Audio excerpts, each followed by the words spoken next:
noticed we got quite some things to try out, and we will have to potentially get more and more damage. And we're trying out new clearing mechanisms, new clearing strategies for everything we're doing. We're going to try to fight the Bodak today, so and the Arbiter of Divinity. So a couple of interesting things are coming in our way. And we reduced our explosive grenade to a non-existent instant explosion. So that's also plenty interesting. I got quite some things that I want to test, and we obviously wanted to lift this build just up to the next level. Now, how much damage do we have on this one? We are currently sitting at 751 DPS.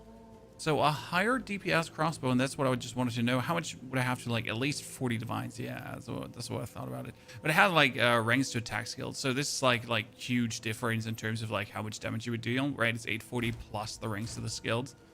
It's just crazy. So we did a few changes. We're not playing explosive shot anymore. And we gotta, like, see how that actually factors in.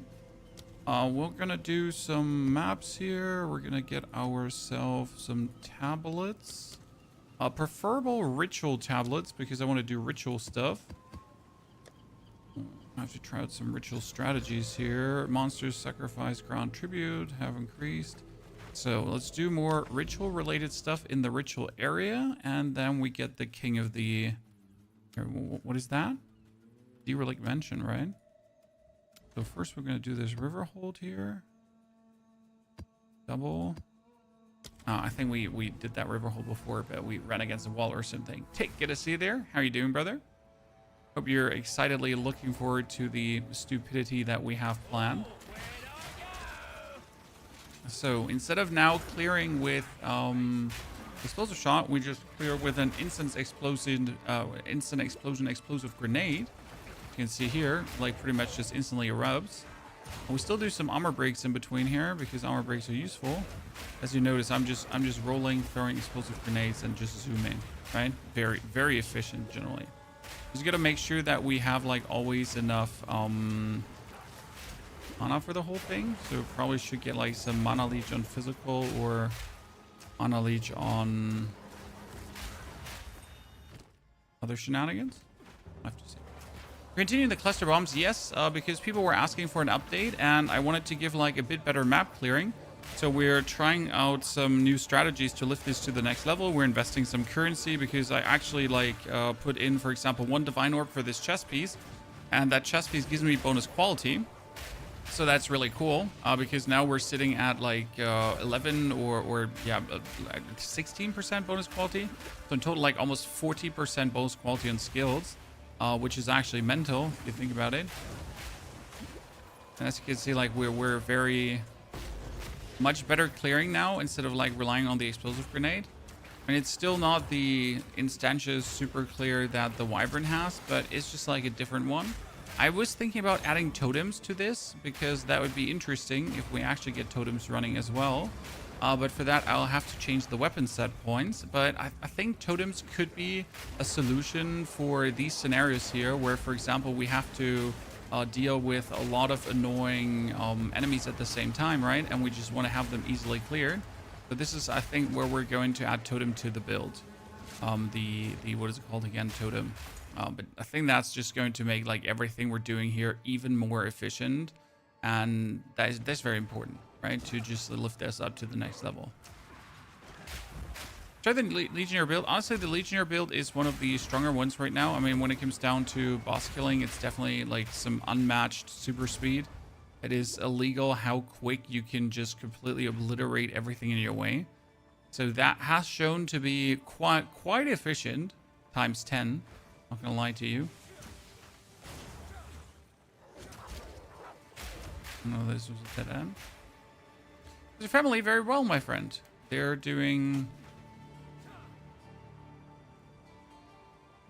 great upstairs, chilling. Later, have some barbecue guests coming. We're gonna slay out now, and then we're gonna barbecue later. As you notice, we're also more tanky because we got bonus armor. We're sitting at 83%, and that's thanks to playing Scavenged Plating. So if we now break armor, we actually get bonus armor, And that's actually bonus more armor multiplicative due to the quality of the Gemling as well. So we kind of put Wind Dancer away because we, like, I mean, Wind Dancer is great, right? But the bonus armor is just useful. And here, this is where I'm saying, like, either we're going to go for, like, Totems or we could go for Mirage Archer. I feel like Totems would be better. Okay, here, this would now be officially an audience with a king. And my last audience with a king just vanished. I still don't know where that one is. Now we actually are able to officially do this. Think you'll ever go back to Hearthstone, sir? No. I've done my years with Hearthstone. It's been many interesting years, my friend. But also, you know, we got way more interesting stuff to do. Oh, goodness. That was one hit. One hit with a chaos damage. Jesus. Loving your Fisher Bear Summer. The Fisher Bear Summer is just brilliant. I mean, come on now. It's one of my all-time favorites. Okay, with this audience with a king, we can now walk over to the Bodok here. We can put that in, but we still have to put in a tier 15 map, right? So let's weasel out a tier 15 map.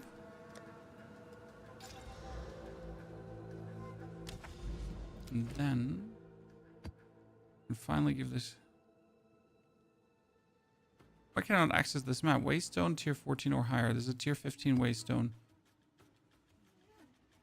I thought this is where you put the audience with the king in. Or not. It says Westwise. You gotta understand how that one works, right? Where's the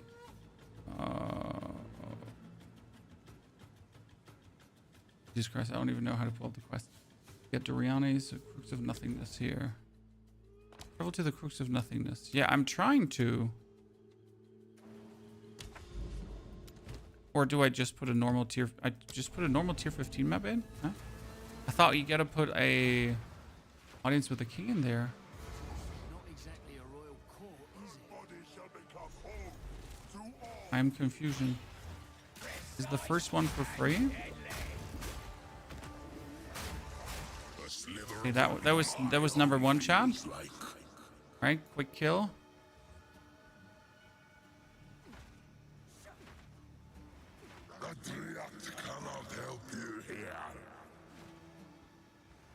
No, you kind of have to like follow the wisps, and the wisps they just point you in the right direction, as far as I understand.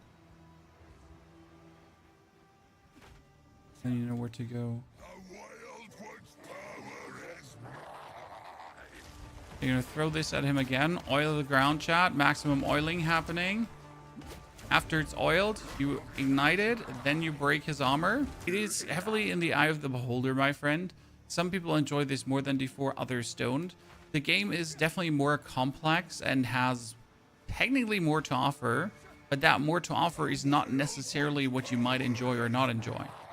This is like the important distinction there. Yeah, there is more to do. There is more that you can get done. However, that is only if you actually enjoy what is given to you, right? Okay, that was the King of the Mist. At least the first version of him, right? The quest version.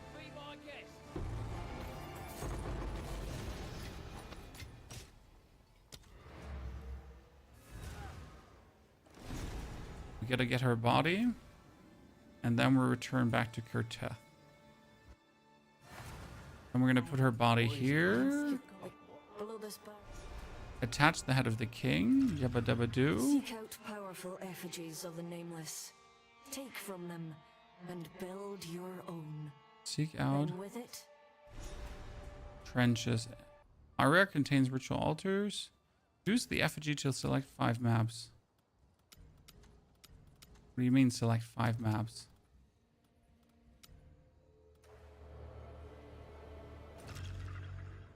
How do you now select maps? So I select this, then 2 greater orbs of transmutation. Rerolling favors the maps costs reduced tribute. Yes. Then Omen of Whittling.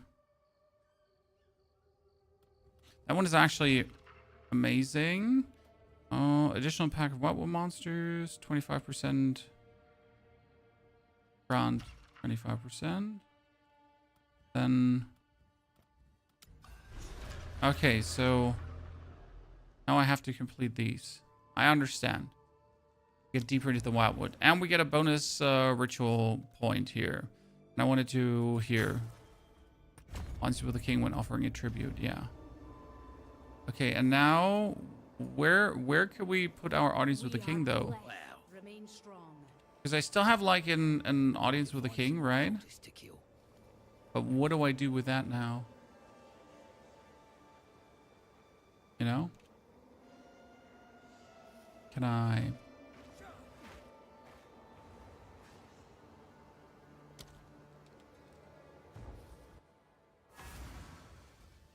Back to the crux of nothingness.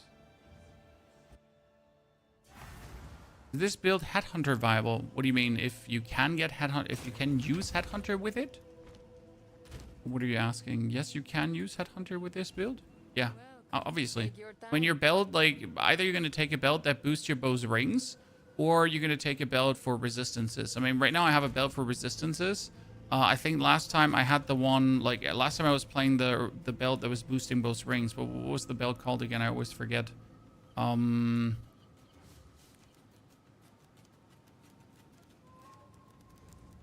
was it called again? The one that was... Oh, goodness, I forget the name. But yeah, that belt was usually what I played before. Was it Ingenuity? Stay Frosty. I use so many uniques so rarely because I always try to make my builds work without. Was it Ingenuity? Yeah, we used Ingenuity before. Because it's like one of the bigger damage gains that you can get as a merc, like relatively easy, right? So why wouldn't you go for it? I mean, what does it cost? A good Ingenuity cost right now? If you're going for Divine Orbs, you're not more than 5. We get 34 and 20, right?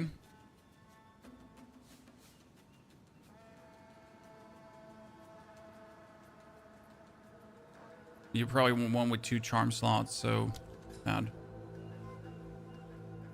So like if you take Ingenuity, like we can just buy one here.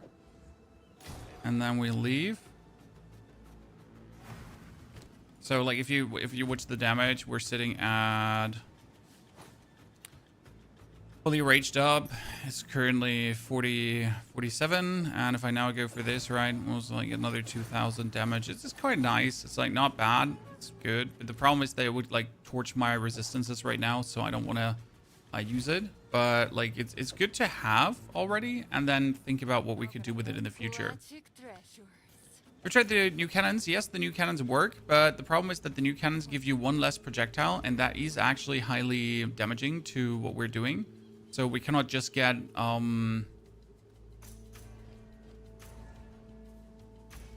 could not just not get like one less projectile. It's not an option, right?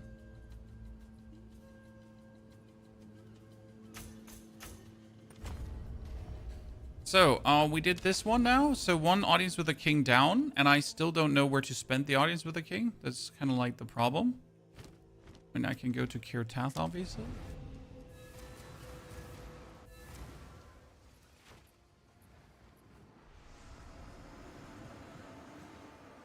I guess I have to do the 5 maps before I use the audience. Requires to reveal the crux of nothingness. Okay, so step 1, I need to reveal a crux of nothingness. I understand. Yeah, now I finally get behind it. Jesus. Always takes a while until you really have all the mechanics nailed down. Okay, we have crux of nothingness. Now we have like these. We need more tier 15 maps. Let's buy 1, 2, 3, 1, 2, 3. Then we're gonna upcycle them. Problem is I've been bleeding money today because I've been like rearranging my passive tree. So what do you think? Should we try out cannons? Because right now we have 1 weapon set for grenades, okay? And the second weapon set is for the high velocity rounds. However, that weapon set for the high velocity rounds would also work for the ballista, for example, because we pretty much need only 1 bonus ballista, right?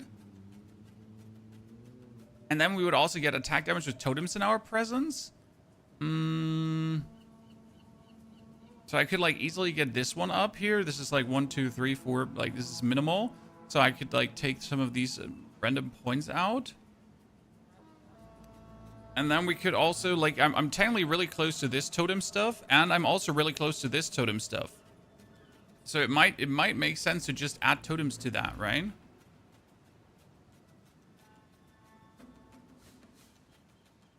I'm really intrigued to give this a try and see where that goes. Maybe potentially giga cool. I'm just not sure if I want to mess with totems. So what do you think? Would totems make this less appealing to play, or wouldn't you mind?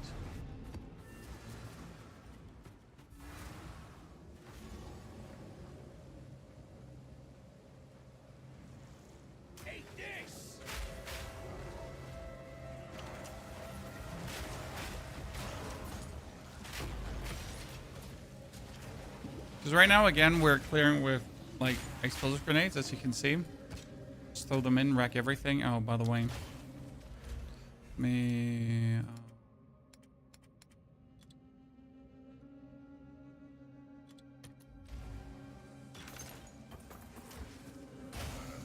Oh no, I gotta make a complete new filter for this quickly. Jesus.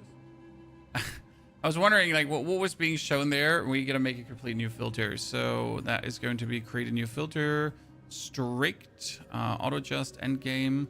Playing mercenary. I want crossbows, armor, and that's actually it. Crossbows, full armor item. And in the mythic variant, that is merc strict. You.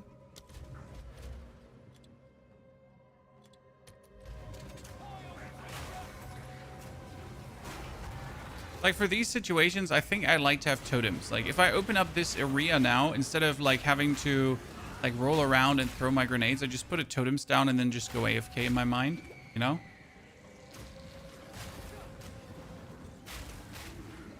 The Viper Helm. The Viper Helm is an option, but I personally don't like playing the Viper Helm because I despise the strategy of it.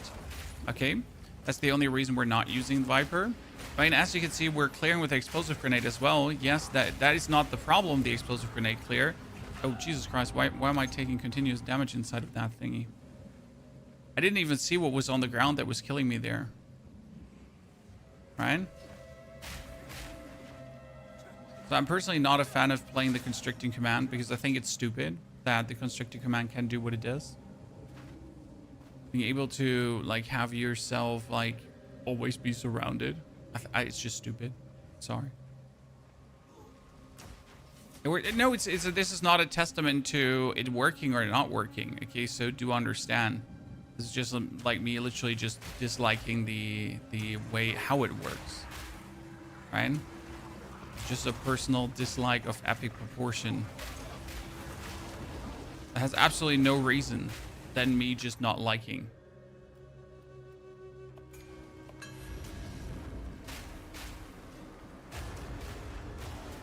On the build so far, thanks for the guides. I was thinking about starting something new today, but I also wanted to just make the merc even more efficient because people weren't too happy with the overall clear.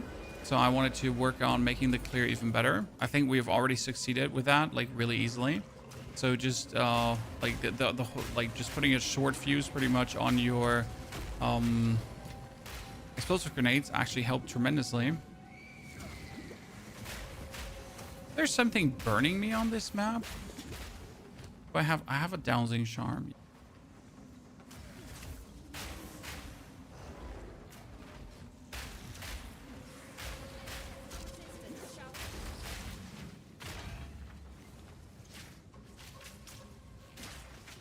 Oh, I missed her. A bit unlucky. Why? Well, because we were actually wanting to destroy her with one shot. I just missed her.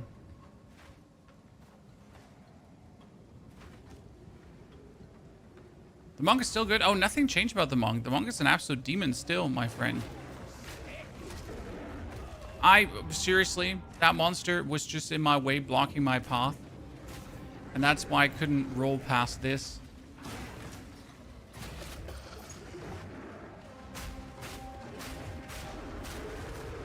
Kind of stupid, not gonna lie. Oh, that counted just as standing in my way.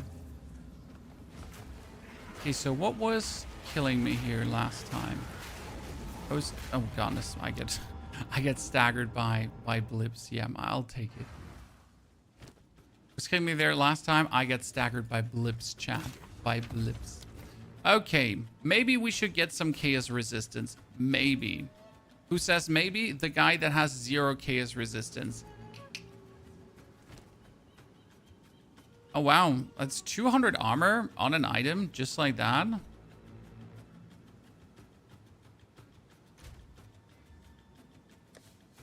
That's a lot of armor on an item just like that. Well, that's 1,000 armor on a helmet. Problem is that I need resistances on this one, right? Abyss. Let's desecrate it. Let's see what we're getting from the desecration.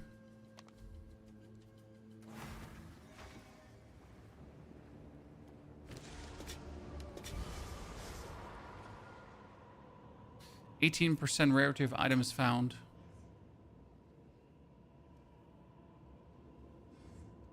I don't want that rarity myself, but I know people are looking for it, so we might as well just craft something with rarity. This one has cold and chaos resistance.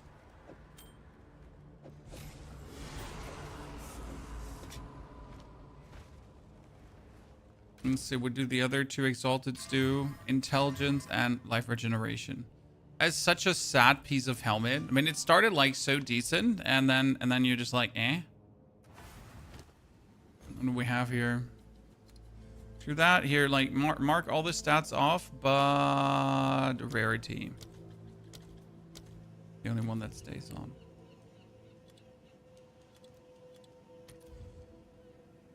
So 1,000 with a big rarity is actually a divine orb, chat. So I guess I'm just going to sell for a divine and see what happens if someone wants it. Right? I mean, because realistically, this one has like a bunch of like it has 18% rarity, so maxed almost. And it has like, if you armor it up, it's sitting at a bunch of armor. So if someone wants it, someone wants it. If not, then not. And I'm not, you know, keep of anyone's conscience.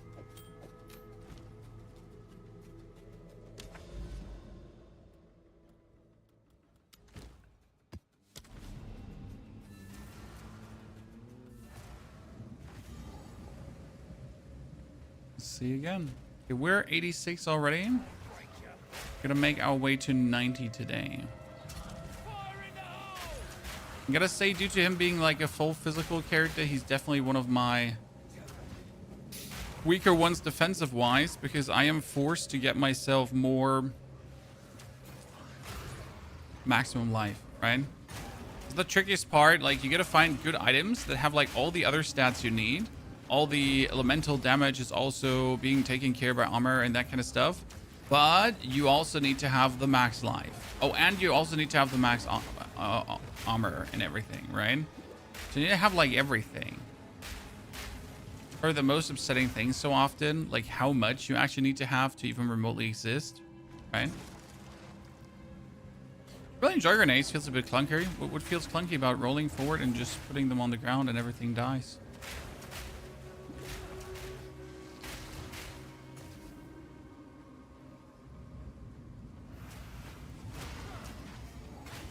And I always find the bit clunky. If you don't enjoy it, you don't enjoy it. But isn't every build having a bit of clunk to it?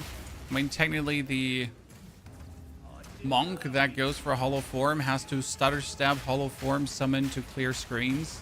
The wyvern who can clear whole screens also has to jump forward, stutter jump whatsoever, right? I mean, not everyone enjoys grenades. I enjoy them. What can I say?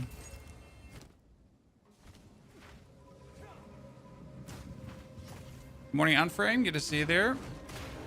There is a build guide in the description, yes, and it has the 1 to 85 version, and we're currently trialing changes to make it even better. I have tried out Trinity this morning, and in case you didn't know this, chat, there's a new class of amulet that can actually give you a spirit skill, one of the 100 spirit skills. So I could get Eternal Rage as an amulet as well. The problem is that I need my bonus quality from an amulet, So I would need an Eternal Rage Amulet that also has bonus.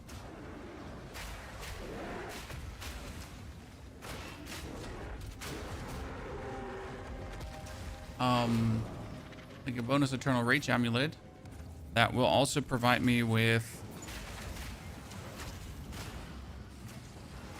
bonus quality. I have seen one of those, but I think it was costing like 5 divine and I didn't want to spend that. Or did the monkey just get resummoned? It did, right? Oh yeah, because of the ritual. Tangled Torso. Oh, Tangled Torso is for... Ah, now I get it. So we're getting the pieces to build the Bodog together. It's like build your own Bodog pretty much. Right? It's like build a beer. But in this case, it's a build a Bodog. So what we need now is we need to look for the right omens to get, I assume. Right? There's nothing interesting here. Like seriously, nothing interesting. I'll buy myself a 50 spirit chest piece for some stuff.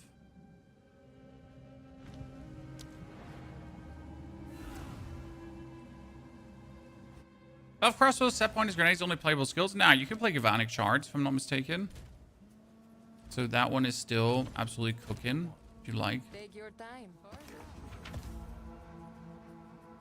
43 spirit and a lot of evasion rating. It's a reasonable amount of evasion rating, especially with the spirit bonus. Yeah, even if I don't want to craft on this one right now. When we could still like put one more on, then leave the one suffix open for desecration. And then just smack it away for a tenor of exalted orbs. Like, it's like cheap thingies, but hey, everything can give you something. So you might as well just try to get something from whatever.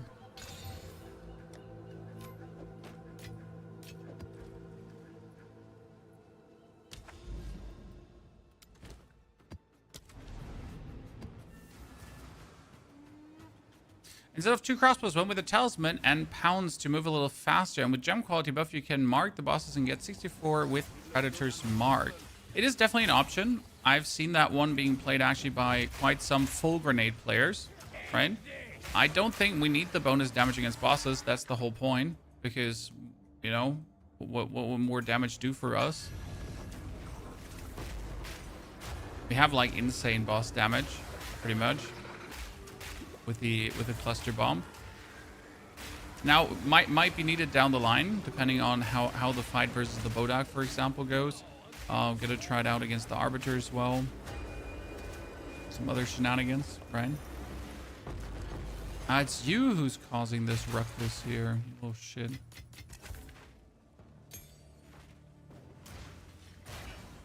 And I need a new helmet now. I think that's what we're gonna have to fish for. One that provides us with bonus armor's also elemental damage thingy. That's what we need.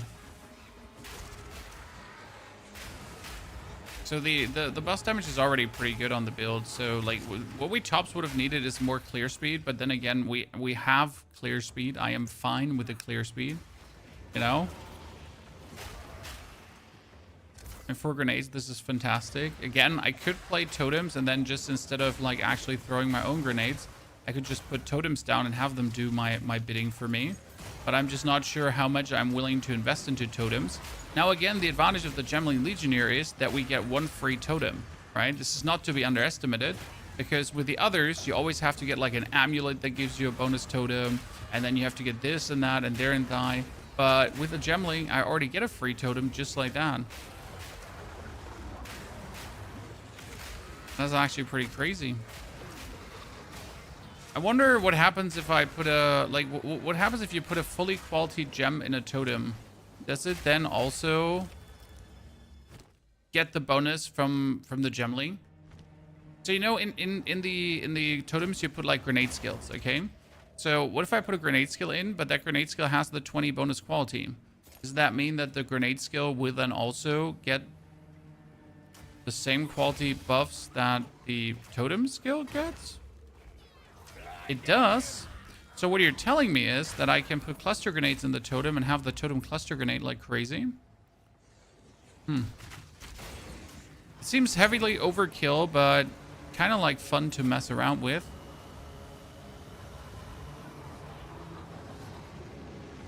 Totem plus running skills. Which one? Aku. And now there's a spell totem that can do whole screen clears. But I wasn't aware of that. See, like, this is boss damage, obviously. Right? So this is why I'm not worried about boss damage, in case you wonder. Why is he not worried about boss damage? Well, like, see, this was my boss damage. Why would I be worried? The only problem, I mean, I could put the cluster grenades on the totem. We could play them without short fuse and have them be more area clears. That would actually work. Yeah. Huh, interesting. You're making my whole life rather interesting right now, Chad. Steffish, what you're looking for is the regex code, and it's in all the build guides, always in the description. There you can find the regex code. Okay, let's reroll this. Omen of Chaotic Quantity. Your next case will replace all modifiers on a waystone with modifiers that grow ground pack size. Okay. I guess.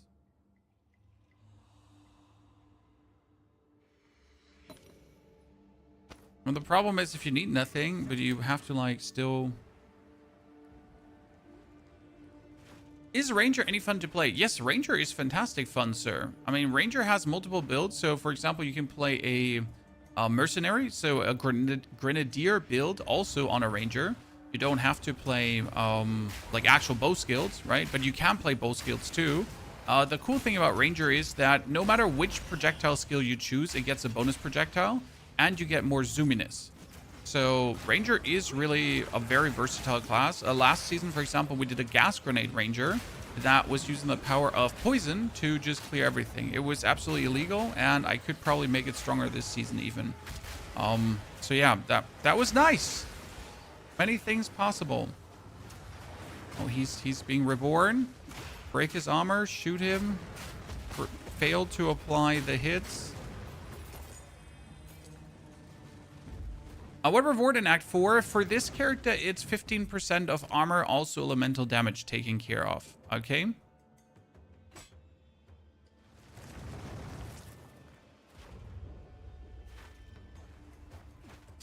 That's what you would choose for this one. Mr. Kush, thank you very much for your subscription. Dub also. Poverty, thank you for the 2 gifted. Congratulations on the new pad.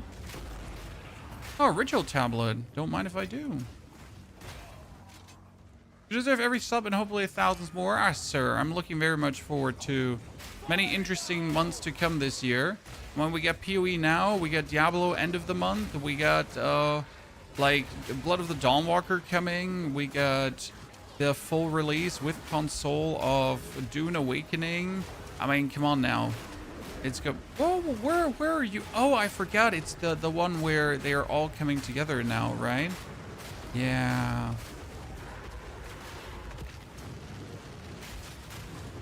Okay, for this, see, like, for this, I'd like to have the cluster grenade totems. Okay, let's discuss how we could do this now, chat. How could we get the cluster grenade totems to make this even more efficient? I mean, we gotta have this one where we can re-roll a second time, right? Because otherwise it doesn't make sense. Like, if we don't have this to leech another time.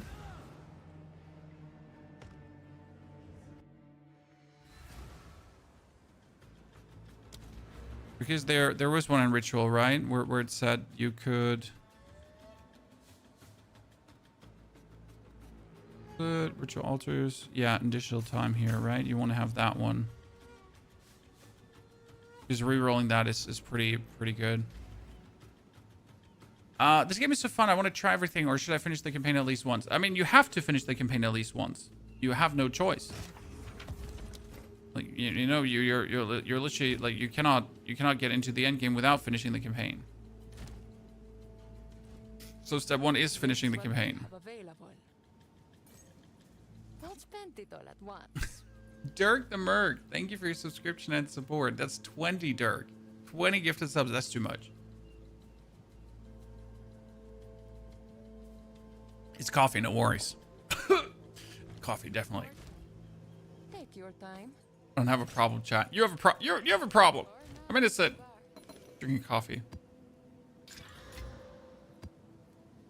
Oh no, where did my ritual tablet go? I just put away my normal magic.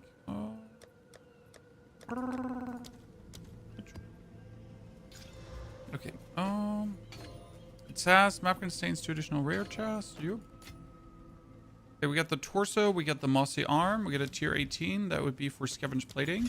So wait, like scavenge plating is really cool because we get like more armor per scavenge plating and then even more armor per scavenge plating. Which is like super good together, right? You have to do the campaign for everything. So marbles. I use mortar cluster with urgent totems. Yeah, let's see what we can do. So first, let's pull out the totem. Level 19, level 18 skill gem. Let's not overdo it. Okay, so we're gonna get the mortar cannon. The mortar cannon on. We have a skill slot here open, so that's my mortar cannons. Then you're right. Urgent totems is probably the right thing to go for. Let's buy ourselves a. We need a greater. I don't want to do a perfect. I think perfect is overdoing it. So we get a greater. Jeweler's orb. Exalted. How much do they cost right now? Oh, they're cheap as fuck. I mean, seriously, what is that?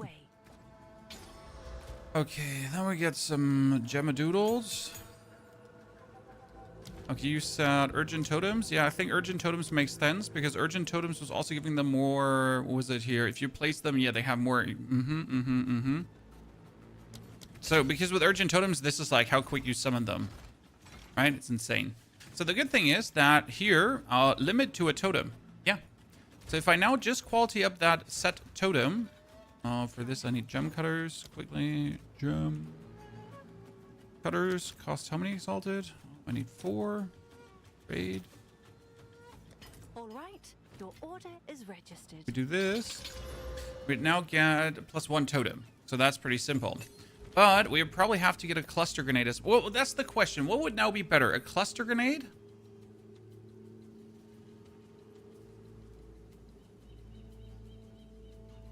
They start shooting kind of slow. I think there was a delay put into them that they don't go like super crazy instantly, right? Because here, supported skills have 50% less attack speed, right? I think that was the whole plan with totems because totems were a bit out of control at times. Let's do cluster.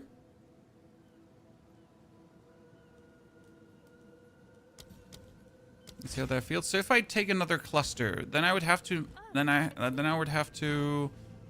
I'm missing exalted orbs. Okay, I have fine orbs. No, I have.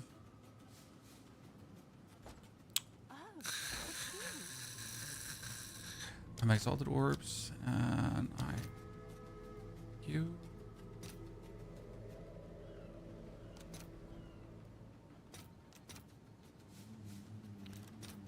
I'll fill that in as soon as I can. Give me. Do it. Thank you. Oh, it's I'm bleeding money today. So what did I need? I needed a gem cutters. Gem C. I need 4 for 8 again. So the idea was if you now take this one here and you upgrade it to 20 and then you put it in here, that it would get all the quality bonuses as well. So it has 72% reduced detonation time, which is actually crazy. So if you now put down this one, it will actually explode like super, super quick without even needing short fuse. Because without short fuse, the detonation time of this one is going to be 0.56 seconds. So it's actually going to spread out, which I think is a quite nice thingy. Now, the question rather is, what other supports will we put in the mortar cannon to make it worth it? I mean, technically you should payload in there, right? Because you want them to activate twice, because that would be crazy. But I don't want to play short fuse. So if I don't play short fuse, could I increase the attack speed of the cannon? Would that be worth it? Or not?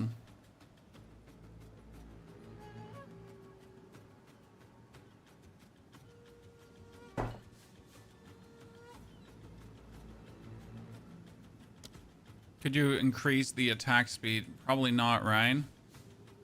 Have only 1 active totem. Yeah, that wouldn't work. Wouldn't work. You can actually put attack speed on the totem, which is interesting.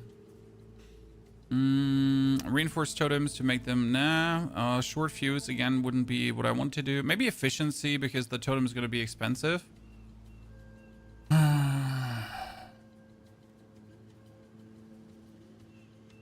Multi-shot? Well, do you really need multi-shot? Multi-shot is, again, skill speed reduction.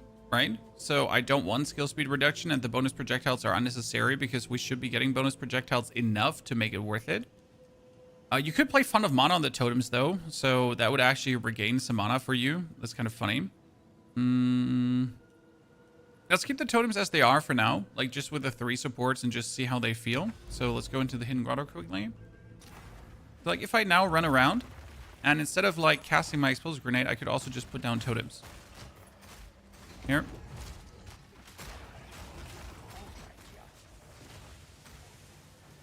And it would just clear everything every single time. But this is not what they're there for. They're there to, like, in situations where I'm, like, surrounded and where there's a lot of people around, right? Where I'm in an area, you could just put them down to make them more efficient. I mean, obviously, I have nothing boosting the totems yet, so I need to change my weapon swap points. But this would be, like, working really well. Yeah. They're still exploding actually way too much. That's interesting. So the cluster grenade is instantly exploding, which is crazy. I wonder... See, this is the interesting part right now. So if I would...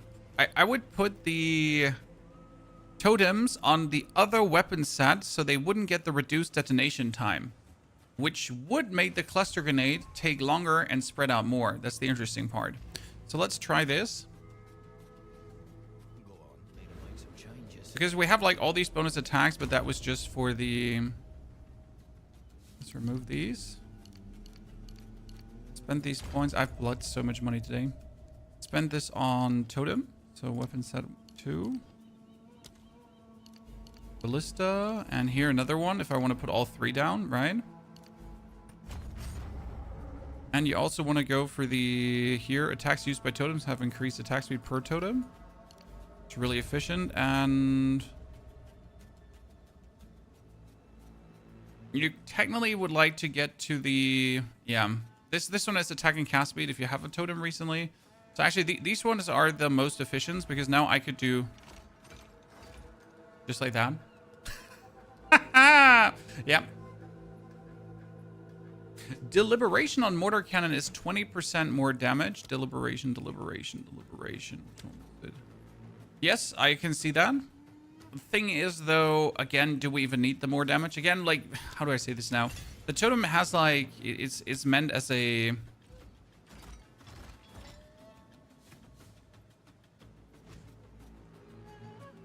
Did my skills break again? Oh, I don't have enough strength for this.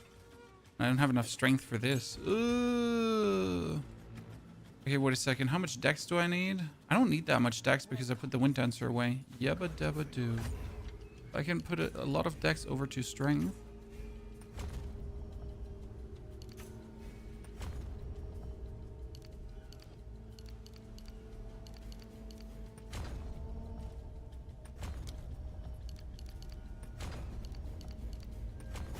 Okay. Then we can put this one back in. This one back in. How long do the totems last? They last for 8 seconds. I don't like that they only last for 8 seconds. I wish they would last for longer. Now, so, like, I don't want the detonation to be fast. So the detonation is now 0.56 seconds due to, like, so it's only on weapon set 2. Okay, so it's on weapon set 2, which makes the detonation longer.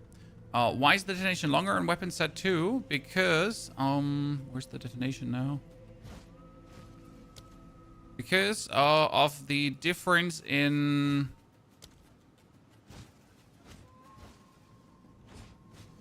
the points I'm using. So here, this is weapon set 2 has the reduced grenade detonation time, and weapon set 2 doesn't have that. Okay? So we don't need this bonus reduced grenade detonation time on the mortar cannon because it's not going to use anything on the mortar cannon. If that makes any sense.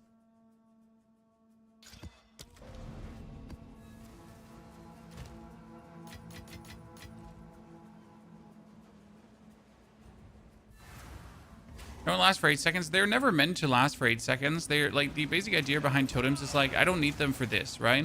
For this, I just kill the things. But if I now activate the ritual altar, I might as well just summon 3 totems because why not? Why wouldn't I summon them? Because then I can just plaster this whole area here now, right? And just make my own life easier.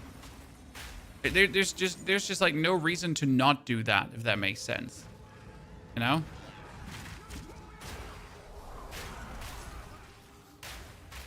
We could probably invest like a bit more into totem survivability. A bit. I have the weapon swap points for it. Because right now the weapon swap points are mostly for attack speed thingies. See, like for all of this content, I don't need it. Unnecessary. I'm just zoom in. And we could also put on hardy totems if you wanted to for that 40% more, but I feel like hardy totems might not make sense. Bit overkill probably.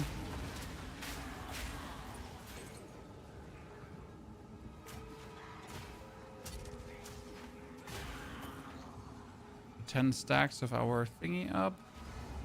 Oh, that's the boss already? Hmm.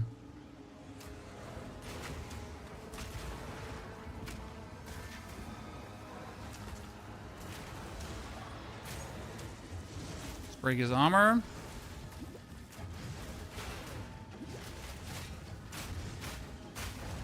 Against bosses, you don't need it.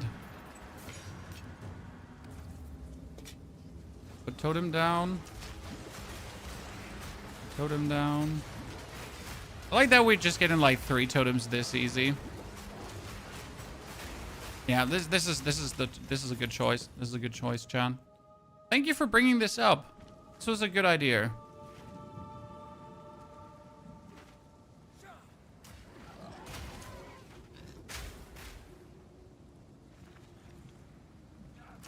Thanks for the Overrush update. Well, this is not the next project. This is the old project further, Shea. But yes, the Oil Barrage update was really good. I actually played a bit more tonight, and it just worked. It just works like a charm, right? The next project is going to be a Spell Totem build. I think I really want to see how like Spell Totems do. I've seen some cool things out there, so I'm really positively excited to here with Grim Pillars. I've seen some cool stuff, right? So that's definitely something I will want to experiment with. See, also for this now, putting down 3 totems seems like a no-brainer, right? Because they'll just make it easier. If I have these 3 totems down, they'll just absolutely nuke out, right? Why wouldn't I put them down? Actually, I have 4 totems. Do I have 4 totems? I have limit 1 plus 1. No, I have 3. I have 3. So you get plus 1 limit, right? Summon of Ballista Totems. This one is summoned to melee attack skills. Okay. So this is for melee totems.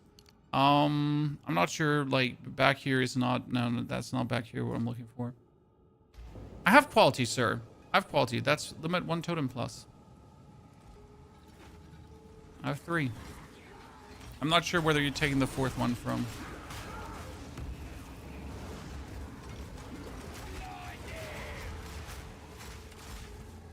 Yeah, I mean, we got plus 1 to the crossbow. So this is here Ballista Totem, right? Unless there's one more I'm missing. No, unless there's one more I'm like kind of missing out on. There's plus 1, right? I have 5 already, but I don't. I have 1, 2, 3, 4. But why 4? No, that's 3, 4. But why 4?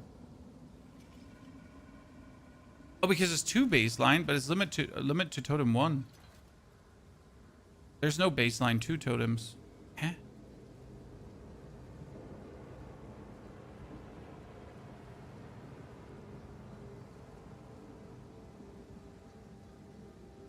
Yeah, I can place 4 too, but I see that, but there's not 2 base. It says limit 1 totem.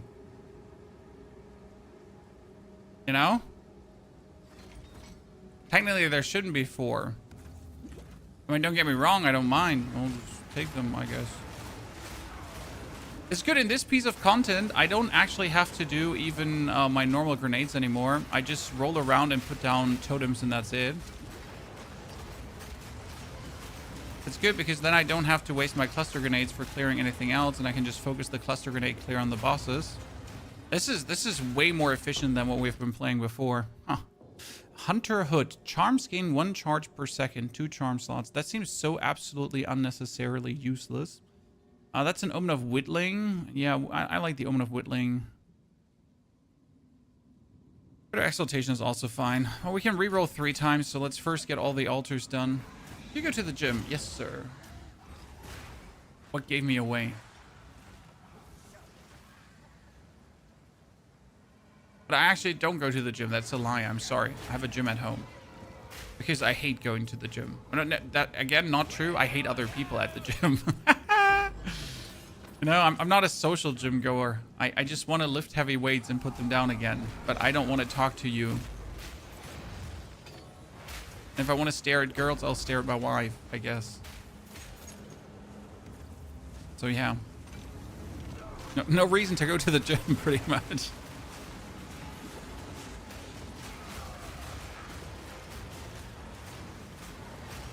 Well, that bone item is back, chat.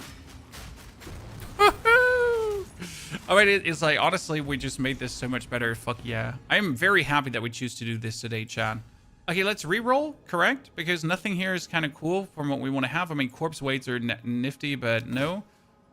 We get ourselves an Omen of Chaotic Effectiveness. That one was actually kind of popular, but again, I don't want to have it, so I'd rather hope for something cool, right? We get the Arakali's Gift. That one is for poison, right? Only suffix. I mean, Dextrol is kind of fine. I like that. And lastly, we got, this is Icefang Orbit. We got an Ancients, and this is the Death Rattle. The Omen of Ancients is like, people like that one, correct? And then we just buy this to just sell it because I need the money. I don't have the space, but I need the money. Yeah, you're dead. Stop swinging at me. Okay, so what else can we do? Currently, I have this bonus attack speed, but the bonus attack speed goes over to the totems as well. And we have here bonus projectile damage. I think we're going to pull these nodes out here, these bonus projectile nodes. Because they're quite plenty. And we could invest them here into the totem. I mean, it would only cost me 1, 2, 3. And then I could get increased attack and cast speed if you summon a totem recently. But that doesn't really do much for me. So it would be better if I could make it all the way over here to actually get the bonus sturdiness. I mean, this is here totem placement range, but that's useless. This is life regeneration. I mean, preferable, I would want to have the... Here, the resistance is on the totems, but that's too far out.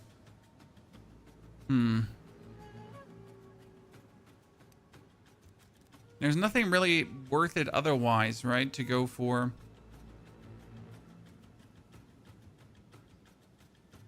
I mean, this would be totem damage, totem damage, totem damage, and then we would get, like, we could totem life, but no.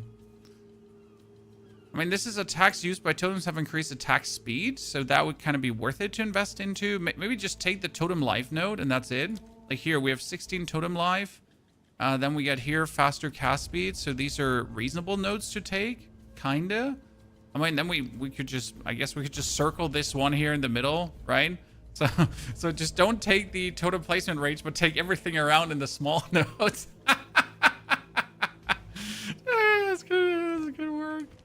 We're totally fine with that. Go to circle around.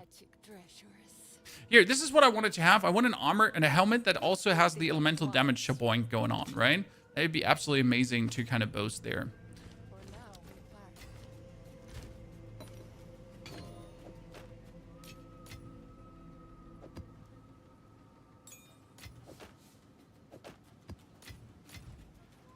What are we building? We are making the totem build even stronger. What amulet are you using, Justin? I can show you. And the amulet is actually really important because we're currently using an amulet that has quality. So I got projectile skills, and then I have 5 quality to all skills. And my chest piece actually has 5 quality to all skills as well. So I get 10% bonus quality, which has me sit at actually quite some freaking nasty quality levels already. When we're sitting at plus 16 in total, so double. That means my goddamn explosive grenades get 3 extra projectiles. Like, screw me sideways, you know? Spank me. Call me animal names. That is not bad. That's actually pretty damn good. See what you can achieve.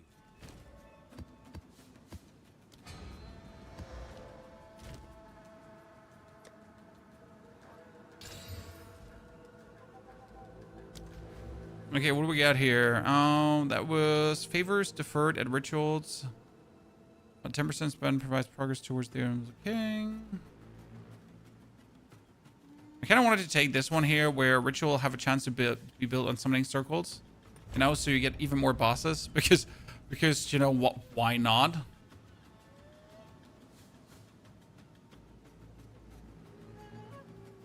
Oh, you kind of want to have these specific unique items up there, huh? If you had +3 to projectiles, magic-based element, how would you get the maximum out of it? What do you mean, Mr. Katz? I'm not entirely sure what you're asking for.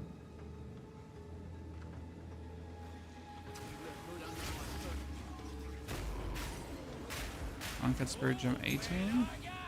Okay, so the addition of the totems was huge. That wasn't just like something small. That worked out like a charm. So we activate this, we just spam 4 totems, right? And then everything just dies. Like, I'm not even doing anything else. I'm just, like, circling around, dropping, like, stun grenades so they can't attack me. Because they get staggered. And then my totems just take care of the rest. So it's like ER, ER, ER, ER, and it's over. I mean, could I throw my explosive grenades to clear out everything as well? Yeah, absolutely, I could. Not the point, though. Okay, where... There's one little doggy hidden back here. Wax jacket, sapphire...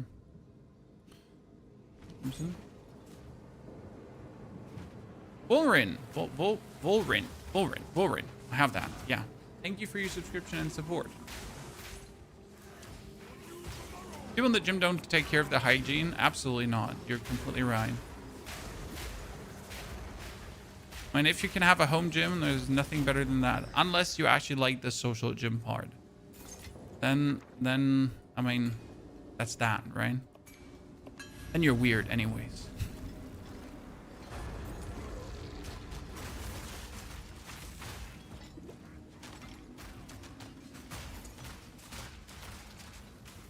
Totems. Didn't think we would be playing totems again, but here we are. I mean, gonna make the most out of the gemling, and that means just using every angle you can from the gemling, right? Every bonus quality that is given to you, just make the most out of. And getting 1 free totem is the equivalent of usually playing an amulet. Because they are amulets that give you bonus totems, right? Bonus limit to totems. And there's also a crossbow modifier that will give you the bonus limit to totems. And I literally just get it over quality. I mean, what the fuck, right? Don't even have to try. Just literally have it.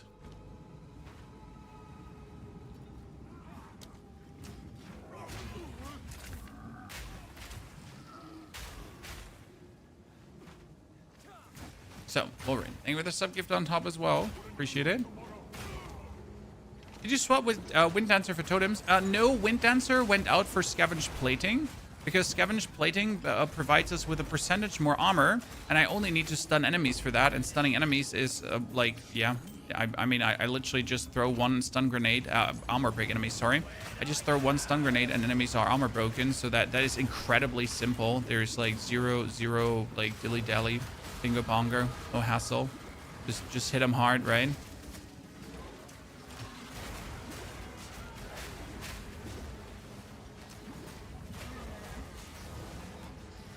So generally speaking, we made ourselves more tanky. Sir, where are you coming from? You've been on no map before? Oh, that's because it said like they can summon bonus bosses. I'm not entirely sure where he came from. He was just suddenly there to be like, what the fuck are you doing here?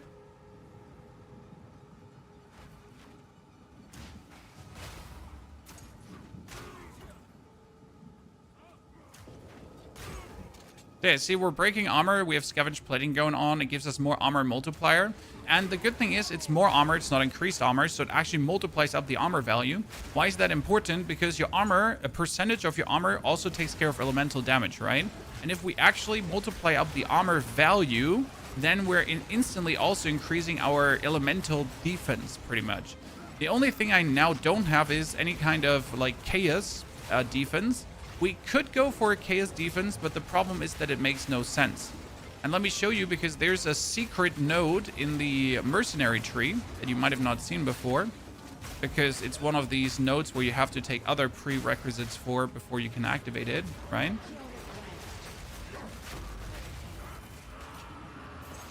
So here in the mercenary board, if you actually take all of these here, deflection, deflection, deflection, deflection, deflection, deflection, okay, then you can take a 30% of armor applies to fire damage, 30% of armor applies to lightning damage, 30% of armor to cold, and then you can also get 20% of armor applies to chaos damage, which would be insane. Right? But the problem is there would be 6 points for deflection equal to evasion rating just so I can get this node. Yeah, that kind of sucks. Monkey balls.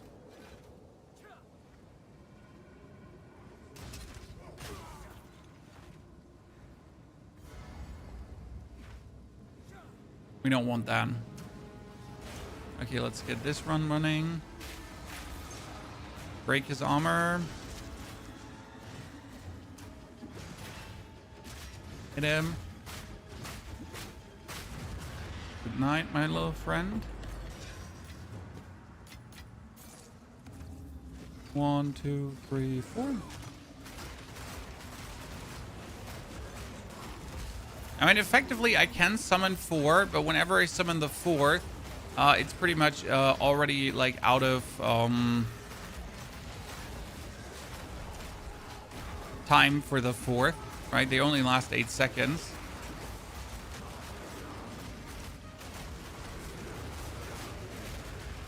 Let's kill the monkey first before he accidentally kills us. Okay, the totems are exceedingly working well for this.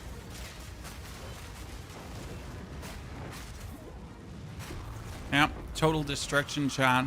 That is amazing. Like 0 problems, right? Just complete annihilation of the opposition.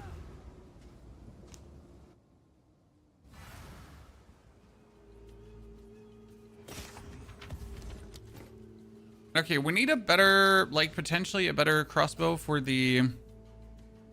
I wonder, does the siege crossbow give the totems also bonus projectiles? Good question. That's a 446 energy shield chest piece. Isn't that a lot? Especially with the max life.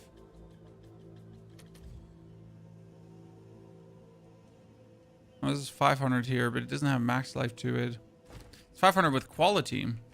And this one has like no quality. This one has like max life, so...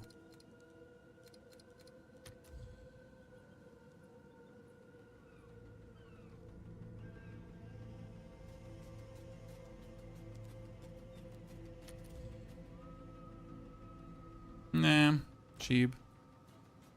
I mean, I'm still gonna keep it for my Disciple of Rashta build. Because we're still planning to do a Disciple. And I'm currently torn, Chan. What should we rather do? Disciple of Rashta or Spell Totems first? What would you personally be more interested in? Welcome. Take your time. I really can't decide, if I'm honest with you. Good fortune. Here we get 1 bonus point.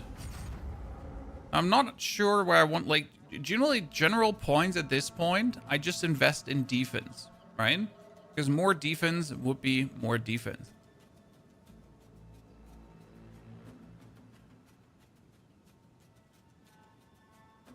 And technically you would want to reach the node here for increased armor. And technically I still would like to reach all the armor nodes here. Let's keep that 1 point and see where we're going to travel with that in the long run. We get another ritual point. Let's go back.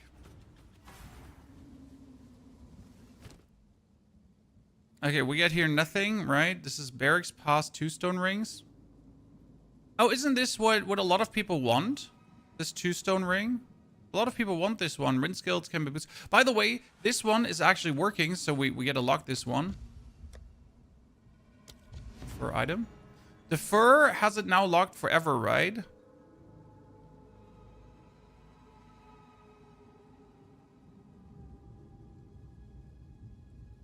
So even if I reroll now, the defer will keep it here. I'm not entirely mistaken. I haven't really played around with that much.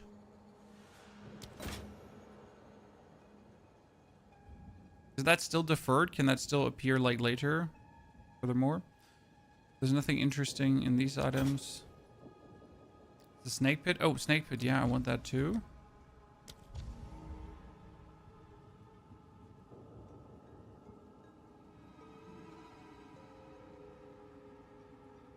That flask is a 44% duration one.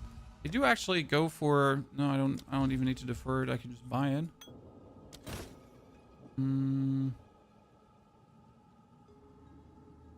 300 physical damage taken on minion death. Wasn't there... There was something with the Heartbone loop, but I don't remember what there was. There's always some builds that ring in my mind, but I'm just not entirely sure what you could do exactly with it, right?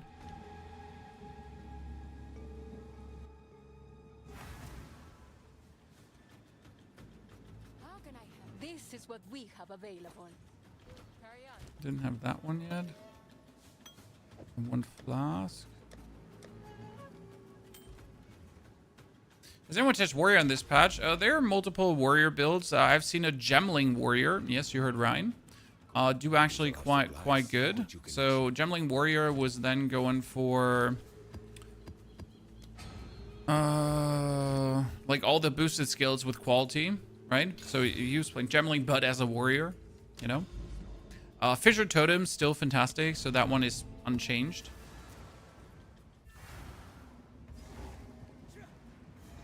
You're copying the Hunter's build, dude. The Hunter's build is so much fun. Okay, let's summon the boss here.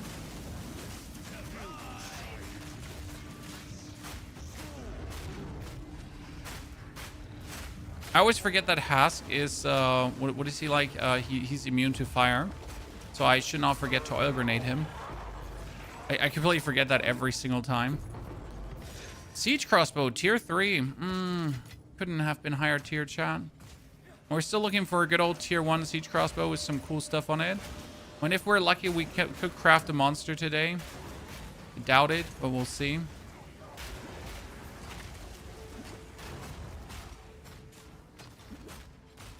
So could clear a map just with grenades if I want, with crossbows if I want, with totems if I wanted to. But my explosive grenade clear works too well to be ignored.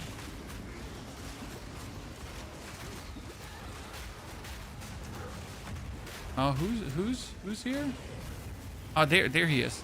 I didn't see him. Honestly, ritual is pretty sick when it comes down like to what you're getting. Jesus Christ, why did I get so many essences from this? Holy moly, macaroni. Here's the ring again. So I want the 2-stone ring. And listen, chat. So this 2-stone ring says wind skills, which can be boosted by elemental ground surface, count as being boosted by chilled ground. And you can have this one with all 3, right? As far as I understand. And the interesting part is that you can actually use this for... you can use this for whirlwind, obviously, with spears. So you can do twisters, right? But you can technically use this ring also for tornado.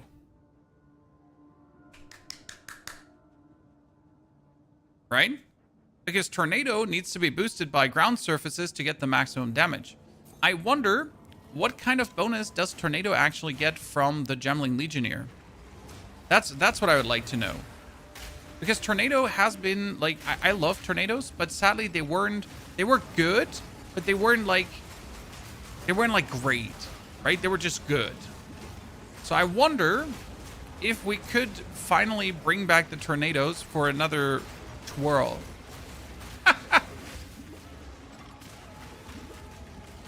You know, because they're tornadoes. No?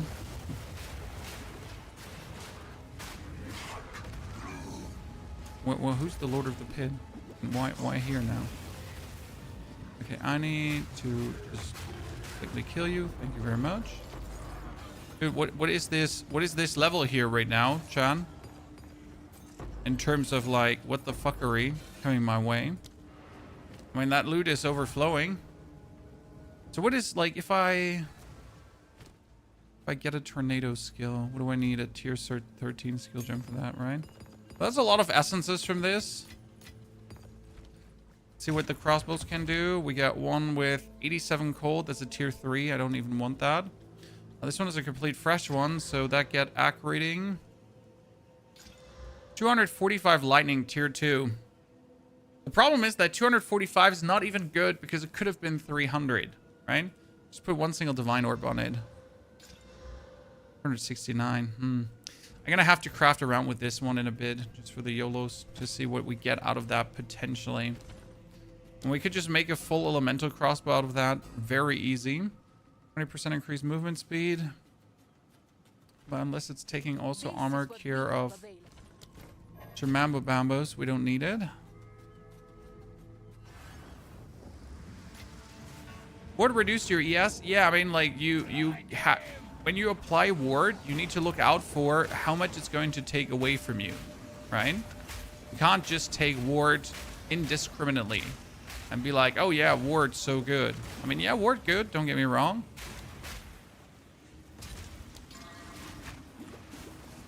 It's not just like all good.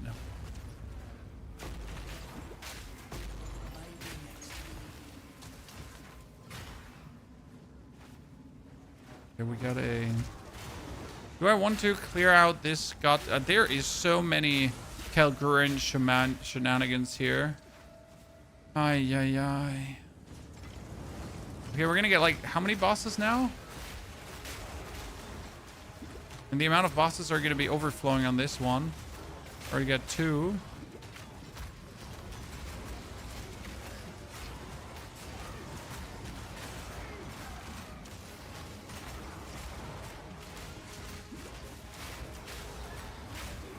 Only the Lord of the Pit? Oh, there he is. Shoot him.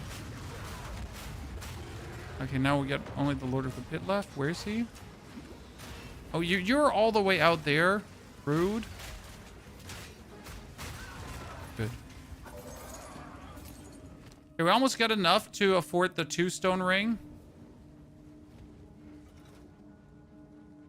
Oh, here's the boss.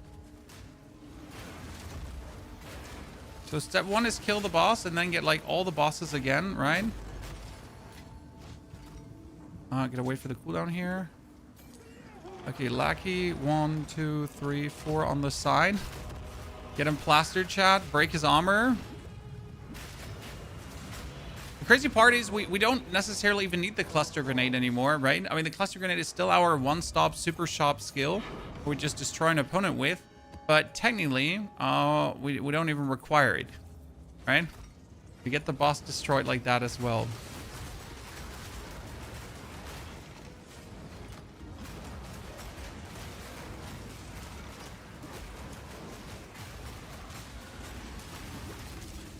Okay, where's the Lord of the Pit again?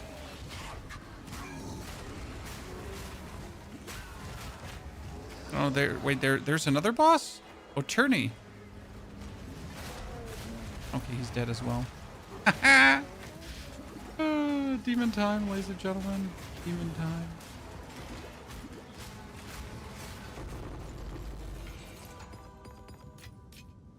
Okay, so I guess I'm going to buy that 2-stone ring because I just want to have it. I don't think this is like a particularly expensive version of the 2-stone ring, right?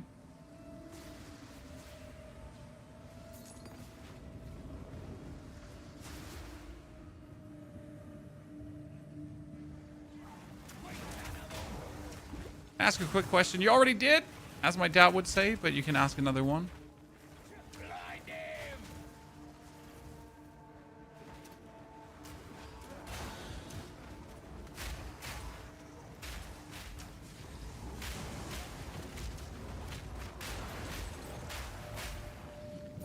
Okay, at least we're getting some more gold bonus. I mean, I'm literally bleeding gold like there's no tomorrow because we're just flicking the passive tree around, right?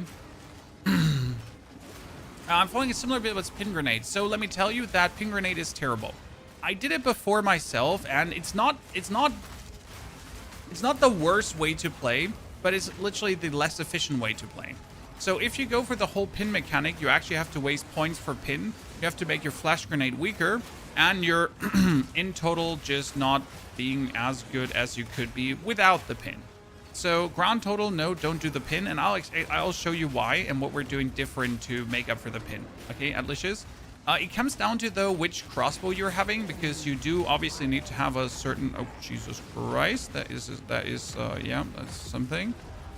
Okay, that was a lot of bosses in this tiny arena. Jesus Christ. So the pin forces you to go for these nodes here. This where break armor with pinning. Okay. Thing is, as soon as you have a crossbow that has actually a good portion of physical, okay, good portion of physical, then your flash grenade with its physical damage, which is, for example, right now it does 11,000 physical damage, right?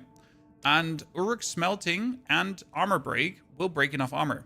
Especially if you do Uruk Smelting, the enemy will permanently take 5% increased damage, okay? So that's really useful. Therefore, Armor Break and Uruk Smelting is just a way better combo than ever going for the pin. Especially since you can focus on full physical damage with your flash grenade, which is anyways does to just be a demon. So yeah, that's that.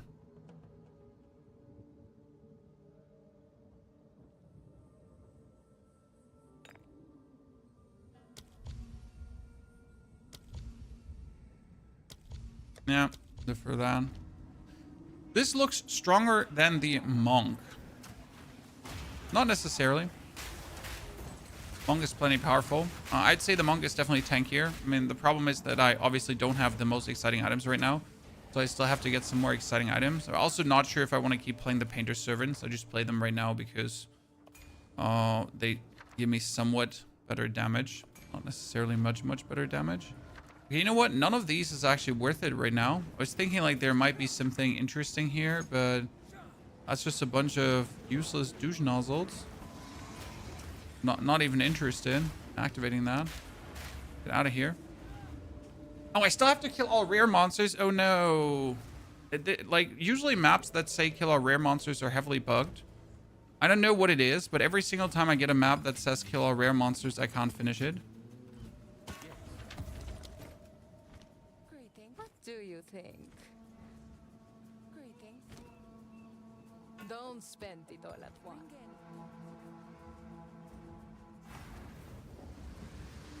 You happen to have a guide on it? Yes. I mean, we have like currently in the YouTube video, YouTube live stream, there's a guide to this, but I can pull out the MOBA quickly. Here you go.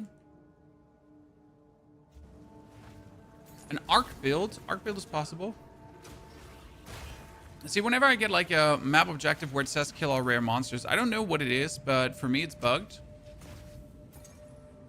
The only downside of this build seems to be the detonation time. There is no detonation time. I mean, I can even reduce this detonation time further. So this is not the maximum reduced detonation time. It's just the reduced detonation time I am comfortable with, you know? So you got to find a level of detonation time where you're like, that's fire. And then you're just going to roll with it. I reduced mine to... Is it 1 second? Quite low.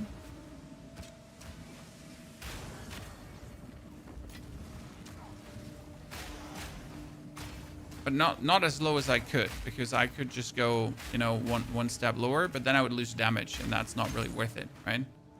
Because where's the point, a trade-off like between damage loss and detonation time?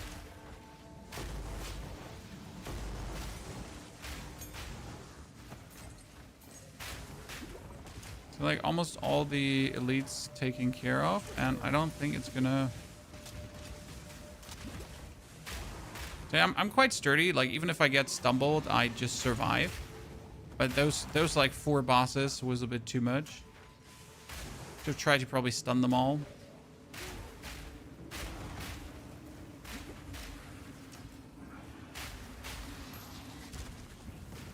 Okay, we're still missing an elite. Allegedly.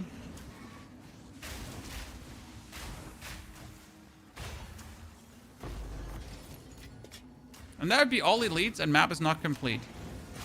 Right? Explain it, Chan. Oh. All rare monsters are dead.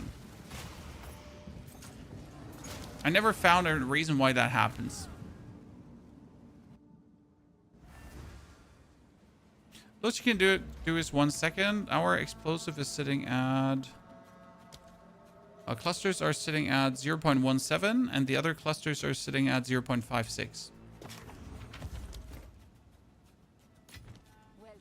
This is what we have available. So it's all about the quality, brother man. Okay, greater orb, mana, and then perfect orb. Nice, a tier 2 fire damage. See, like with a tier 2 fire damage, that is 159.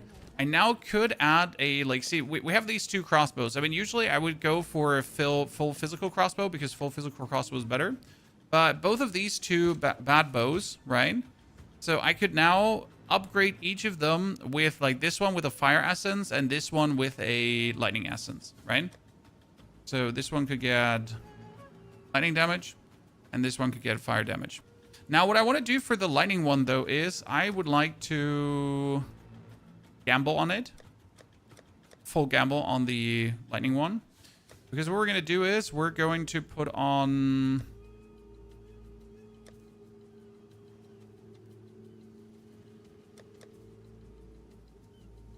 physical damage with abrasion. Yep. And then we will desecrate for a prefix.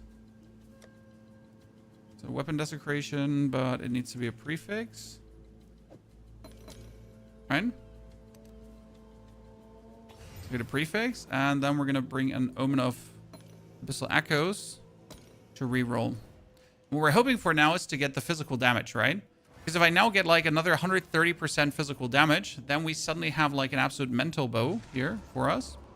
We're going to have to hope that this is now going into physical. That's obviously, that's 41. That's terrible. With 41, I could like just throw this in the dump. So this is like just not good. To reroll, and that's 60% physical. Sad. I mean, you could go for maximum number to ballista totems, but that's not going to happen.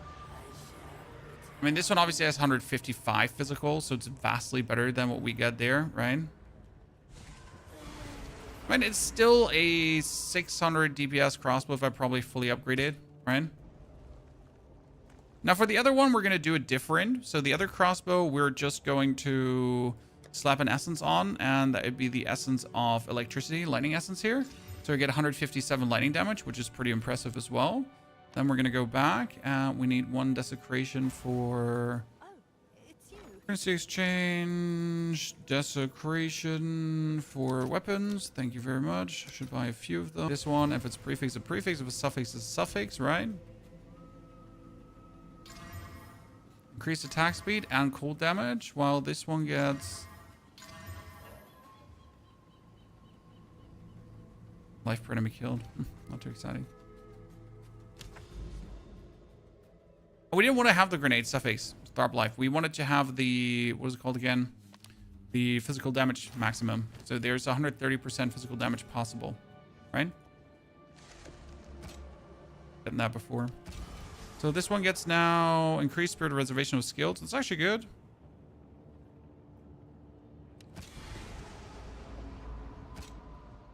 I mean, this one would be now, let's go back. This one would be a 600 DPS crossbow, right? If I upgrade it, I could probably go get it further. And this one would be a 600 DPS crossbow as well. So we now just use our whetstones on this one, for example. Double socket. And then put in iron. I'm just to like add 670 DPS, right? And I can sell this for potentially a divine if I wanted to, right?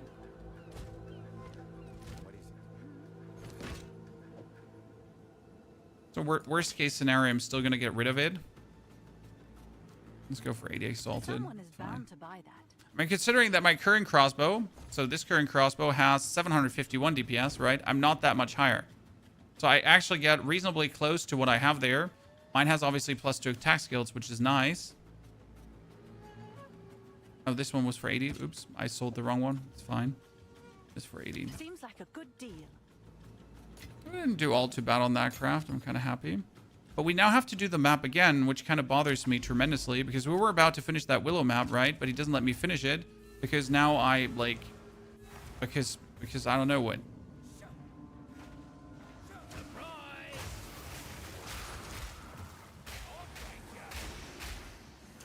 I forgot what does quality give cluster and explosive grenade past 20.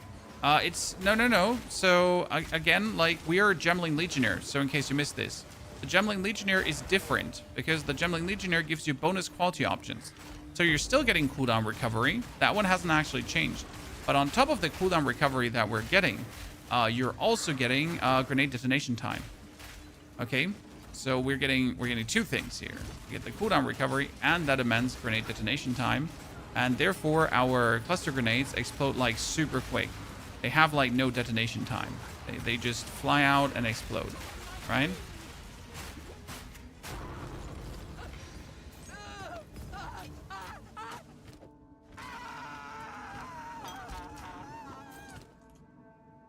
Oh, that's weird. No, actually, that's not weird. That should be there.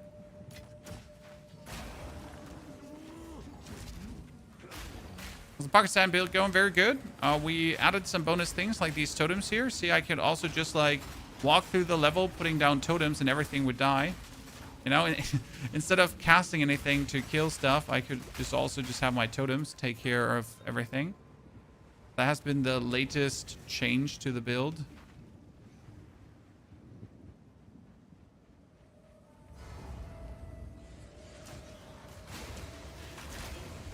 We just streamlined the whole process of being an overall meanie.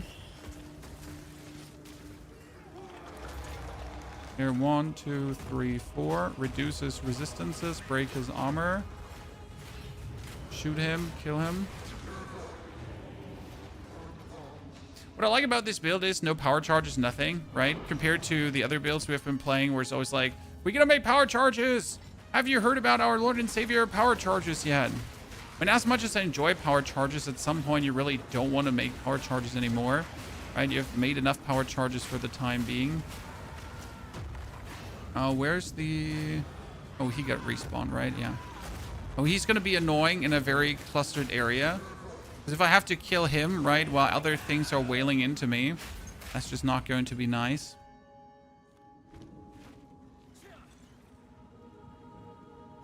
Back to Merc. Yes, we were trying to make the Merc even better. Right? So I mean, the Merc video was a success. People enjoyed it. So we gotta try to improve the build even further for the people that really enjoyed the Merc. Also did something for the Monk. The problem is for the Monk, every single change I do for him is extremely expensive.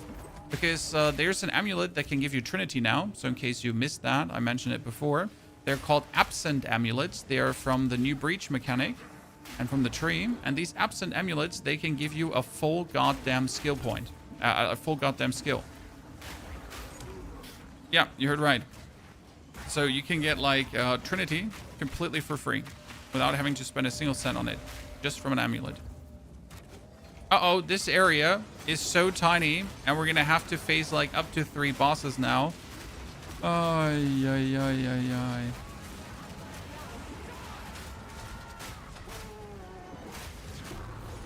Yeah, let's just delete them really quick before that becomes a problem. Okay, chat.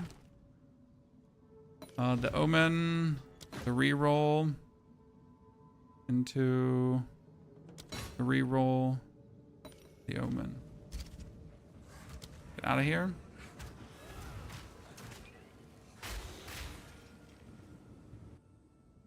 Added Alpha Howl and body armor for 200 spirit, then got Herald of Blood, Shard Scavenger, Eternal Rage, and Berserk. It's cruising. I thought about going for Berserk as well. So, like, I have one of these Absent Amulets. Let me quickly show you. Oh, where did I put it? Merc. Here, this is an amulet that gives me Eternal Rage. Just like that. Easy peasy lemon squeezy.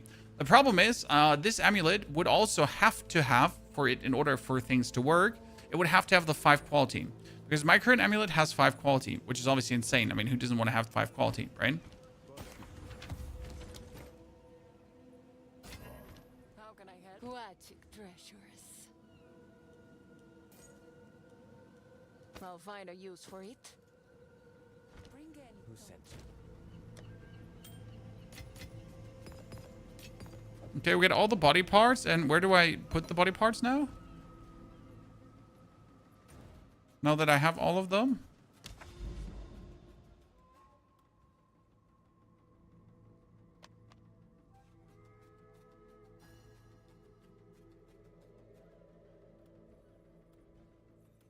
I assume I go back to Kurtath.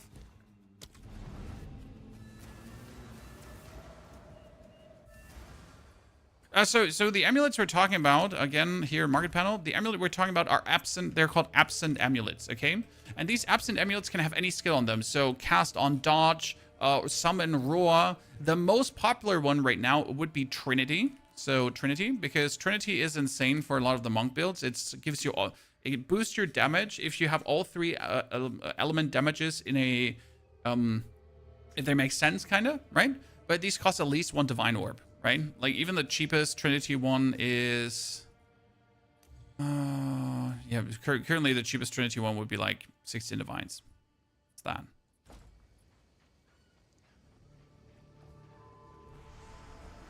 So yeah, we arrive in Kurtath. But what do I do now here? Goddess guide you. Yes. Okay. I thought I just put the body parts in. I have the body parts, okay? Ah, I can just pull them over. We are on the way. Okay, Yes. should have guessed. Keep it up. Activate. Doing well, champion. From the right of the nameless. Will you complete the rite of the nameless? Maybe I should have bought myself a new pair of boots before. Maybe. You are chosen.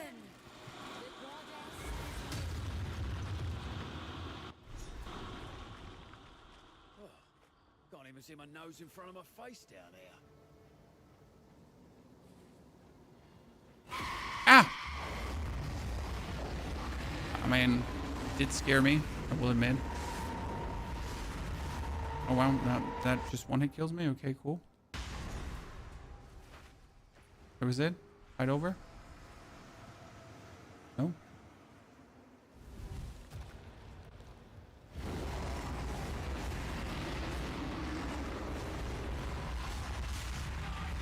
Okay, note to myself, just don't run into him right away.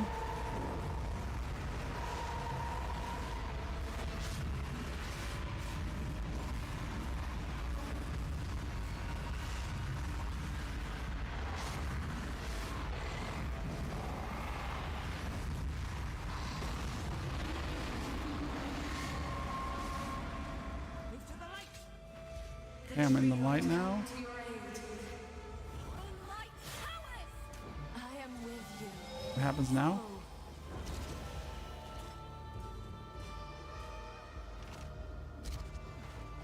Okay, I just have to walk on this. So you're not supposed to destroy him in one phase right away?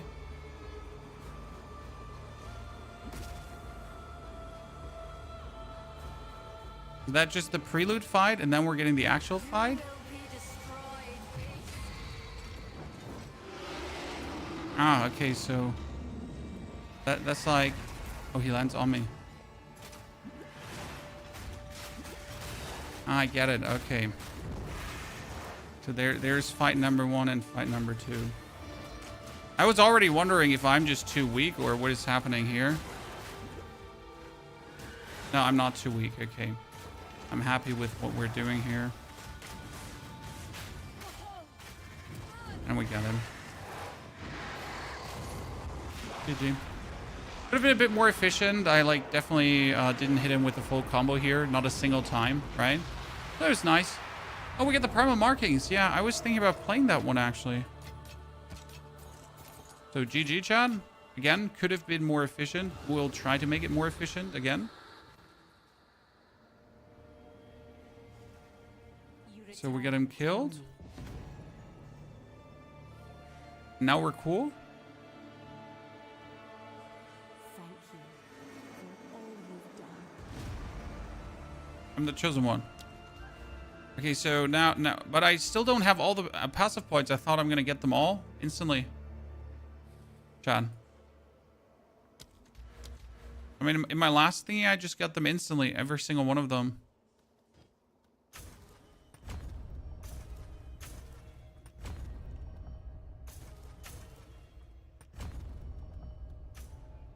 Okay,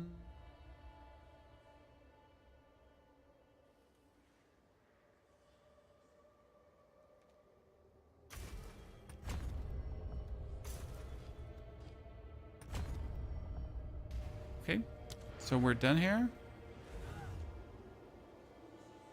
You have for Zarek the Temporal? No. You get it. You gotta become stronger so you can kick Zarek's butt.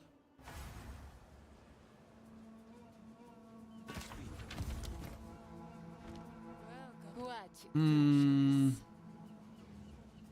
has crit and attack speed, but it has like tier 4 to lightning damage. Not good.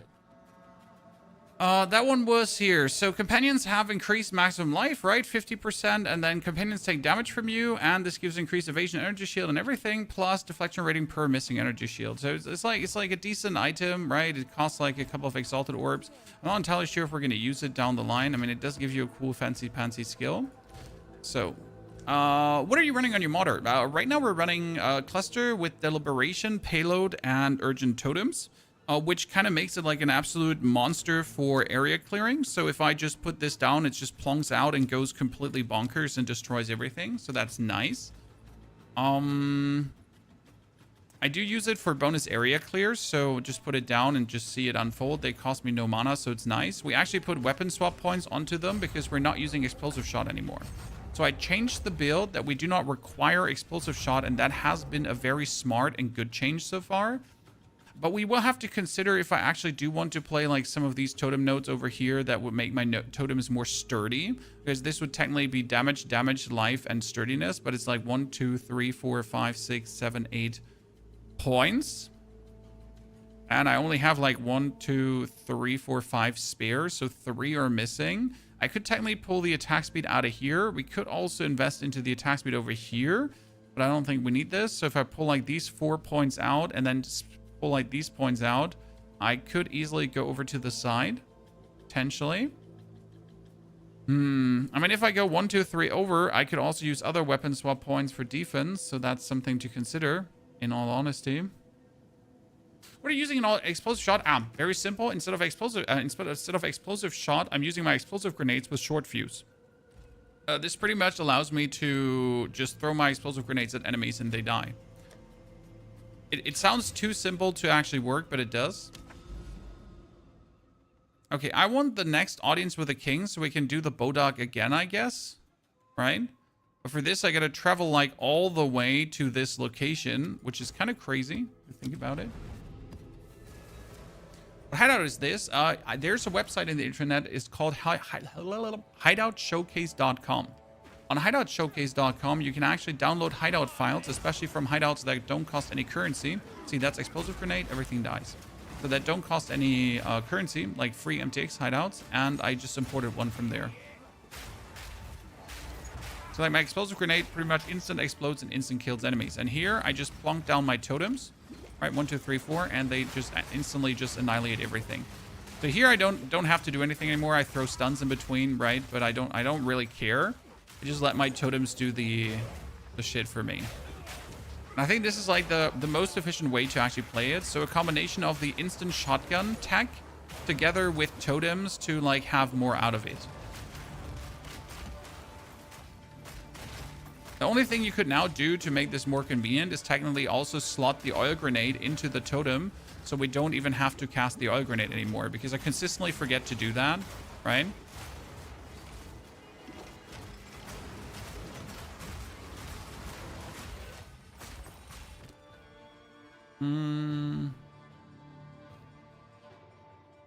The low life build. But yeah, this is like compared to the version we've been playing before, it's vastly improved. So I'm really happy with that. Because I don't always think like there's so big improvement possible. But this change is definitely something that made it insane. Like before, it was always like a thing of, can I really just conveniently clear this out? Because that's like the thing. I don't want to have like a stressful time with these locations, right? If something like a ritual doesn't become easy mode, then it's like, it's annoying. You want to clear these thingies without much of a struggle, right? preferable as easy as possible. And that's where like the grenade tag comes now in with the faster explodey to like what kind of havoc I can wreak. The only disadvantage of this is obviously that people will have to deal with that graphical overload once again. That is just all going to be like vup, vup, vup, vup, vup, right? So not every system can handle this, but I have to admit they improved performance. So it's actually working.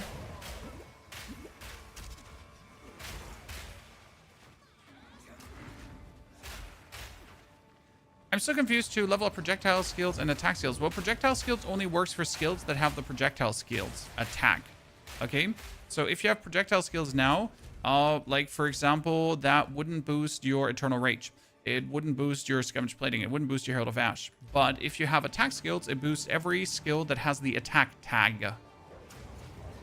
And that's how it works. Pretty simple.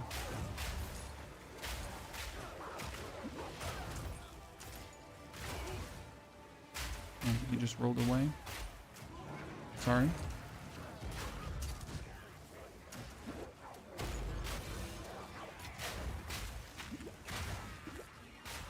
So today we wanted to also kill the Arbiter of Divinity, Chad. Almost got myself entangled there for a second. So I wanted to take down the Arbiter of Divinity as well. I'm actually really close to him. I just need to clear out the second thingy, jiggy-majiggy, and we're good to go.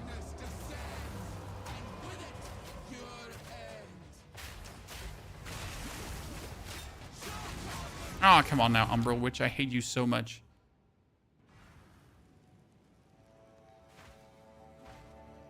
I cannot clear this map now because I accidentally died versus her.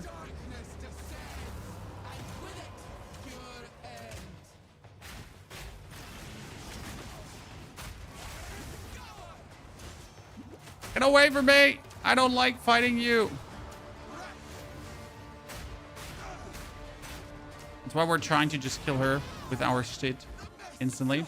So now I would have to clear the rest of the ritual altars, but we can't do that because we died. Mistakes were made. Will you upgrade the written guide this week? Yes, absolutely. I mean, with the new findings and changes, we absolutely have to upgrade the guide. We also have to like try to get some better items here right now because I currently run around with a bunch of inefficient items, to be honest. So let's actually try to... Now, the boots were good. Last time I checked, they had the thingy. I wanted to try to find a better helmet. So my helmet does have all the cold resistance in the world, right? And had a good amount of armor. But what my helmet was missing is... Now, cold resistance we still need. But what my helmet was missing is... So I need to get a... I need to get a helm. And that helm... Oh, sorry. That helm needs to preferably have cold resistance. Then I need... Armor is also elemental, right? Elemental damage is... Elemental damage? That's what I need. And it needs to have... Armor 1,000. I think that's... Right? So we need something in that direction. So minimum 1,000. And then maximum life as well. Right? Something in that direction. It's cold, lightning, maximum life, and 1,000 armor. Ta-da! For one single... For one single exalted orb, chat. How high could it get? I mean, this is like for one exalted orb, it's better than what I have. So it's probably the cheapest upgrade I could get there. But which doesn't make it like insane because again, like... Here's this one, right? If you compare it. It's right. It's pretty much my helmet, just with a bit more life. Bit more armor, bit more everything.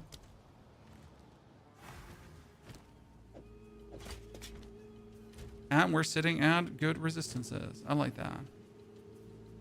So I have to, like, instead of the armor evasion rating, we have to put a cold in there.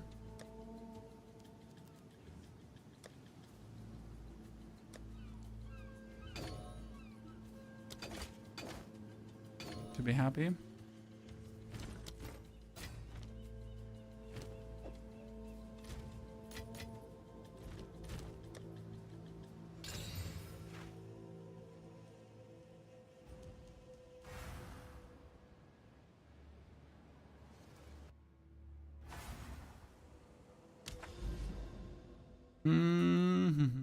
Okay, so this one is like the mansion could have what in there?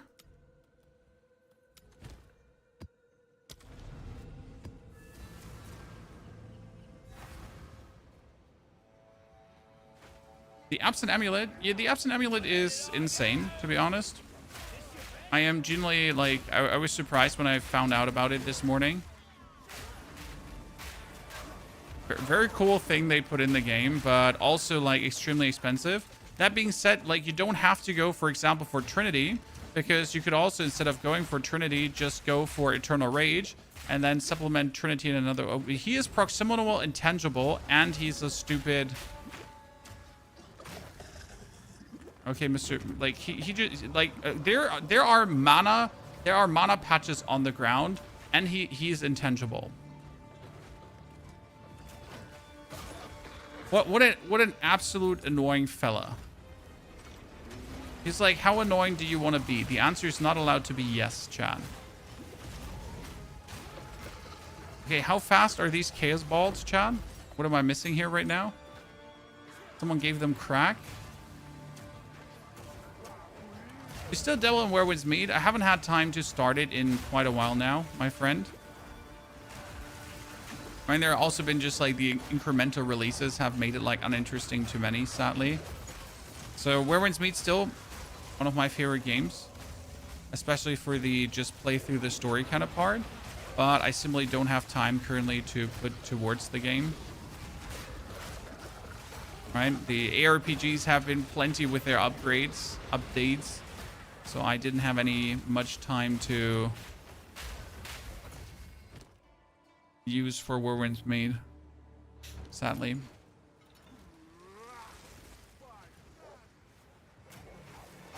As much as I would like to.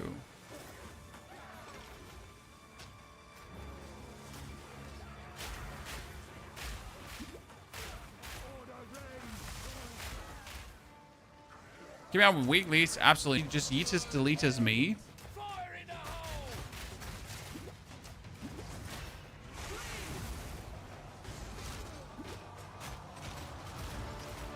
We're gonna have to do is we're gonna have to do it from a bit of a distance, but if I do it from a bit of a distance, it's just not efficient.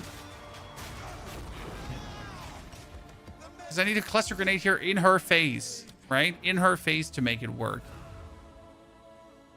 Best way to farm divines? Well, there is not one strategy. There are multiple. I mean, you could, for example, farm these absent amulets, because if you get the right one, it's just instantly worth multiple divines.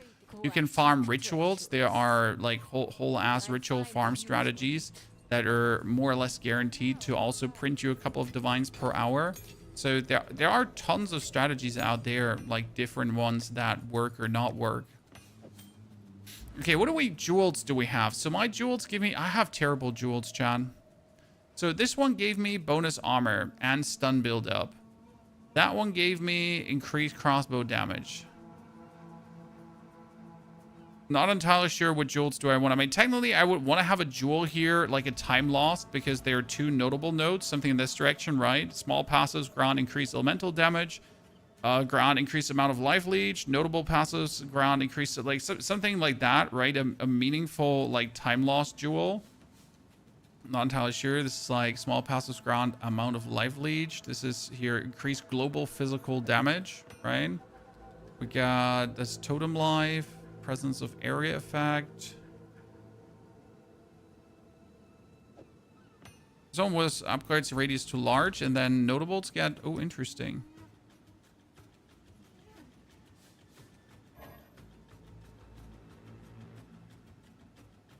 I mean, if I now would take the surround nodes, which I don't do because I'm not playing the constricting command, but let's assume I would play the constricting command, that would actually be fucking insane, right? So what helmet are we talking about? Is it the what was it called? Constricting command? Constricting command Viper Cap, yeah. So this Viper Cap here, you would play now with surrounded, right? That you're always surrounded. And then you would pick like all these nodes up that make you like stronger when surrounded. And considering that like this one boosts them, that would be not nice. Interesting. So that was a good jewel upgrade. Now we just need to see what we do. I mean, probably can just remove that one to put this one in. Gonna make us even stronger, ladies and gentlemen. So how do you get that hideout? Again, there's a website. It's called Hideout Showcase. And again, this is... The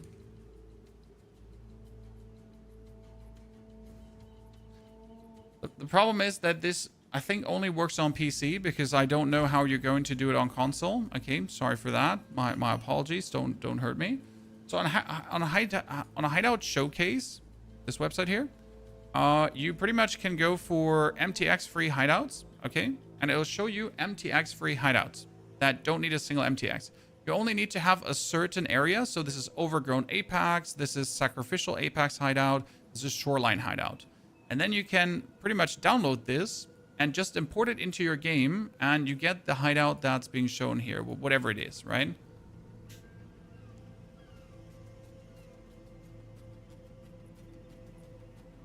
And the website is called hideoutshowcase.com. Just enter into Google Hideout Showcase and you instantly see it. Like my secret tip to getting like cool hideouts. Was MTX microtransactions? So it's not a stupid question. You might just simply not know. And MTX free means that they're free. So you don't need to buy like a certain decoration or something to make it work. It's completely like just click and use. There is, oh, goodness Christ. Yep, sorry. I was not paying attention to things. I was getting a bit greedy. So there is in the essence, in case you missed this, so the essence has a dude in there. See, this essence has a rogue exilian. Because that's actually what we do here. We get rogue exiles and essences. But before I now do anything, I gotta kill Tyranny quickly.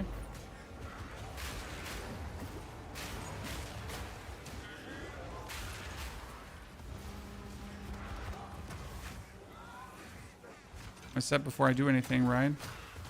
When he keeps activating the monolith. 2, 3, 4.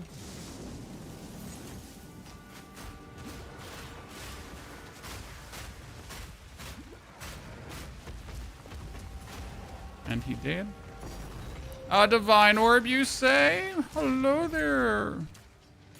Honestly, considering how many divine orbs I've used up already today for some of the changes I did, that is a welcome sign. Yes, I've been using up quite some of my currency to make cool things work.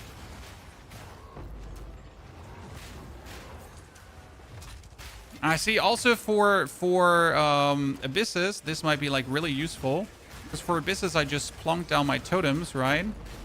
And then I just rotate and see like there comes something out of the abyss, but my totems just instant. Ah, yeah. Hello, Mr. Abyss. How are you doing right now? Let me just plonk down my totems and see what happens to you. See, this is why I wanted to add the totems, because otherwise this would have been like, if I do only clear this with explosive grenades, it's just going to be like a stinker, right? I don't want a stinker. I want this to be like really fun and amazing to clear. So you just put down the totems and then you just laugh because everything just dies. So I hope you like the new version, because it really does make a big difference to, ooh, preserve rib, just like that. It really makes a big difference to what we've done before. And I think everyone that watched the version like 2 of this build, can I not free this?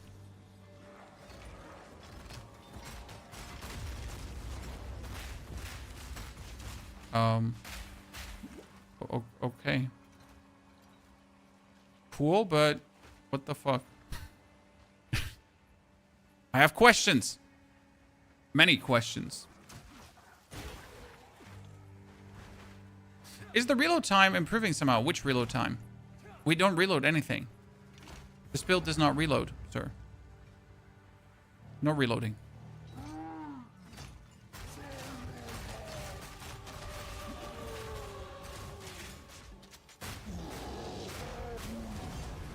Okay, no reloading on this build.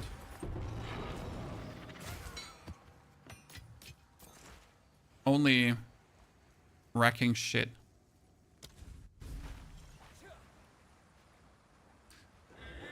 Never-ending loading screen bug. Haven't experienced that one, so no tip. Oh wait, he's here. Wait, huh? Since when are you here? I thought you were stuck in that essence, sir. He doesn't get stunned. I think he is stuck in that essence, Chad. No, he's not. I am maximum confusion right now. Because he doesn't want to get stunned. Sorry, does your shield keep you from being stunned? Or is he not like really where he is? Because I am right now massively confused where that guy actually is. Because I'm shooting him, right, with my grenades on the spot where he right now is. But he doesn't seem to be where he is. I have so many questions. I'm just literally just confusion, nothing else. Because he was like there, but he wasn't there. But he was there, but then he wasn't. But then he was, and then he wasn't again. How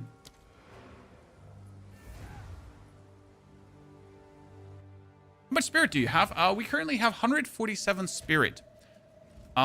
We don't need that much because our increased spirit reservation efficiency. Very nifty. So we pretty much have a chest piece that needed to give us bonus spirit. Or an amulet that gives you bonus spirit. One of the two things. You need either chest piece or that. Like, okay, cold damage, acc rating. Nope. Don't want. Don't want. Don't want. Don't want. Don't want. Don't want. Don't want. Everything else away. Bunch of essences. The best thing they so far added, by the way, ladies and gentlemen, a tab for Abyss gear, finally. Do you know how much I've been waiting for that? Nothing but pain.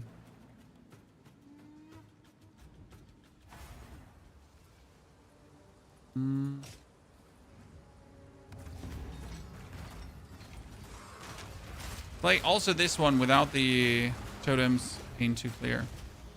We just gotta really consider if we want to invest more into the totems. Okay, where's the boss? There's a boss somewhere, but I don't see. Oh, in the middle! He's stuck in the middle. He's stuck in the... Oh, what a stupid game so far. Why is everything just like right now bugged, chat? I mean, he was just stuck there. He couldn't get out. It's like, stepfather, no. Please. What have I done to deserve this?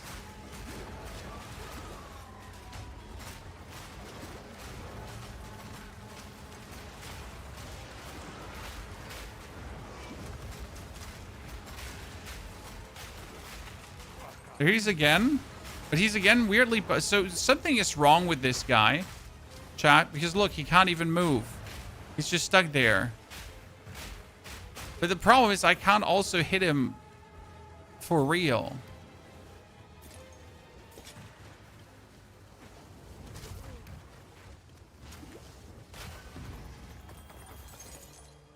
Yeah, this is just not... This is not getting like any less weird.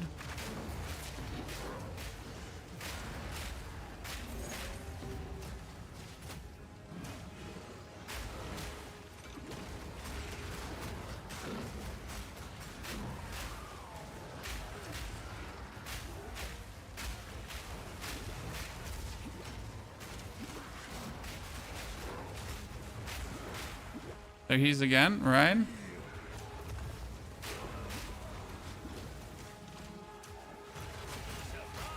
But he's again not able to be targeted. Also, his armor is not able to be broken. Because I think he's again stuck here. Okay. He also has no equipment. He's actually naked, Chan. I have so many questions. I guess end of the day, I'll just take all the ritual points and just be happy about it. What can I say?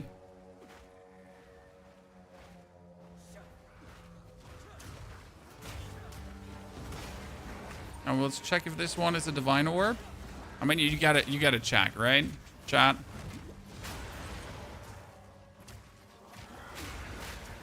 You're not checking if it's a divine. Are you even alive? Repulsion. I mean, repulsion could work for what we're doing because target an area with a curse and then like repulsion's out. It kind of is nifty at times. You have a nifty use for endurance charges plan? No, the endurance charges are just a byproduct of breaking armor, but we have absolutely no use for them. Now, technically, if you had enough spirit, you could play charge regulation to just get more defense, but is that in any way useful? The answer is no, right? It is not in any way useful. It's just like completely unnecessary, and it wouldn't even do anything for the build. So yeah, big no in that regard. Like it just doesn't do. There he is again, Chan. Okay, the moment of truth. This is nothing good here so far. Nothing interesting. I mean, that is only at suffixes. I tend to buy them. So let's flip it. What is this? Call of the Brotherhood. No, this is no, also not. Painter's Servant, but not a good one. If that was like a good rolled one, I'd taken it.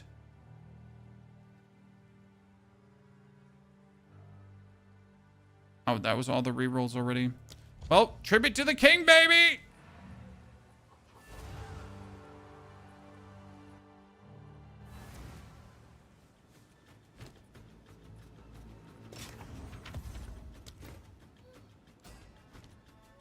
What do you think?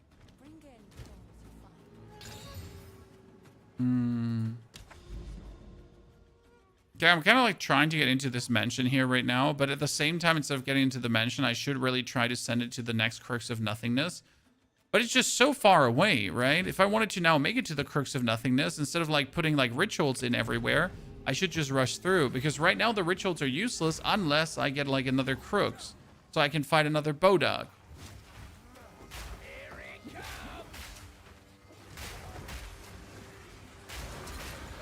And what I want is a new crossbow, but again, in order to get a new crossbow, I would have to get like super fortunate. So we're pretty much forced to now keep playing until I find a siege crossbow that by chance or not chance has the exact right thing I'm looking for. Right? When I could also just go for the old crossbow that we made, remove with an Orb of Annulment the Desecration to hope to potentially turn that one into a better one.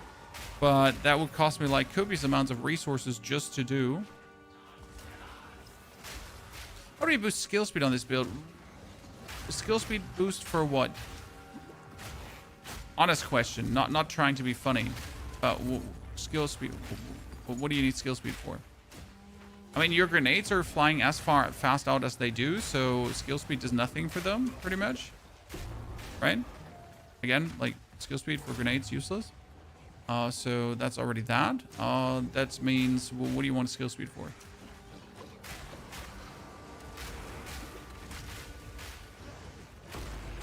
And what you need is cooldown recovery, so you can actually use your grenades more often, right? Because if I use the explosive grenade for clearing, you really never want to run out of explosive grenades. I mean, you at least want to have one in the tank.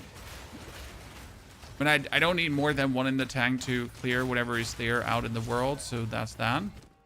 But you at least want to have one in the tank at any given point. Does the grenade work faster? Well, with some skill speed more, you are throwing the grenades out somewhat faster. However, they don't explode faster, right? So skill speed is literally just improving this like underhanded throwing animation a little bit, but not by much. So it is not really worth it to actually consider that. Okay. I did try it out already many times over, and it is just not like something to actually double with, as it really doesn't lead to much improvement. Oh, there's always more coming, please. When we're like considering that we started at rituals to get like, I don't know, what was it in the beginning? You get like 1,000 offering if you were lucky, and now we end up with like 6-7k per level. Oh, that's good. Like it.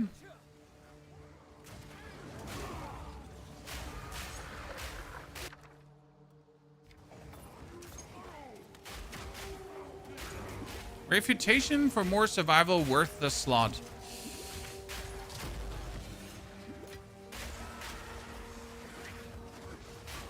I don't have many situations where it would help, but I do believe there are situations where it would help. Also, Refutation gives you that 50% damage debuff where you're actually doing more damage.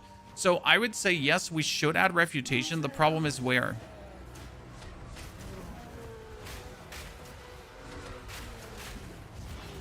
Armor broken?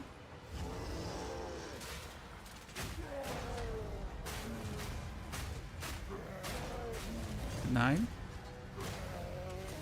So I would have to like remove the cooldown shot, the actual reload here, and then I could probably put Refutation in that slot. It should work. But sometimes like the whole reload just buggeroonies out, and that kind of stinkadoodles. Yeah, I guess if we wanted to add like some bonus defense Refutation. The problem is we only have 45 ward currently, so 45 ward actually stings ass. Because of 45 ward, like if you activate Refutation, you pretty much get instantly stunned. But let's put it in and just see how it works. What is Refutation? It is a new skill from the whole ward shenanigans. And it pretty much makes you just parry everything around you for XXX seconds. It's quite efficient because you are in that moment where Refutation is ticking, you are undying. That means that if you're setting up, like, for example, if I now wanted to zoom into someone to shoot him with my cluster grenades like a boss, right? If I want to just shove it down his throat, like just storm up and then go pop, pop, pop. In that moment, Refutation would be really, really good because it just keeps me from dying. For example, against this stupid Chaos Witch that does so much damage, the Refutation should, in theory, make it so that I can't die in that fight.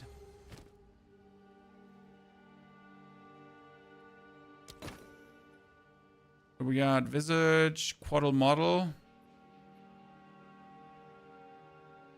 Oh, isn't the Silver Tongue Bow is very popular because Silver Tongue Bow can, what it does do... No, it wasn't Silver Tongue, it was a different bow that was really popular. It was the Triple Shot Bow.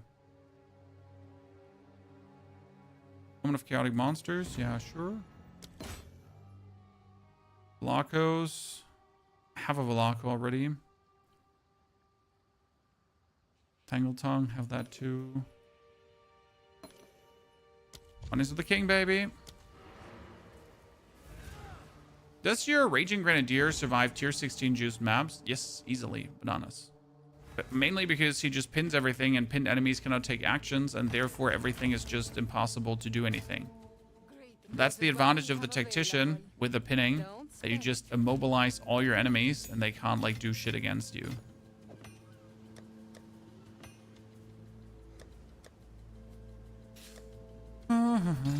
Let me get some...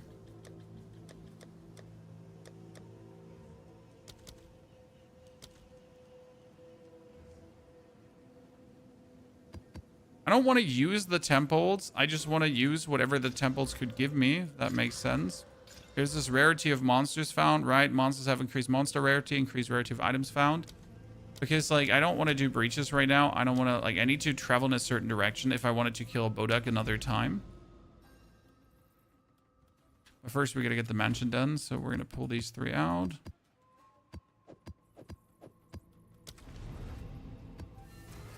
That's the new unique crossbow launcher thing. You mean the cannon, the Treathin cannon.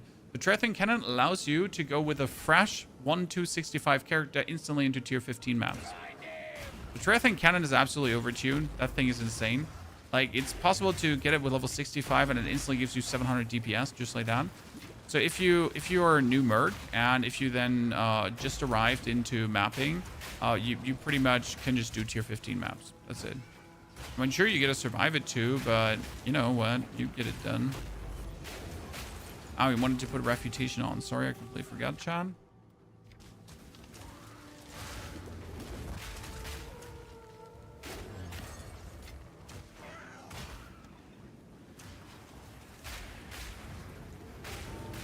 How do you come up with your name? Ponyhof means pony farm in German. That means your ponies, I guess. But I'm not entirely sure.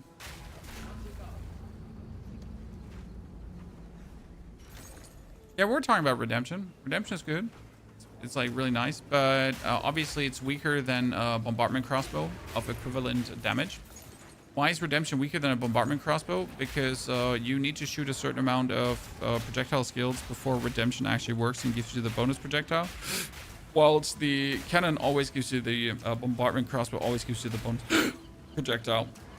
But obviously Redemption is super, super, super cheap. I mean, a good Redemption costs you 20 Exalted or so, which is insane. Oh, hello there. Okay, 1, 2, 3, 4. No? Great, it just vanished. Well, I guess then we just unleash cannons and just have them do cannon stuff. Break armor. Yeah, I'm sorry. I'm sorry, Chad. We didn't even need to apply our attack. So the basic idea was that I just want to complete this map as fast as possible so we possibly can go to the mansion. This is like a bit of my problem with now Path of Exile. So technically I want to play the maps and I want to make the most out of the maps, right? But at the same time, I want to travel towards the location so I can get another Boda. So I can't actually take my time in maps, as taking my time in maps would like make me just take way longer to the Boda, right? What I actually want to do. At the same time, I kind of want to clear out this mansion here right now because that could give me one of the rare lineage support gems. But if I now take my time for that rare lineage support gem, then I'm vice versa going to, again, take like way longer just to get one thingy, which is also, again, going to delay my time at the Boda.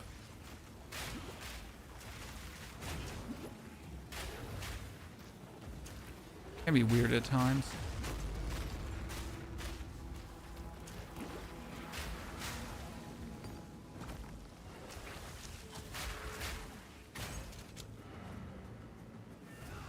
The planner updated, not with what we've done today. Nice speed. So, like, today is all new stuff that I haven't thought about before. I mean, sometimes you just wake up in the morning and you're like, nope, I'm not happy with what I did, and I want to help people have an even better experience. And that's why we're here right now, to pretty much make what we have done before even cooler. That one has 200 possible maximum life. I mean, if someone buys it, right, for, I don't know what, 5 Exalted probably. Honestly, just 5. Someone's gonna buy it. 200 max life is nice.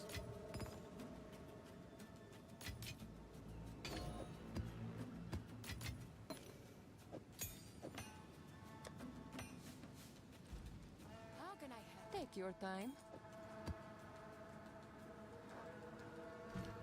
Dragonheart, I had a coffee already. Don't worry. I'm not insane. Not completely. I can still not enter that map. I need it right now in my veins. Lineage support gem don't drop like they used to. Hey, tell that to that Rakiata's flow that I found in the first hour of me in the end game this league. Yeah, sir.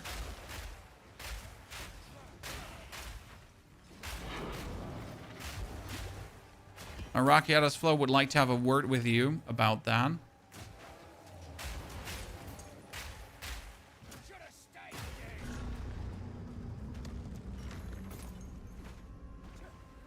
Let's find the boss and be done. Ooh. Why am I always going for essences? Because I like essences. I love crafting with them. Also, I can just one-shot kill anyone in an essence, so why not? Ah, see, my new method of clearing these out, Chad. I just put down totem. Totems, totems, totems. And that just takes care of everything.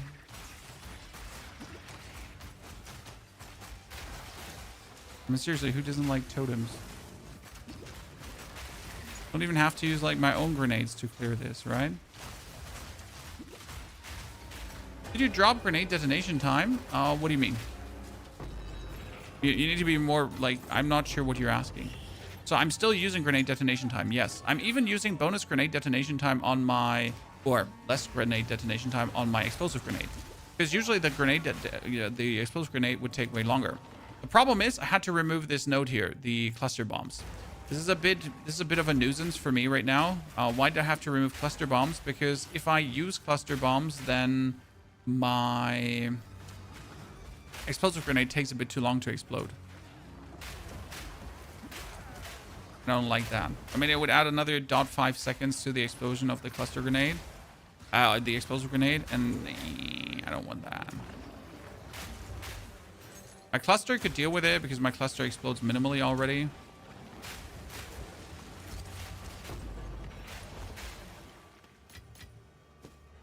Still. Does adhesive grenade reduce detonation time? No, adhesive grenade only puts the grenade exactly explosion there where you put it. So if you throw adhesive, then it explodes exactly at the spot where you have thrown it. The problem with adhesive grenade is that it's virtually useless if you reduce the detonation time. So right now I reduce the detonation time, and that is essentially adhesive grenades. Because the only advantage that adhesive grenade has was that, like, I throw my grenades close to the opponent, they all stick at the same spot, and therefore they win for me, right? But since now we're at the point where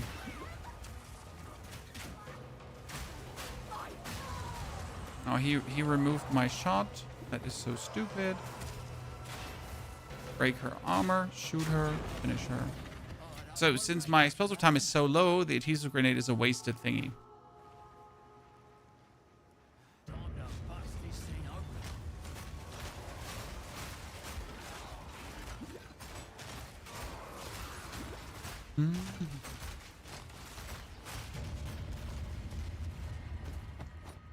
I hope that makes sense to you.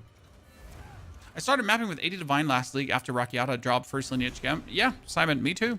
I mean, I started with 80 Divines, and currently we're sitting at, what is it? 54. But that's because I spend quite some today, like at least 30 for various things. So the problem is that I spend like quite some, but only to throw the things away again. So it was kind of like buy this and then sell it again. Buy this, sell it again. Buy this, sell it again. Because it was like, oh, this is useless. That is useless. Why did I even buy this one? It was a bit of a, yeah, questionable spending spree. But I had to try out a lot of things to make this build even better, right? We had to buy this chess piece. That was a divine. Was absolutely mandatory to buy this. Not sure if we still play Painter's Servant. I mean, Painter's Servant is nice right now because it actually does give us more damage. But the problem is that Painter's Servant is useless for the high velocity rounds. So preferable, I would actually need to get gloves that have a high physical percentage, right? That'd be great. So I kind of need, like, Painter's Servants don't have any defense right now for me, right? I would need gloves. Need gloves. And I would need to have here stat filters. I need to have physical damage, add physical damage to attacks. And that one, like, as high as possible. Preferable. But not only physical, so I'd like to have physical and lightning, lightning damage. And then that as high as possible on an armor item. Jesus. How much armor does it need to have? 50 minimum? Makes sense. So something in that direction, but this one needs to be minimum 29. And then preferable, it should also have maximum life. Right? So, like, see, and if I want something like this now, I'd have to pay 7 divine orbs. Yeah, I don't have 7 divine orbs for that. So, here, well, one divine will give me physical, lightning, and evasion rating. I guess.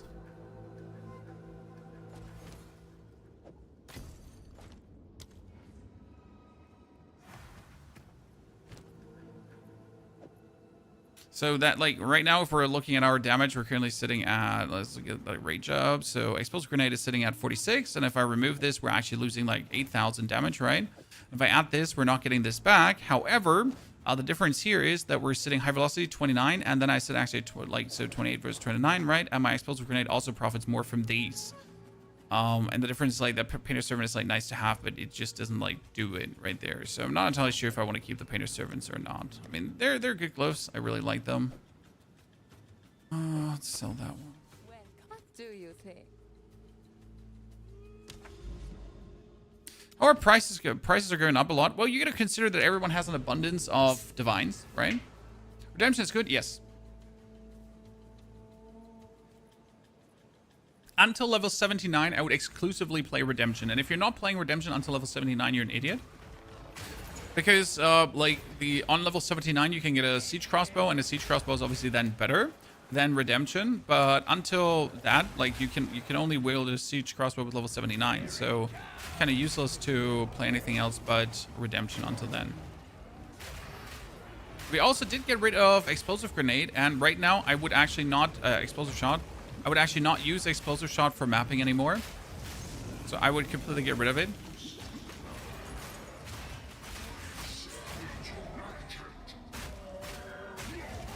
Because you don't need it.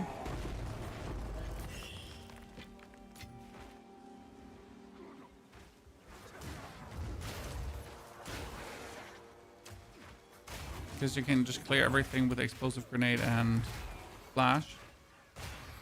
Okay, let's get to the boss. We're currently, like, we're zooming, or we're trying to zoom. That's not the boss. I thought we found him already.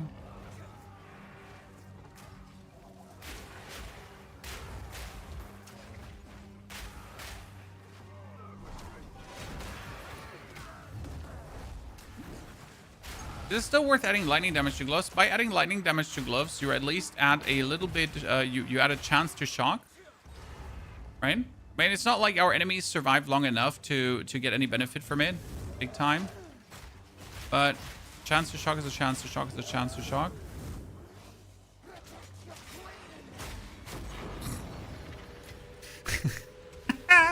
I just like when they just die. You know? It's just like, boom. I win. You suck. Let's kill the other two elites. They're so close. It would be bad to not kill them. It would be bad form to not kill them, Chad. Boop. Best part about this whole cluster grenade thingy is that it just looks so unspectacular. If that makes sense to you. There's no big, nice explosions, right? There's no kvams. It's just like, boop. You're dead. Boop. Your friend's dead as well. Boop. You're dead too. And that one is dead as well. No? No big, like... Just pocket sand. Pocket sand.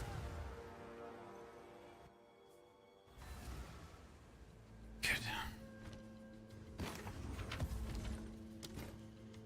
I wonder if I should buy a crossbow and try to craft it up. The problem is that the good bases that I would have to buy are really expensive. So I'm not sure if that's even worth it to consider. Okay, ladies and gentlemen, we finally have the... No, we still don't have this unlocked because we're missing the creek. Are you kidding me?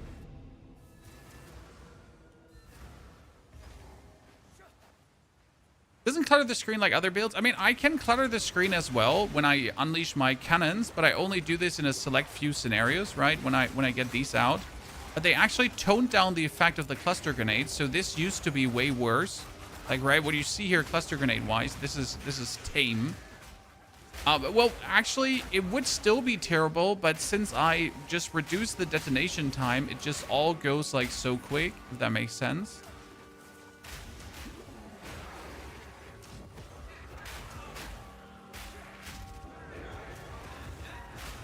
You have 6 spirit gems enabled. Well, I don't have the spirit to activate 6. I need Eternal Rage because Eternal Rage is obviously like insane. Who doesn't like Eternal Rage? Then on top of Eternal Rage, we are currently running Scavenged Plating and we're running Herald of Ash. So those are the things that we get going on right now. We used to run Windrunner for the longest time, but we actually gave Windrunner away. I think it would still be useful to run, but I just don't have the spirit to do it. And I don't want to run a Spirit Amulet as well to make it possible.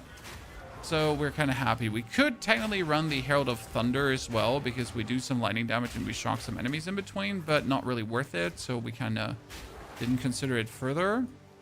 There would be... I mean, I did try to run Resonance just to see how much more damage it would give us. And Resonance gives you like 4,000 to 5,000 more DPS, depending on what skill you use. So that was actually nice. But also, like, it falls under the not really needed. There's just a limit to how much damage you really need. That makes sense. Okay. How many more builds do you plan on doing? Well, until I want to play a different game, so tons. The next build that we're planning on doing is actually a totem, spell totem build. And then we have a Disciple of Varashta to still do. Wait, we still don't have everything done? Wait, are you telling me I forgot to destroy the device twice, and that's why I have to repeat these maps now, Chad? What level did you drop the explosive shot? Well, I dropped it right now, but I would actually drop it earlier. Because again, like, so what you're going to do is you're going to reach level 65, and then you're going to equip the Trethan Cannon. With the Trethan Cannon equipped, you're going to now use your explosive grenade for clearing exclusively.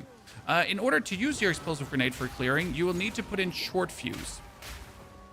Because with short fuse 1, the explosion time of your grenade goes significantly down, and you have to remove the cluster bombs. Technically, you don't have to remove the cluster bombs, but it just makes it feel smoother. So I did remove them, and it's just like the better zooming for me personally. Oh, you're a Seminal Intangible? Off with his hand. So yeah. Can really early actually remove the cluster, the explosive shot. The problem is, for the explosive shot to really deal the maximum damage, we would have to do too much to make it worth it. Because this is just not an explosive shot featuring build.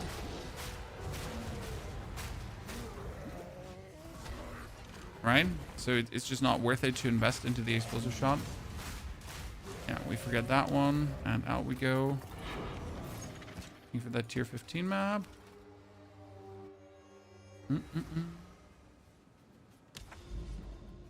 And wait, why can I still not do this?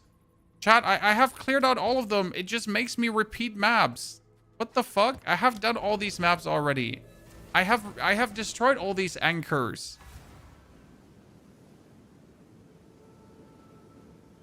I mean, you just saw me in the last minutes do this.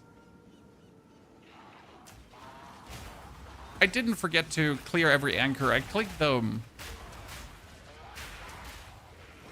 What is this?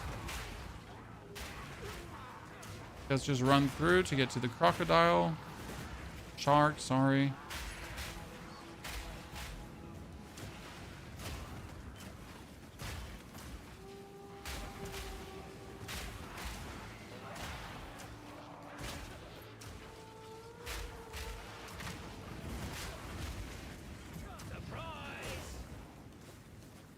There, we got him. Moves quick.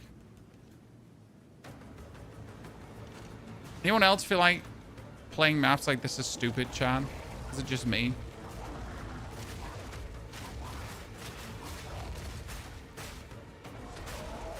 Yeah, thank you. Okay, if now the map, if now the mansion in the mist isn't activated, I'm just going to be unhappy.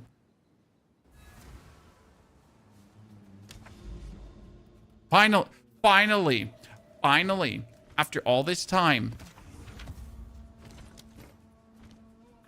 This is what we have available. Goodness Christ. Good. So for a mention in the mist, which one do I activate now? Chad, do I activate Hilda? Do I activate Doriani? I mean, this is a deadly map boss, so it doesn't count as a powerful map boss, right? Does a deadly map boss count as a powerful map boss, or does only a powerful map boss count as a powerful map boss? That's the question. Answer me.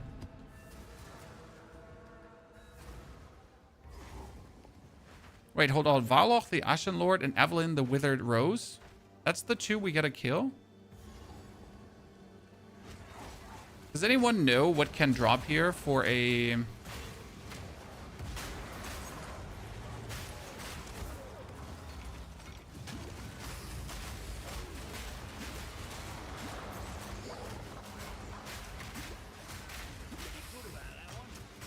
for a lineage support from these?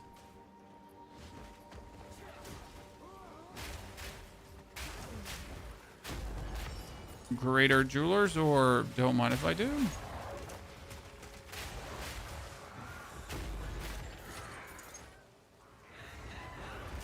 Yeah, I mean, right now POE is really enjoyable to play. There's a lot to do. There's a lot to fine-tune. I mean, I thought I was done with this build already because it was just absolutely destroying. But then I decided to like put some more time in the build, and it's honestly like time well spent because like the build has gotten so much stronger now just from putting like a few more extra hours in. And I think we can do this like for every build, right? That you just like put a few more extra hours in, and then you just get like so much bonus strength out of it. It's really nice to see.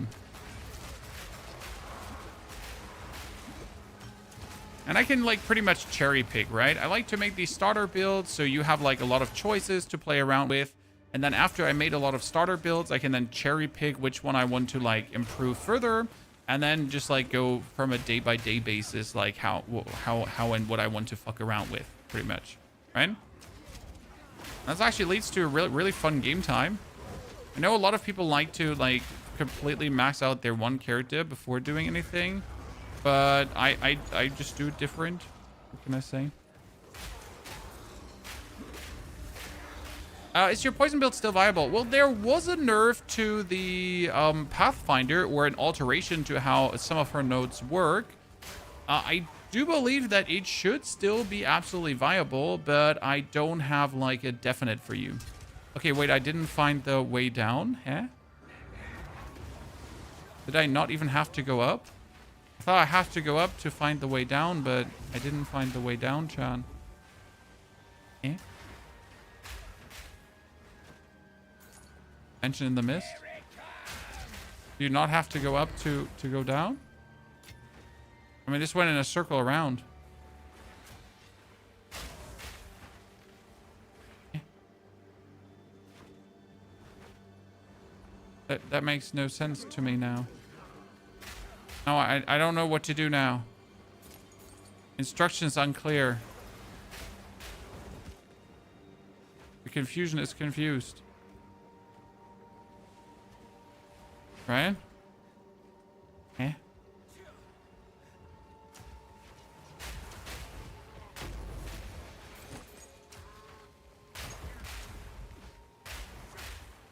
I mean, running around on the outside doesn't make much sense to me.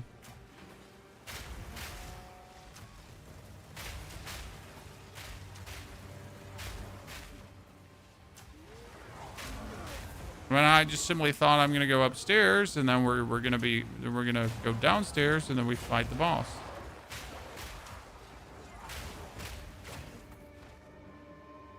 Any idea how to craft sniper attack speed to a bow? Sir, I have not played bows in forever, so I generally do not have a single tip for you bow wise, because I could only give you like some mambo jambo, not really funded knowledge. So I'm sorry, but bow wise, I am really not in any way an expert. I mean, usually if you wanted to get attack speed, you would take a blue bow, and then you would add the essence of haste, I guess, right? Okay, that giant bird just thought it should come, Chan. A divine orb. Well, would you mind, ladies and gentlemen? Would you mind if we just pick up a divine orb from that bird man? Hmm?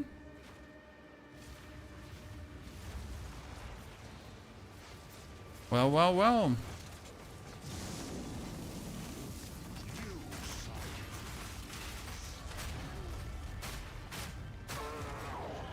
Done.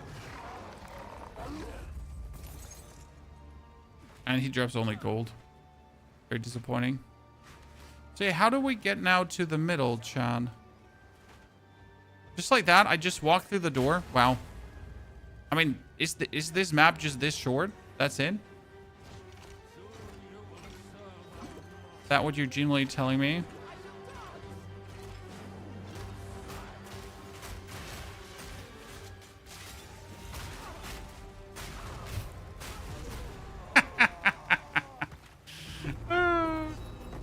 We got him, chat! We got him!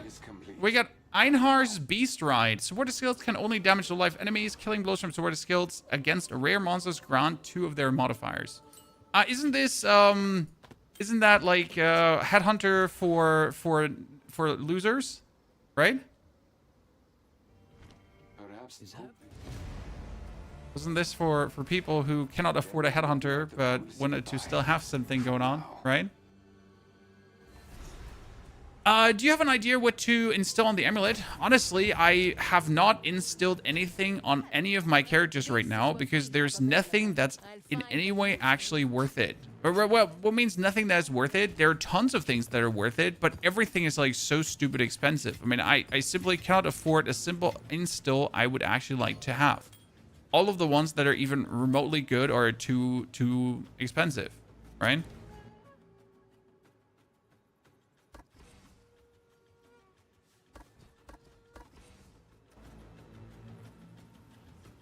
So for me, like right now, what would I take? I mean, I would probably take like a defensive node like Relentless or I don't know, something that gives me like bonus armor, right?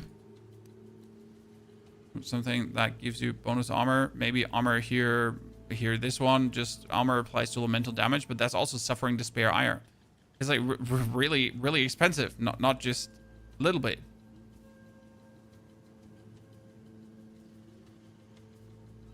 I mean, here also increased armor, recoup his life. So it's all these kind of useful, but nothing like, eh.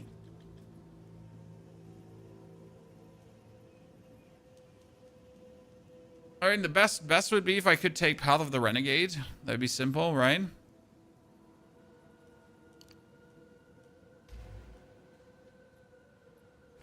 Virtuous Barrier? Wasn't Virtuous Barrier from... Isn't it one of the new ones? Virtuous. No, it's not here. Can you get the... How was the skill called again? The skill...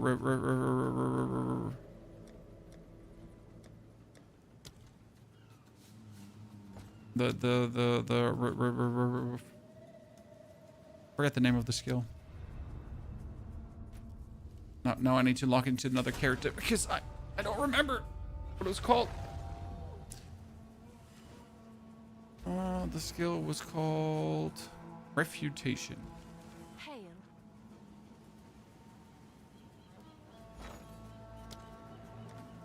Refutation. Can you get Refutation from this? No? Do I have to buy Refutation from the market? Really?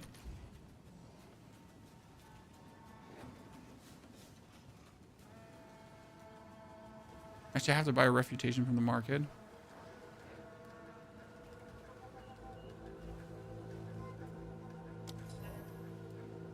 Oh my god.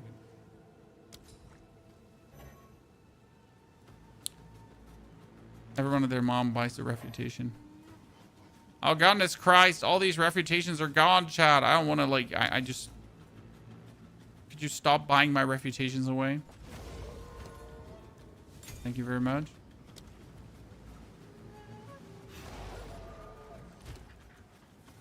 I find Flash Grenade does break the armor, don't need velocity rounds. You're not breaking armor with velocity rounds, sir. You might misunderstand something there. The velocity rounds have nothing to do with armor break. The velocity rounds are for interacting with the broken armor. Fizzy, good to see you there. I'm happy that Diablo could teach you the one or the other thing.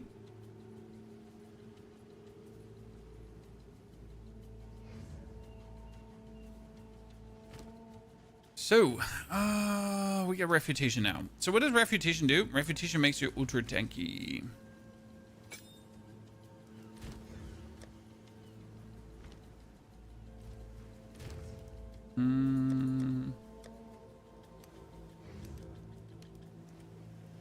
I need prolonged duration, and I need efficiency too.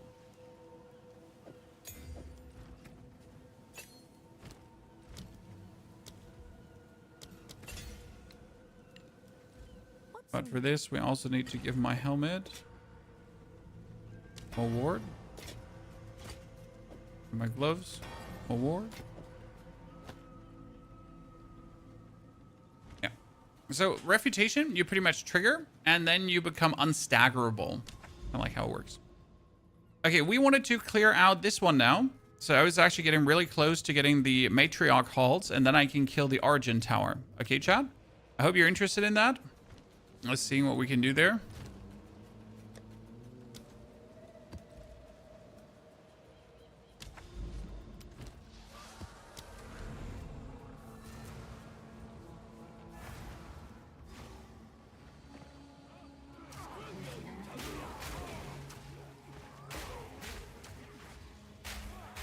You're not killing bosses as quick. Well, so the trick to killing bosses quick is that you need to break their armor. So you need to break the armor with the stun grenade. Then you need to shoot the high velocity rounds. And afterwards, you are going to use your cluster grenade to destroy them.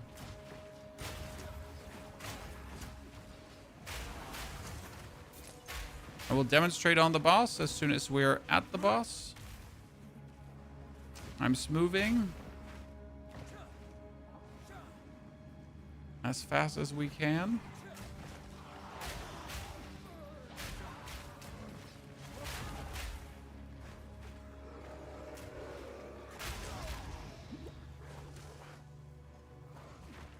Oh yeah, I forget and you need to reduce the elemental resistance with the oil grenade. Yes. Sorry. I mean, in most cases it's not needed, but like, don't make a habit out of forgetting it. Right? Because it's just literally the tap of one button, so why would you not?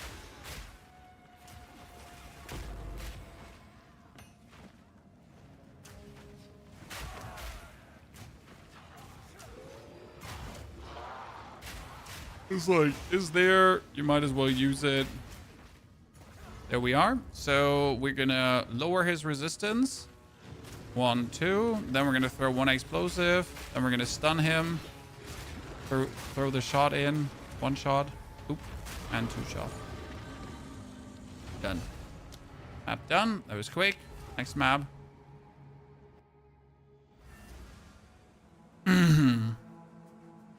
Big bye. I wish you a lot of fun with the monk. And with the addiction that's called Path of Exile.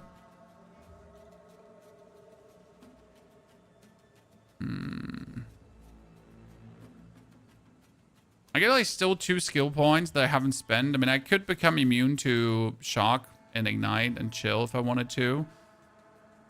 And then use other things. But don't really need it. I was thinking about like picking up more defense, right? I could pick up even more defense, but my defense is also somewhat solid. I could get more elemental damage shenanigans. That would be great. I'm generally considering if I should just not like go in this direction to pick up like armor applies to elemental damages, strength into damage. Something like that. Because there's nothing really crazy meaningful to pick up around the side. I mean, we could go to hear the elemental damage during a flask effect. I mean, worst case scenario, I can just get move and attack speed while I'm zooming. So that's like the worst.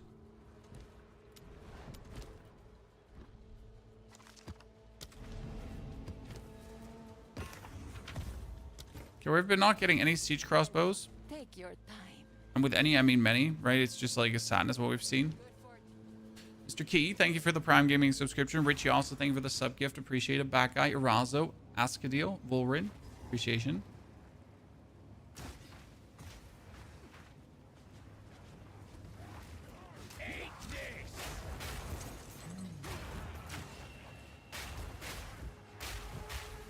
Okay, let's find the boss so we can do the Arbiter of Divinity. Because I want to see how easy, how hard he might be or not.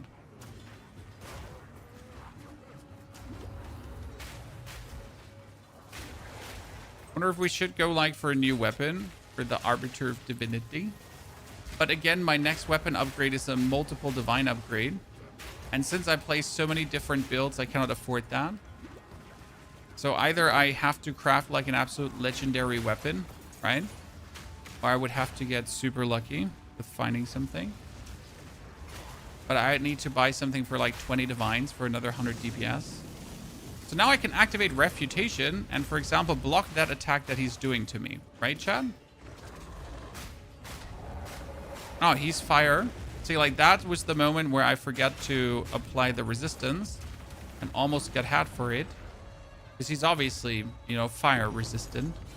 surprised. Why would the thingy that's made out of fire be fire resistant? That being said, the Arbiter of Ash was also made out of fire, but for some reason he wasn't fire resistant, so make it make sense, Chan. Explain like I'm 5, Eli 5, please. So like I could also just put down totems here and just ignore fighting him. Look at this. So this is just my totems being bullies, right? If I then don't want to interact with things. I can also have this handled differently. Pseudo Gamer, thank you for the Prime support. Maybe you choose to spend it here. I mean, definitely 400% improved today. Level 88 also made. So we should be able to get all the way up to potentially 90. I'm building a Bleed Merc. Any ideas? I tried Bleed Merc, and I think you have to more or less play Flash Grenade, as Flash Grenade has like an insane attack, damage, physical scalar going on. Yeah, that's what I would have said. Breaker armor.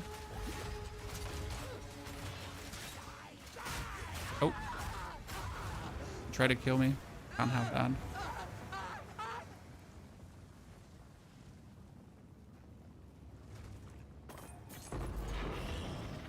Oh no, this map is again kill all rare monsters. That's bullshit. And we're gonna have to do it again. No, now it says map completed. Okay, thank you. Please. So there might be a way to have the Gemling. Oh my lord, that has 240% physical damage.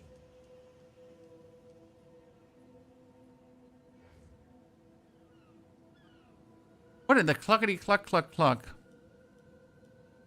The problem is, even if you get now a physical damage on it, okay, let's say we get like 25 to 50 physical damage on it. Would it really lead to something? Well, we gotta try for the shits and giggles, right? I mean, end of the day, we have to try for the shits and giggles. Okay, I need a Abyss. We need here, this one, and then Prefix, right? Prefix, we don't have that. Shit. Currency exchange. Prefix. Sinistral. Exalted. It cost 5 this morning. As soon as I can. One single one. I've gotten expensive. Okay, let's see if we can add physical to that, right?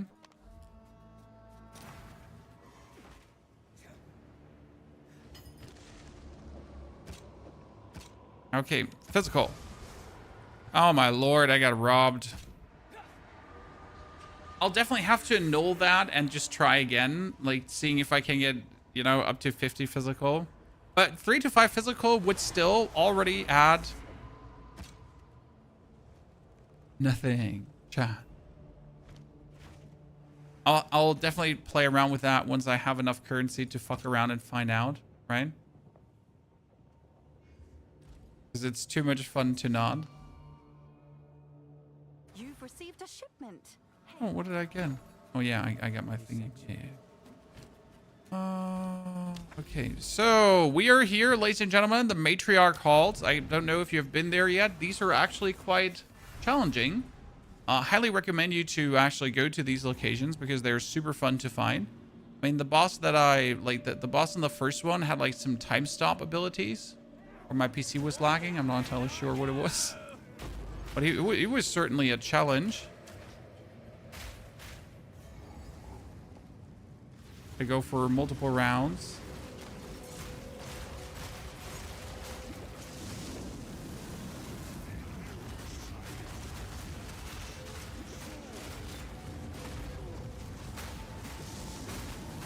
Okay, wait, what's happening here? Everything is lagging, Chan.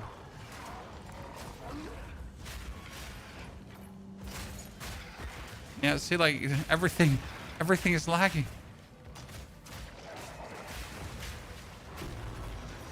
Just get teleported around left, right, and center.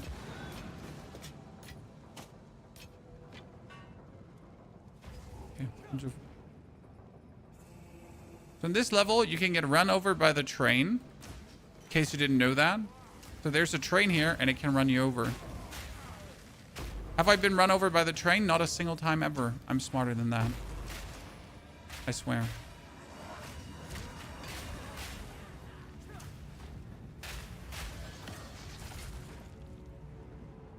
I mean, seriously, do I look like I would be getting run over by the train?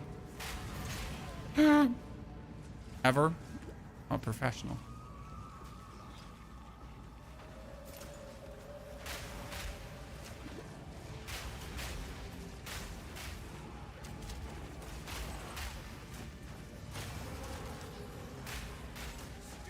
Did the monkey get a nerf or something? Not that I'm aware of. The recent nerfs are more like to leak mechanics because they were working a bit overtuned, so they turned down for what? The rewards. But apart from that, I'm not aware of any other further nerfs to actual skills. I mean, sure, the Flicker Strike got nerfed because the Flicker Strike was making you invincible, right? And that's just not cool. I mean, a skill that makes you completely undying seems kind of silly. Because you cannot, like, get hit while you're Flicker Striking if you have, like, unlimited... like, it was an actual, like, undying. It wasn't like the, haha, this build is so tanky, it's undying. No, it was like, you know, you're... Oh!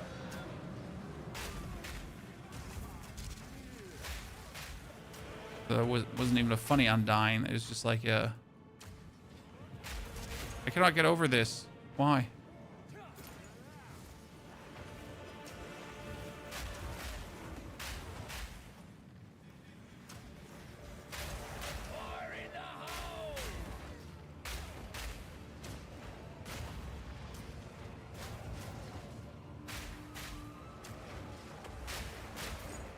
Okay. Oh, jeez. See, there we had to go. So then now comes the actual boss, right? And with it, like, I think it's... Is it the same one? It's the same one. Nice. That dude was, like, quite challenging the last time. Let's put this out here.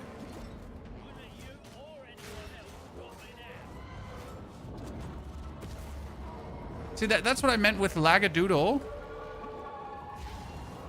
Okay, he's not reloading my shot correctly.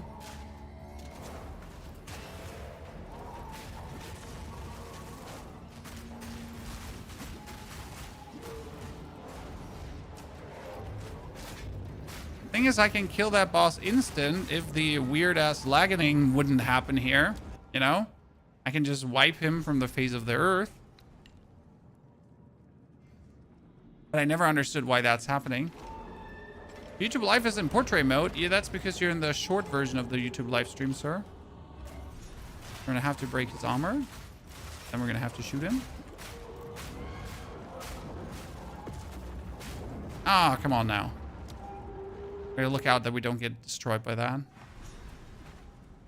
Okay, for this we need the refutation because the refutation makes you undying there. Ah, let's put on the oil.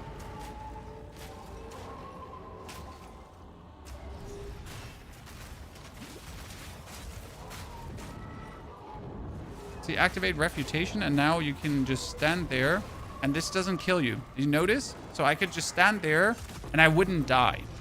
Because refutation in this case says, like, you parry everything. So I literally parry anything he just throws at me. Whatever he throws at me.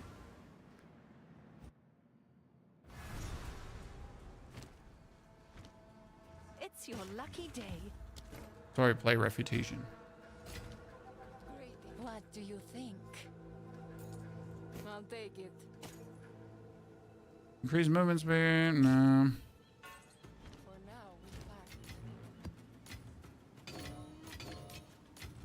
Really nothing interesting. Okay, let's just pick up everything. Have us to have. Argent Cradle. I don't have space for that. Okay, so with the Argent Cradle now and the other item, I am supposedly now able to return back to Doriani, and I could challenge the Arbiter of Divinity. You think? As far as I understand. Spend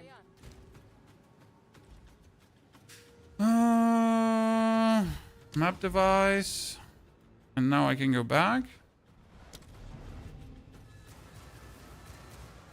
Druid build in the near future. I did a druid build in case you missed it, and that was a druid. A druid spirit walker build. In case, like, insane. I'm a game.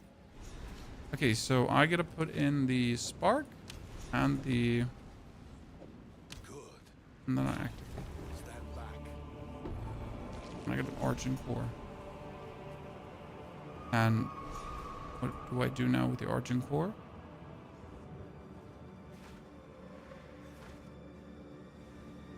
Yes. So just ascend the tower. Oh, I can ascend here. I never saw that before. Oops. I might have missed that because I wasn't paying enough attention.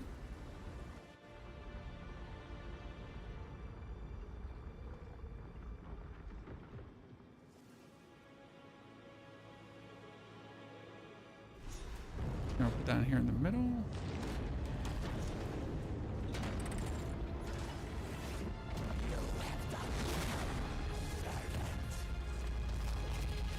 With this, the master shall know unending power.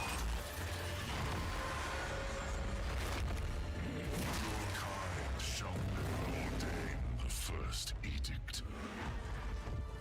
I mean, that's it. That's how the dude just died, that we never knew who actually he was.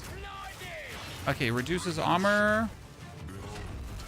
Hit him. Refutation on. The enemy returns. Oh, come on now. We were just about to get him, Chan. Meanie. This world must be purged. Okay, we got his thingy again. Our enemy died. The mother soul is everything. Salvation was never offered. Oh, that one would have killed me, I guess, if I didn't.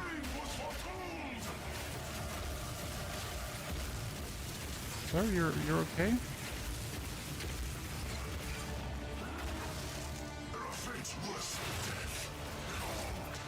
I mean, technically, he just seems vastly easier than the Arbiter of Ash. Arbiter, what is the first edict? It must be protected at all costs, for it is divinity itself. Okay, I got the Ancient Visor, a Chaos Orb. Not too shabby. Now I can activate a Cardinal Wall Tower. So now, like, in case you don't know how this works, so you can now just finish, like, a lot of maps at the same time. So I'm going to go for here. And then I can activate these towers, and this is going to clear out all these maps. So from all these maps, I am now getting the Atlas points. Right? Just like that. But I'm like, this is how you pretty much get all the Atlas points, but just killing the Arbiter then multiple times. And I really don't know what to actually do with all of these.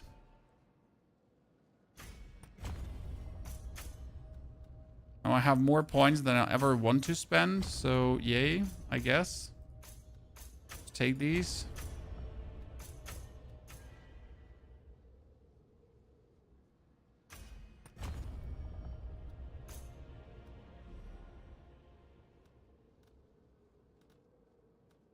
I wanted to have these. Yeah, thank you very much. I guess I want to have these two too.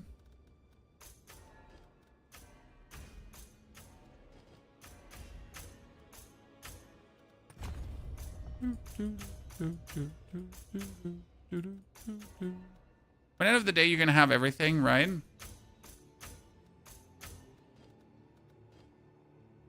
Okay. So, now that we got that Arbiter down, return to the Ziggurat encampment, and then that's like, I get the main storyline. So that was the Arbiter of Divinity, ladies and gentlemen. At least one time. I don't even exactly know what I would now have to do the Arbiter of Divinity again. Oh, ladies and gentlemen, we sold my old one for 3 divine orbs. My old chess piece.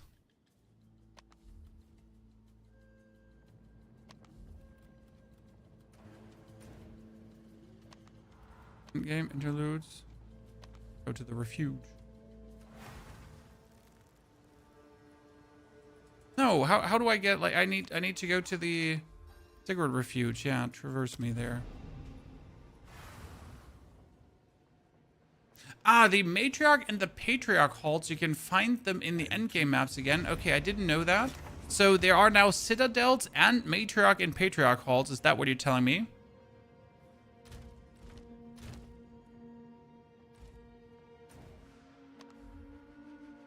That seems plenty, like, Lucky day. yikes. Welcome. What do you think? Carry on. Okay, so we got a Delirium fog in your maps never dissipates. Delirium maps increase 1% faster with distance from the mirror. Okay, so what should we now do, though? Did you go and get your free skill point from the martyr? I know that there is, like, that someone sacrificed a soul here at the backside, right? So in case you didn't know this, chat, if you're a level 100 character, you can actually go into the back of the Arbiter of Divinity's shenanigan, and then you can sacrifice yourself if you're level 100.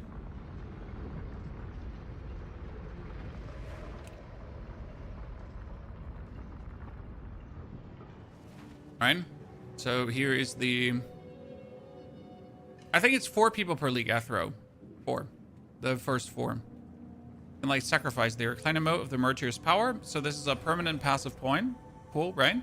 And like you could sacrifice yourself here. But it's I'm not sure if it was 1 or 4 I throw. But it's kind of cool because the person will forever be put up on a pedestal, right? So yay.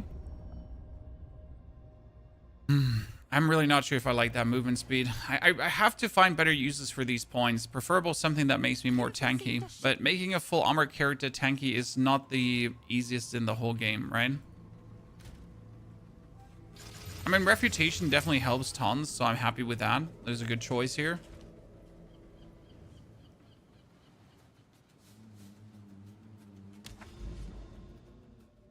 Okay, what do we do now? So we could try to find another Pinnacle boss here at the Bodak. We could probably try to travel to the Hive colony in the middle here. I mean, my last Hive Fortress actually got bugged, but you know what? With the new version of this build, maybe a Hive Fortress is actually exactly what we need to do. So let's give this a try. Let me get the quest for that one also done. What's a Hive Fortress? Well, Hive Fortress is like these dudes here everywhere. And we all know how annoying they are, right?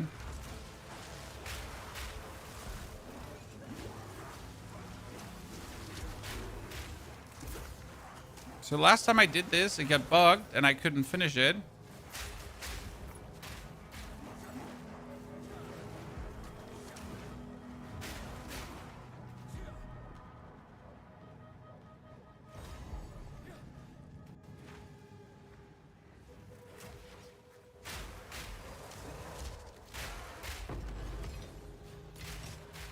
But I wonder if I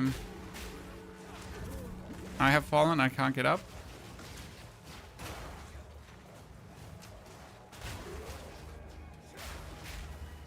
I wonder if my new grenade shenanigans would actually eat us really nicely.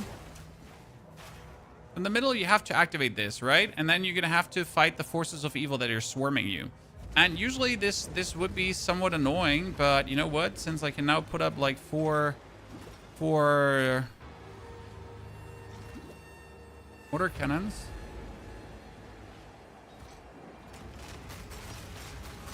See, this is what I meant. I'll just put up the mortar cannon and chill.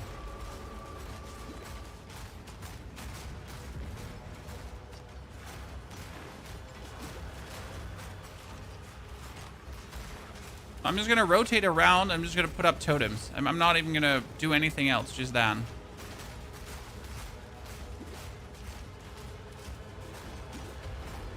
Seems reasonable, doesn't it? How do they not do much damage to you? Well, I have 80% bonus armor. That helps a lot. I'm not sure how much armor you have, so it's 80% armor. It's also armor takes care of elemental damage, so there's a huge portion of that going on as well, right? Then we got a Virtuous Barrier as well. That gives us more life. I mean, obviously now having rings with more maximum life would be something I absolutely need. Having a helmet with more maximum life would be something I need. Generally speaking, there's a lot to improve. Also, my armor is not only 80%, my armor value is actually high. So we're sitting at 15,000, so that's good. Okay, chat, did we just make this one like super easy?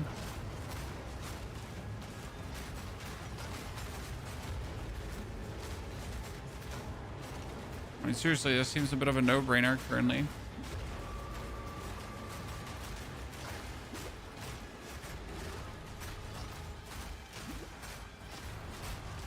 Just wander in a circle, go down, show them I can have 4 of them. They will make me stronger.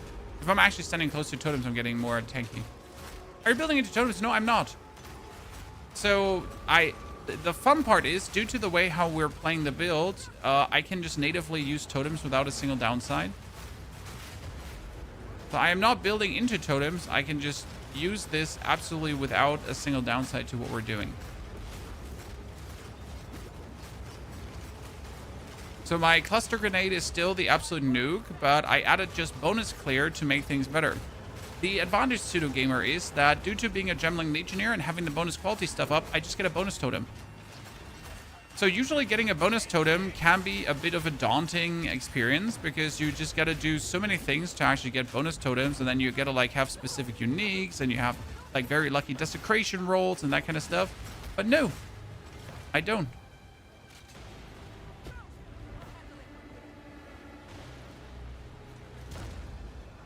I win. For now. For now.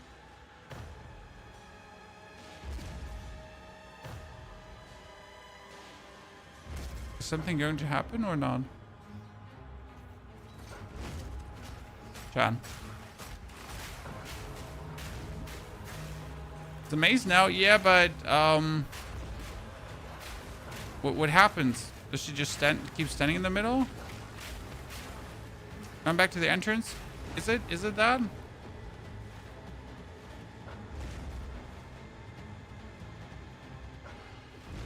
I mean, honestly, in Path of Exile 1, this one was executed better. Because it gave you, like, more information to work with. Right now, this is not, like, you know, I kind of feel like I'm missing, like, quest prompt pop-ups. Because I know what to do from Path of Exile 1 because I played this league already in Path of Exile 1, right?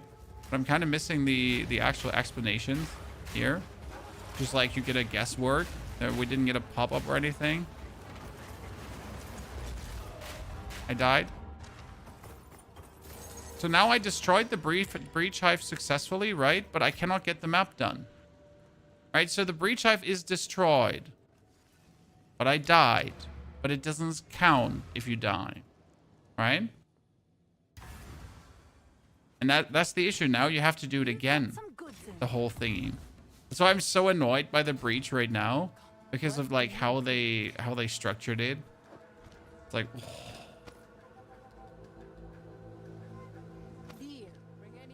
Rather do something else. Go on. Choose what you need.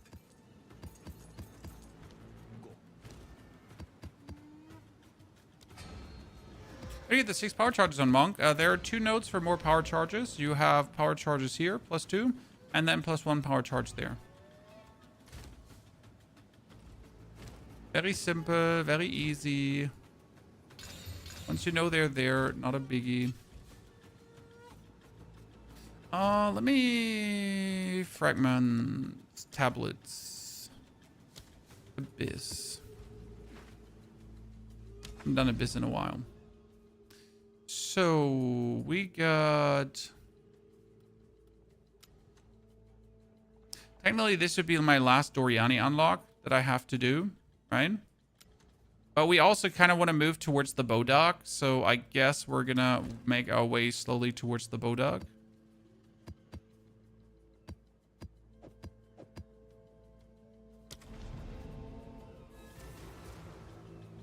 What's the name of the game? The name of the game is called Path of Exile 2.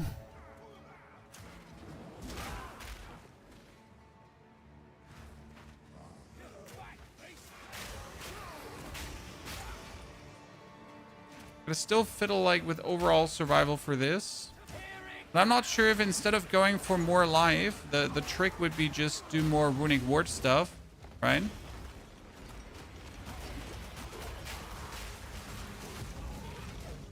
Isn't there like get runic ward for heavy stunning enemies and then you just deplete your runic ward and redeplete your runic ward or something like that?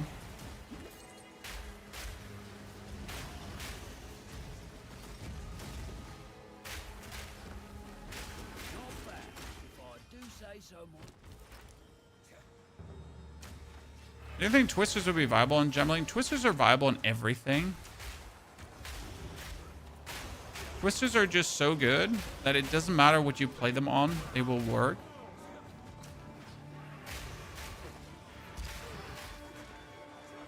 That should tell you generally how broken Twisters are.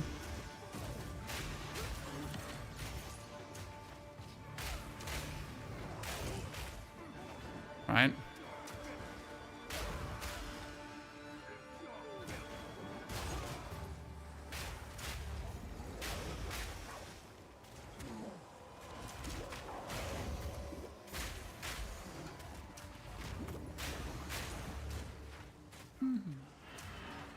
Twisters are the new lightning spear. Well, twisters have been always actually broken. Just people didn't want to see it. You know, took a while for people to figure out some more attacks to really make them annoying. But I mean, twisters have realistically been that like since the release, very annoying.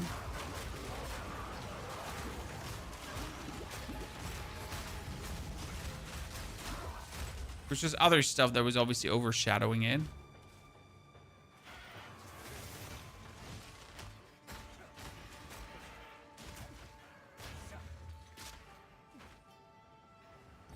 Okay, but is this where the last ritual is? This Gemling grenades? Yes, sir. This is not only Gemling grenades.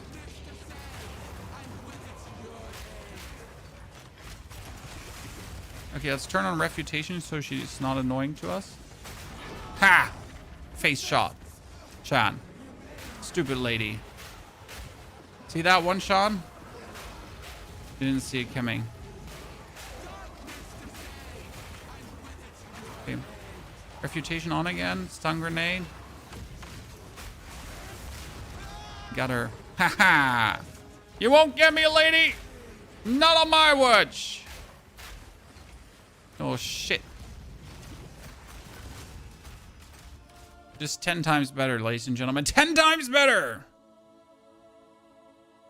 Oh, isn't this the Siren Inheritance garb? Isn't this like the reverse chill thingy going on?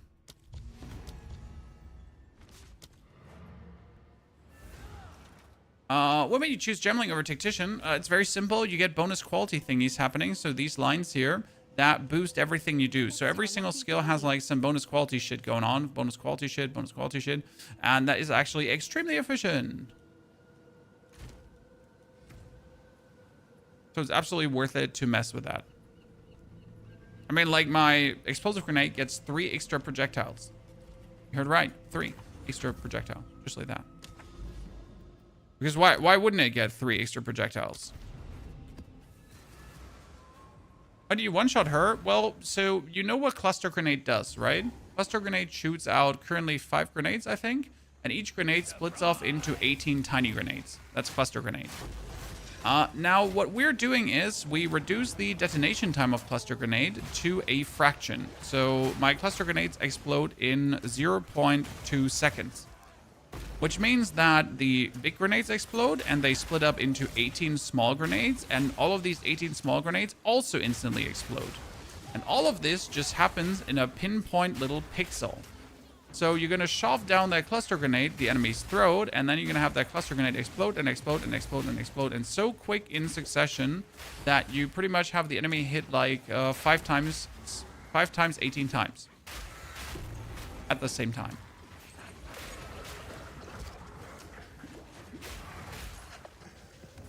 And that's called a shotgun cluster grenade.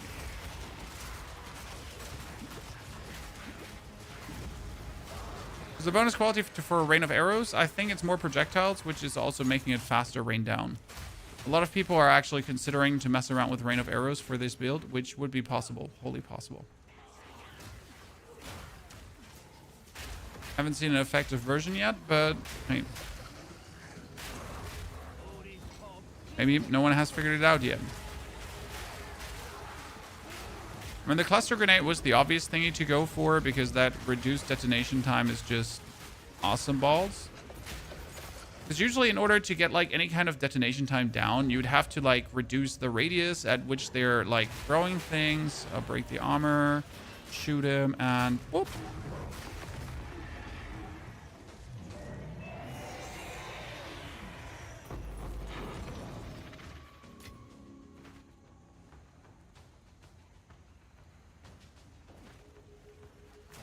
Need to do more altars. See, if I run now here into this, I can just activate Refutation, and then I won't die. Very useful. And I don't know how long Refutation buff we actually have. So our Refutation duration is currently 8-second cooldown, 4-second duration. It's pretty good.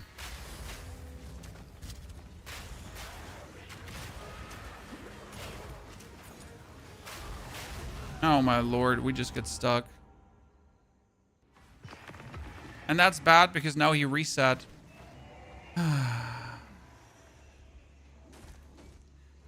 Like, despite us having killed the boss, right? Since our last checkpoint was the boss, he reset. Alright, that's your problem with the game. It's just not fun if you one-shot everything. Well, we're only one-shotting everything because we get to the point where we can one-shot everything. So we weren't, like, from the beginning one-shotting everything, right? We were working up to this point to be able to then one-shot everything. And I think that is the interesting part about these kind of games. When you go from, like, you know, working your way towards this to then being able to actually one-shot everything. Right?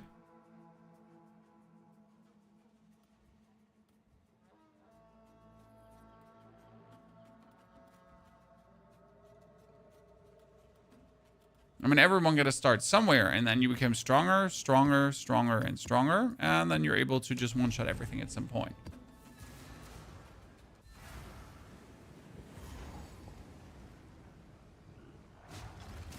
I mean, the Tactician works still, by the way. The Tactician has also one big advantage. Oops, I just have fallen, I can't get up. The Tactician has one big advantage. Spirit Reservation. So right now with this one, I gotta really look at which spirit skills I'm actually using. So like grenades, by the way, versus this.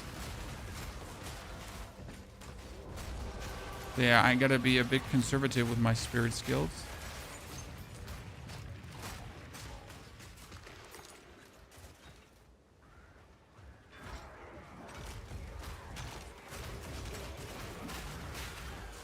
That's definitely what the Tactician has, a nose ahead.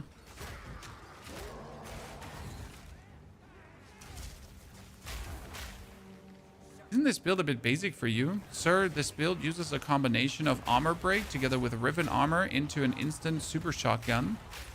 I mean, where's that basic? You gotta manage your cooldown recovery. You gotta manage your armor break and find a nice way to do it. Then you gotta apply riven armor to have the riven armor stacks on the maximum physical damage actually do a lot. Ergo, you also need to boost the physical damage that you're doing with the elemental damage. So, not sure where the build is actually basic. On the surface, maybe.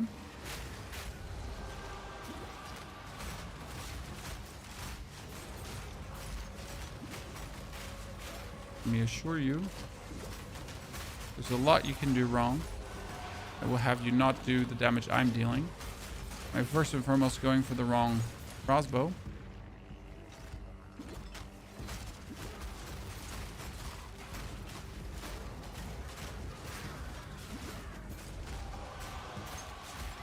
Playing your monk build? Well, thank you for giving it a try, sir. Ooh, nice. You know what you're watching? Well, this is grenades with more grenades and then some more grenades, my friend.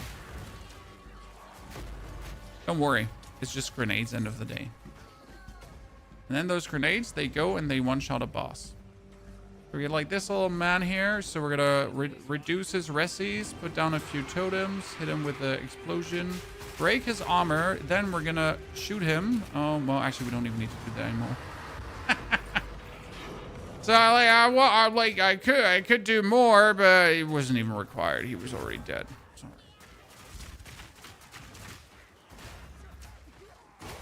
Okay, let's find the rest of the abyss now, because we've cleared out some abyss, but there's also some abyss left over.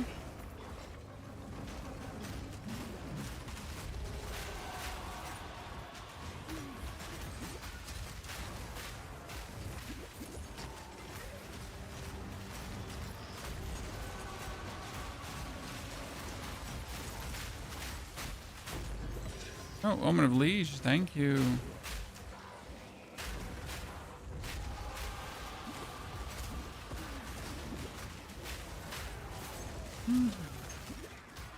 Do I not have to see more? No, not really. We're good.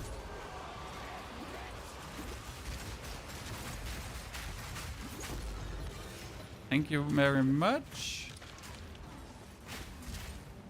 There's even more abysses, though.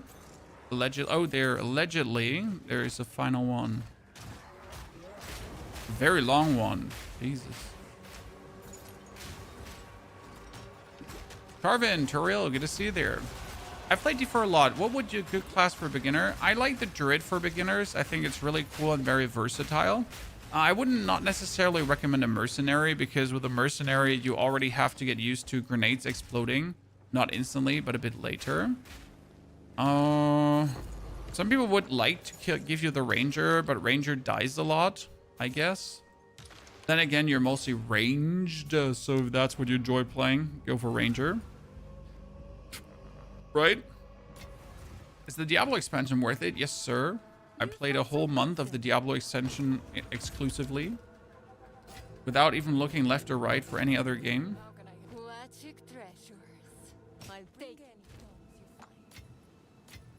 As the kids would say, they cooked. Yeah, we're like trying to get there currently to activate Doriani. What is a good anoint for the cluster gemling? It's not on the MOBA guide. Yeah, the reason it's not on the MOBA guide is because I have nothing anointed.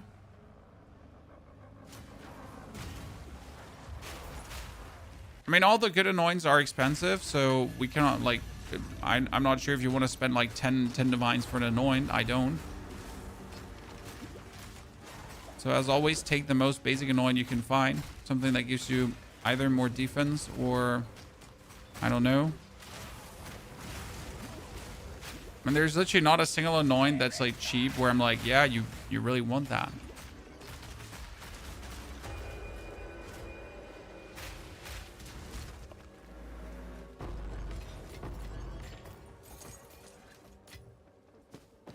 Oh, siege crossbow. I guess it's really that. Like, I mean, look at the anoints that would make sense. Like something that gives you more area damage, maybe, or more attack area, so you could clear even harder. Something that would give you more armor, but like also elemental. Like there's a node that would give you like 30% of armor, takes care of elemental damage. That's a cool node, right? That node also costs like I think in grand total like 10 divine to actually get running. And sadly, there's like not really like a grenade node that kind of makes sense. There's bonus cooldown recovery nodes, but you have enough cooldown recovery, so also makes no sense. Maybe a skill effect duration node could be something, so you have your reputation up longer, but then again, also not really needed. It's kind of like there's just really nothing. I mean, most of my characters just reach level 90 and never anoint because it's just really not required. Even to kill the Arbiter, even to kill like all the pinnacle bosses, right?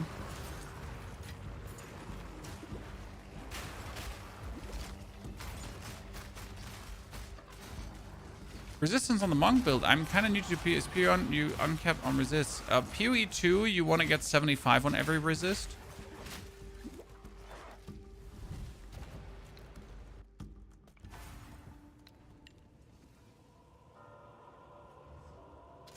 Preferable, you also want to have chaos resistance, but I mostly play without because I can't be asked.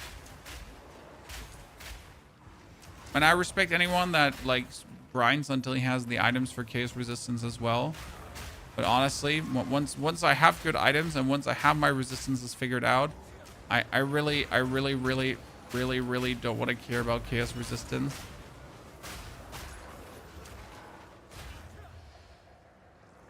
I still generally despise the concept of chaos resistance in Path of Exile. It seems just such an unnecessary layer just to be like, hey, get fucked in the end game. And then, like, you know, we're going to screw you even more. Because you now also have to take care of this further resistance. Yeah. Filthy noob. I'm like, but I'm good. I have all my resistance under control, but chaos, I guess that's it.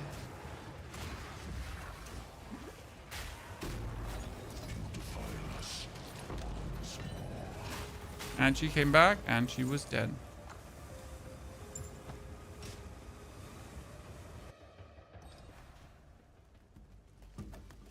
Trinity plus Painters. I tried out Trinity plus Painters. It wasn't that good.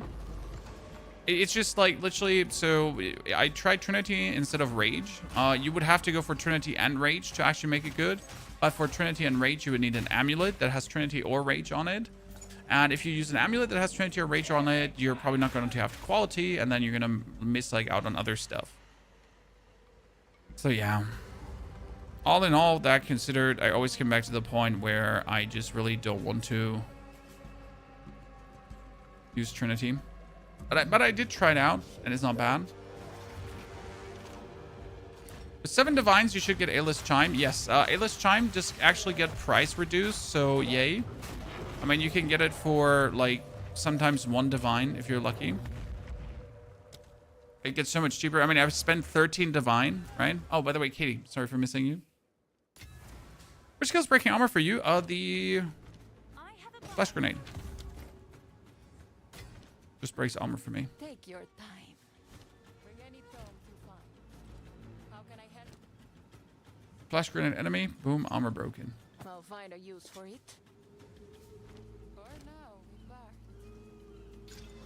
271 lightning damage again, ladies and gentlemen. You know what that means, right, Chad? For 271 lightning damage, we're going to another time use an Essence of Abrasion. Then we're going to pull out our Abyss stuff, and we're going to go for Prefix again. Where's my Prefix thingy? Did I use them all up another time? Jesus. Oh, we got 2 more. Here. We're going to have a Prefix, and we're going to Jawbone this. So now we're going to hope that that Prefix is physical damage, right? So we're going to pull out the Omen here of Abyssal Echoes. Slap that crossbow in. Technically not bad, but not what I'm looking for because I'm looking for physical damage. And we got 60% increased physical damage. Still not what we wanted to have. Like, because I know it goes up to 130. So, I mean, it's okay. So you're sitting at a 500 DPS crossbow. Over 500 because we can obviously upgrade it. Shipment sent. Yes. Okay, yeah, I understand that you shipment sent. Thank you for the 3 divines. So we get this one for 560, right? If I now would upgrade this, I mean, like, I could still get skill ranks on it if I'm lucky, right?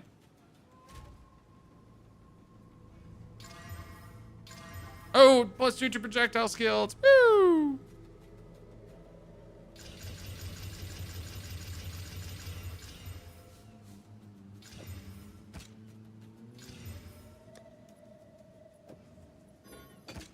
Not bad. I mean, it's not crazy. This is like now 600 deeps, but let's see. We remove all of this. Only keep the projectile skills.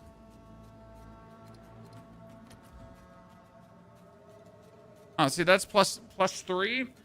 Here would be for 6 divine orbs, right? With the same amount of damage. So I have only plus 2. So I guess I'm going to sell this for 3 divine. I mean, worst case scenario, I just get 3 divine, right? Which is actually still not a good trade because I actually did get...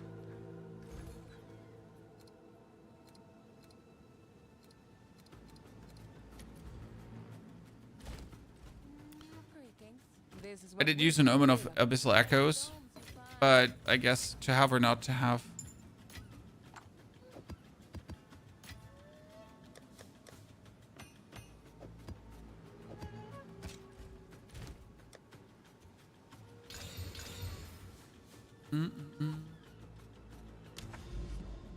You get 130 on your crossbow. I did get a crossbow with 130 as well before.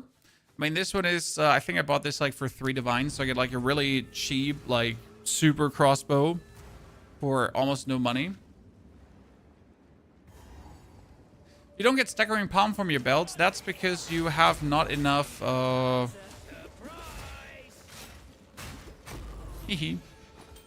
that's because you don't have enough physical damage. So you're probably mostly elemental damage quarter stuff.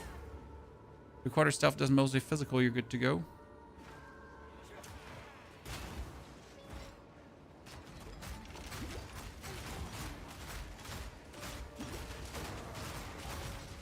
Also, can you use a whole words?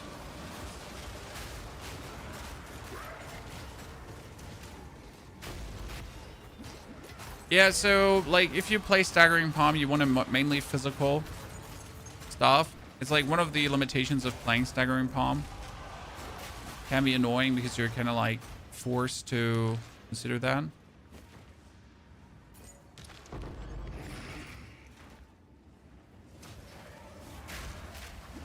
And on we go. Just put him down.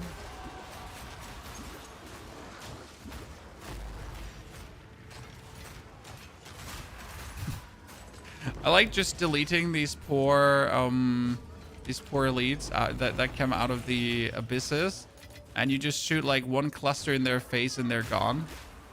Right? Even the fully juiced like scary abyss dudes, and they just like, no, I got a cluster for you. Here, there's 2 of them. Cluster, both dead instantly. That dude here, cluster, gone. You know, they don't even have a chance to retaliate. Just get killed too fast.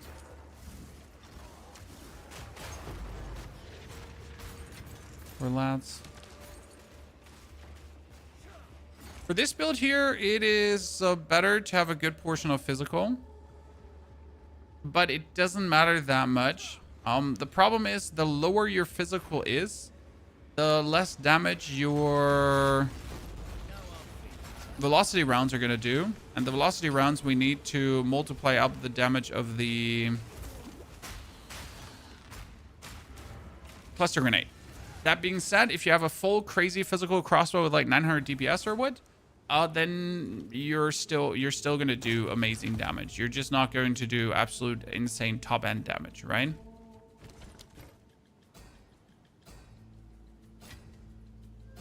So there's just a limitation to how far can you go. I'll take it. Not even a terrible ring, Chad. Just that. Increased rarity of items found, right? Just bonus on it. Corrupted. With all the damages, like 26, 12, 41. Technically way more than mine does, but mine has all the resistances, and I need those resistances. But a surprisingly efficient ring, I'm gonna say. Welcome.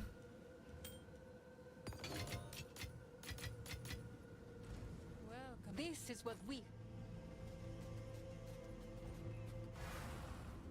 Which skill is doing the screen-wide boom? So we have our explosive grenades. And then you have the cluster as well. For like killing enemies here, or for zooming over the map, we mostly use our explosive grenade because we reduce the explosion time But when we are here in this one, I just put down my turrets, right? And my turrets, they just explode the screen. It's too efficient to not use. It's so simple. Just put it down, put it down, put it down, right? You might only be able to get like 2 or 3 grenades out before something hurts them. But for these kind of area clears here, it is exactly the right thing to have. A preserved rib, you say? There's one single abyss missing. Then we have like all the abysses cleared out, chat. How do you make that cluster detonate so fast? Bonus quality and Gemling Legionnaire.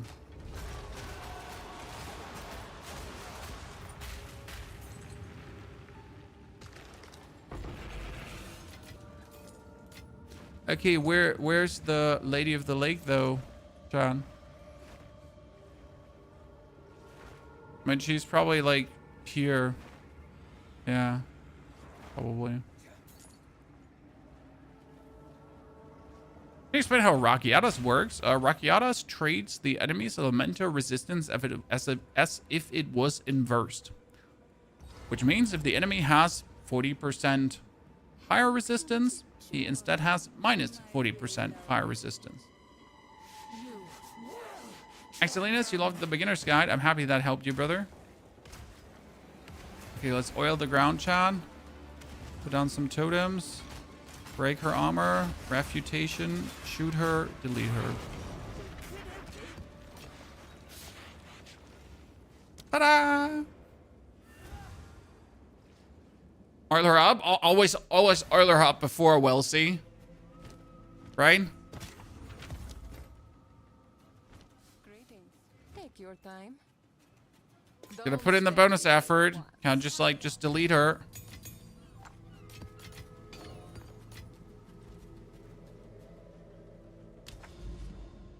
We have in the totems besides the cluster grenades. The totem is playing urgent totems, so you call them extremely fast. Then you get payload for the double explosion, cluster, but you need to also quality up clusters. So the cluster in here needs to also be a 20 quality cluster. Okay, very important. And then we get deliberation, which is 20% more damage, just like that. Which has your cluster grenades. My normal cluster grenades sit here currently at 10,000 damage. Here, 15 plus the 8, which is kind of funny. And the cluster grenades out of the mortar are actually sitting at even more damage than my normal cluster would do, which is kind of funny. But that's also down because we're playing multi-shot here on this cluster grenade to actually get more clusters out. Could technically remove the multi-shot, but not sure if that's worth it. I mean, considering that you get 4,000 more damage and then you actually get like all 18 tiny more damage, also get more damage, removing the multi might be worth it, and then put a deliberation on it instead. But we would also lose clusters. I mean, I'm not sure how many we're actually shooting because they instantly explode. Right? I think we're shooting like 5 or so. Yeah.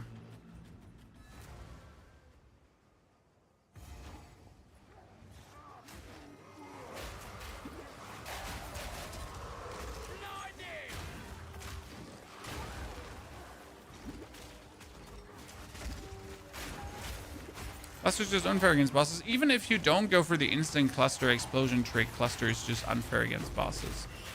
Okay? Even if you decide to like go for, hey, I want my cluster grenade not to instantly explode. I'm just a normal merc, like I'm a tactician, right? That even then cluster grenade is completely out of control. Refutation, so we don't die. That was a clutch one. With everyone just erupting into me. Not what I signed up for, chat.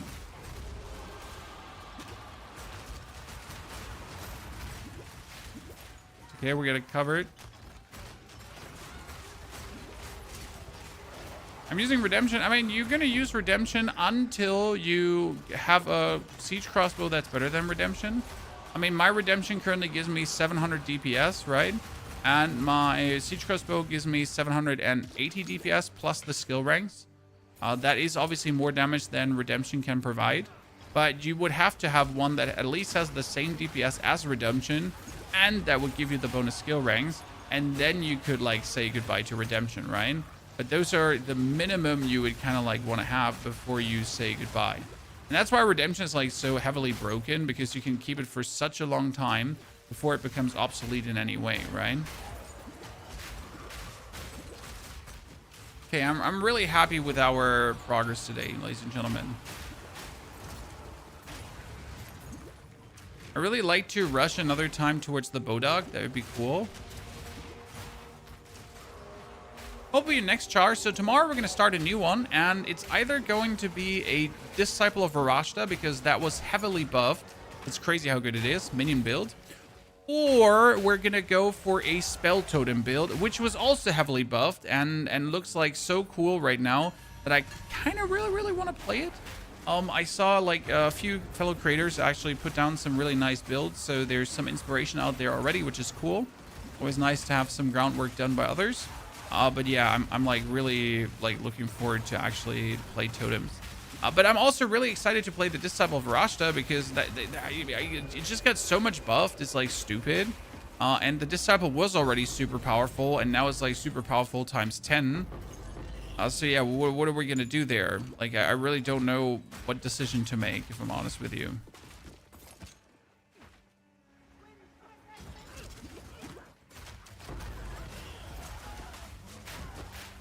Yeah, if you're level 69, you're just going to absolutely keep your Treathin Cannon. You're going to have to keep Redemption. Like, until level 79, you keep Redemption. Until 79.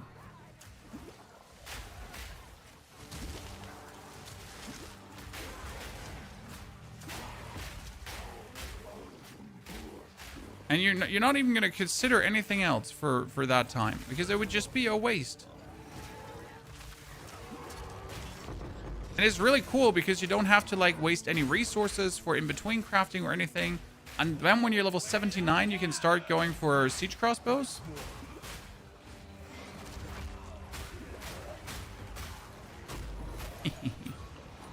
I love killing rogue exiles. It's a favorite part-time hobby of mine. Raz Maximus, thank you for the Prime subscription and support. Petty also, appreciate it. Hope you're doing well. Here, what we got here? Siege crossbows. See, this is like every siege crossbow going to be taken. Then we use Perfect Orb of Transmutation. That's 160 fire damage. That's a tier 2 fire damage. Not as a high roll, which is actually sad because I can go all the way to 200, right? And we're going to add 80 life per enemy kill. Not really impressive, to be honest now. But again, this one would now have to get a greater Essence of Abrasion, then with a greater Essence of Abrasion, because if you look at mine has only a tier 1 fire damage, tier 4 fire damage, right? So technically you want to just slam on a Essence of Abrasion and then like craft it further upwards. I got too many things. Actually, that Treathin Cannon we could...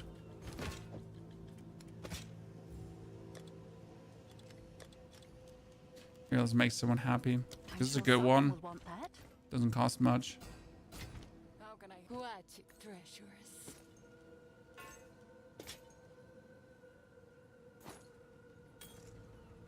For now, we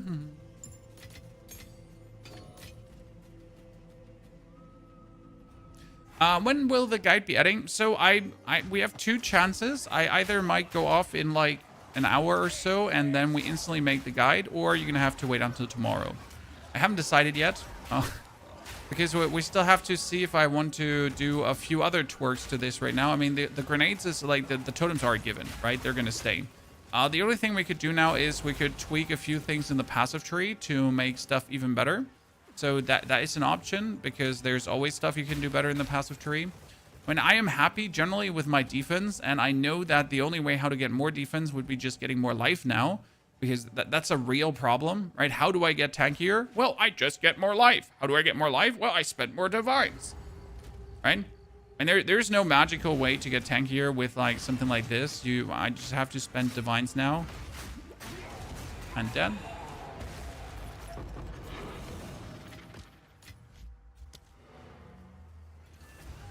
are you upgrading? Yes. The mobility spell will be upgraded. Don't you worry about that. I mean, we just got to finish like with our things, right? We got to actually be done with what we want to do here before we can upgrade the mobilitics. Because if we haven't like properly gone through the motions of the oceans. You ever soul self-found Pure Machine? A Pure Machine, we do soul self-found runs every single season. And my level runs are all solo self-found. Every single level run is solo self-found.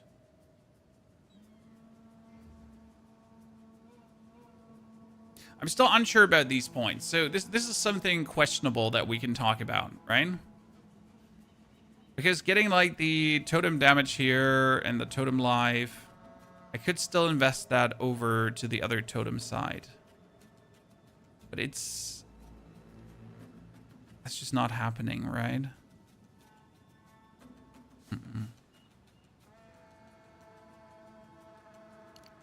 That one is useful. I like it. Get the totem stuff. I mean, these are the ones that I can still pull out the attack speed to put somewhere else. Do projectile damage, potentially. We still have these 3 points that we don't have to have into movement speed, right? So this is like just movement and attack speed for the sake of having movement and attack speed. But there's no reason why I wanted to have movement and attack speed. Right, it could as well be just defensive stuff, rather. So if I wanted to take, like, here, the armor applies to fire damage and armor applies to cold and lightning damage, but it would be useless. I mean, this at least gives me here immunity to bleeding, and it gives me stun threshold, and it gives me ailment threshold, so this is, like, really useful. And I guess I should go for immune to chill, ignite, and shock. Probably. Is this build better than the oil grenade build? Well, considering that the oil grenade doesn't work anymore because the build is basically unfunctional. Yes, it's better. We could just get resistances and more resistances.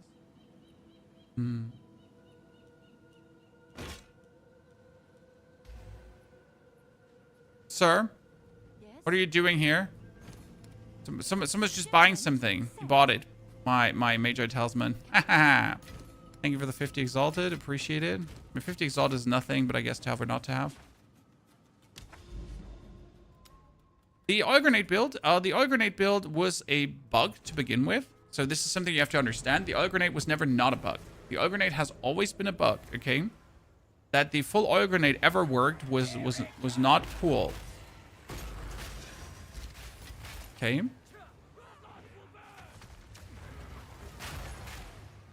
And they fixed that bug.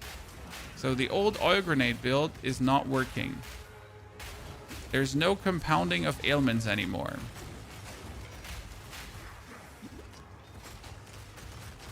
As there never should have been. Okay? There never should have been that compounding of ailments.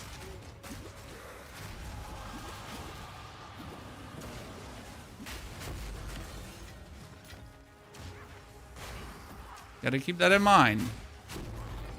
It was never meant to be. It just only worked for that season. I know this is sad news because it was so much fun to play that build. However, this was always the way it was going to go. There's never a world where it would keep existing. This is not the instant cluster grenade build. This is the instant cluster grenade build, just the version 3.0. So this is the better version. This is the version that you don't have yet, that I kept under wraps, that I'm selling to my Patreon subscribers. Oh god, paywall, ladies and gentlemen. Like Telegram, like you have to join my Telegram group, and otherwise I won't give you the build. Also, I don't know, sub to my OnlyFriends. Yeah, very, very important. Oh god, finally we met our maker. So yeah, obviously. Okay, something in this map is just doing like horrendous amounts of damage.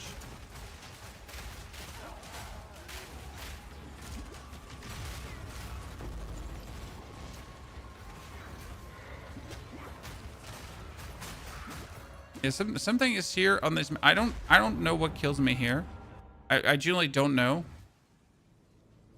Right? Something was just choking me to death on that map.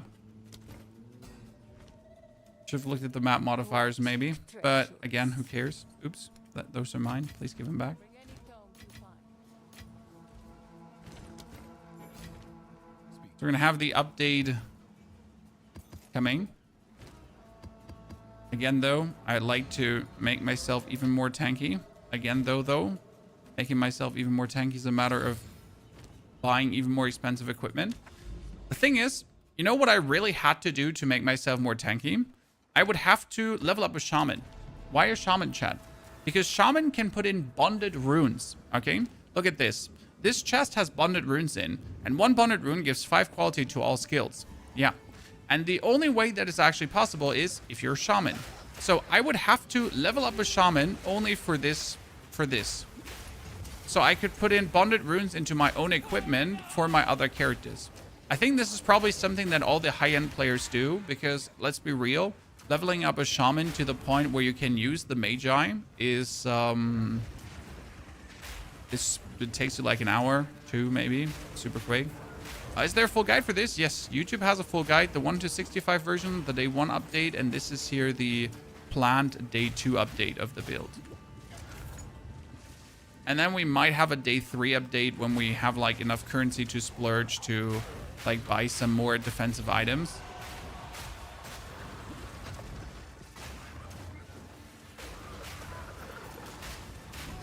I mean, generally speaking, we're nicely defensed out. We can kill things. I kind of want to see how much damage the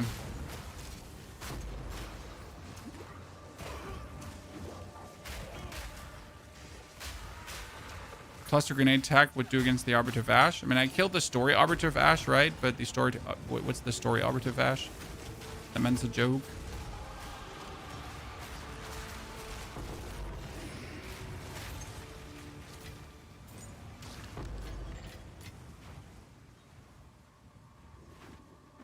Bonded items stay bonded for other characters? Yes.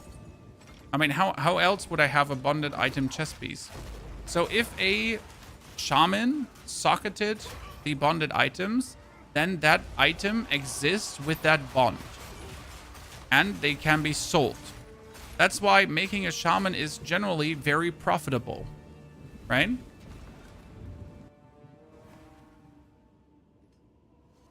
I mean, how else do you think I have a chest with 5% bonded quality?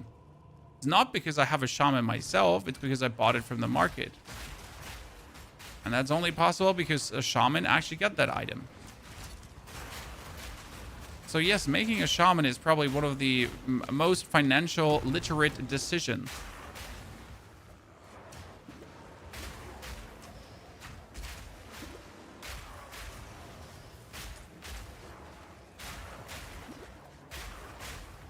I bought bonded items and I removed it. Never happened to me, sir. Not sure what you did there.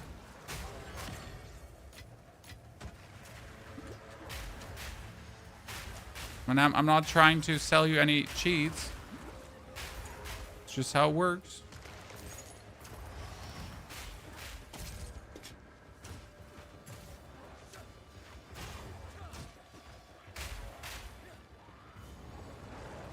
Refutation on, so he can't damage me. Hit him.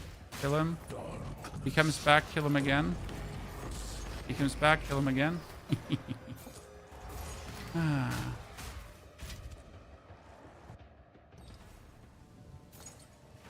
Good. Yeah, pretty sure there are people with shamans who offer services to bond your items for currency. Yeah, but again, is that really needed? If you just think about it, like it just takes so... it goes so quick to like make a shaman ready to be able to bond. So technically I should just off stream quickly level up a shaman for that. But it just seems so extra. Then again, though, having a character that for every single rune you use, giving you bonus effect seems like silly to not have it. Right? I mean, you literally need to have a pocket shaman. Not even a question about that. Pretty sure bond modifiers only apply if you're a shaman with the passive. No. I have the 5% quality. I got currently 5% quality for my amulet. I get 5% quality from this, and I get 6% quality from my passives here, which leads me to 16% quality, plus 16%. That is a fact. That is not an opinion. Okay. It's just how it works.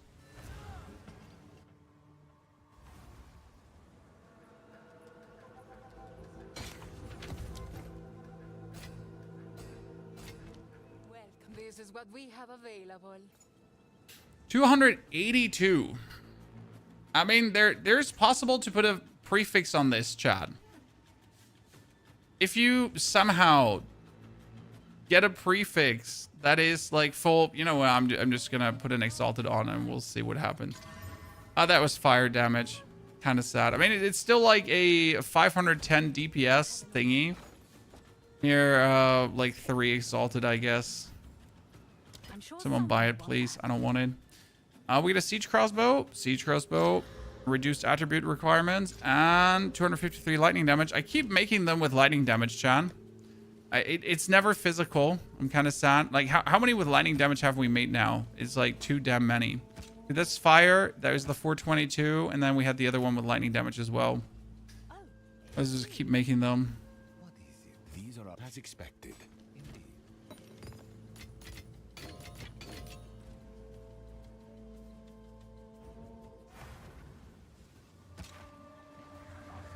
I'm even more disgusted from leveling and trading than before. Thanks, Shaman.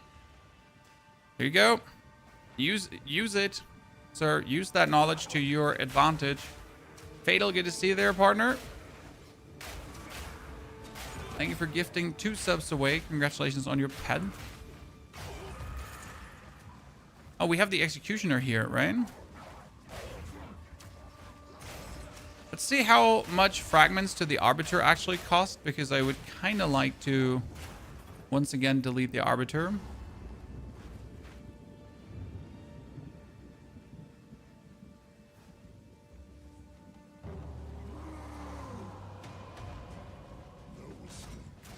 Break it. Break the armor. Shoot him. Oh, goodness. Shoot him. Delete him.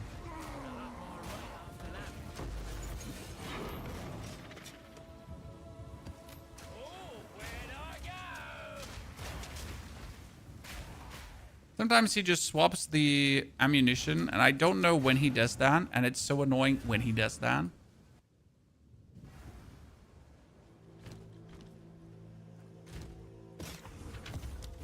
What we got here? That's a normal cannonade crossbow. Whatever would find level 59 cannonade crossbow, right? What do you think?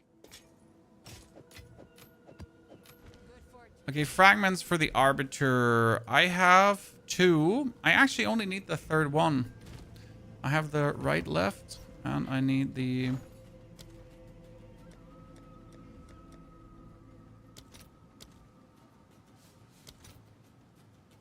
I can get 2 for 3 for 2. See if there are any takers. Nice.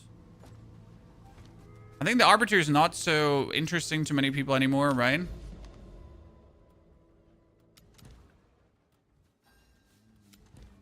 The burning monolith.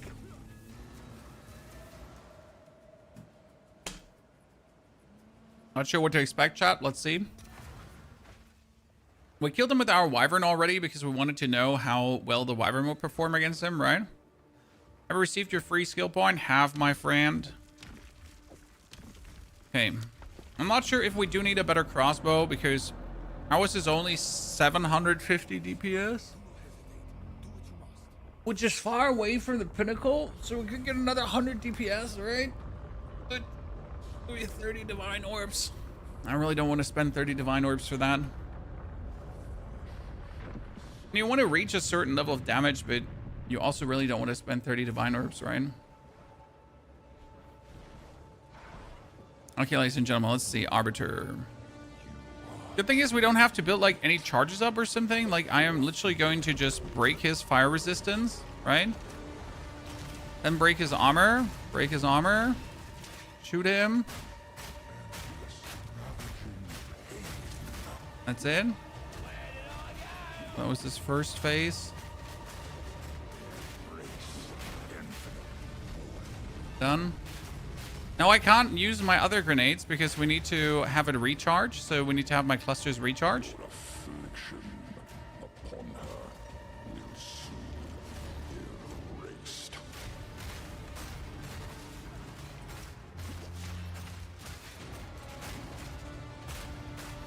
Because we need to shotgun him. Shotgun him. Do this. Down more. Activate refutation. And defeat him. Yep, that was nice. You're stuck behind one of your NPCs in your hideout, Katie. I am sorry. That was not my intention.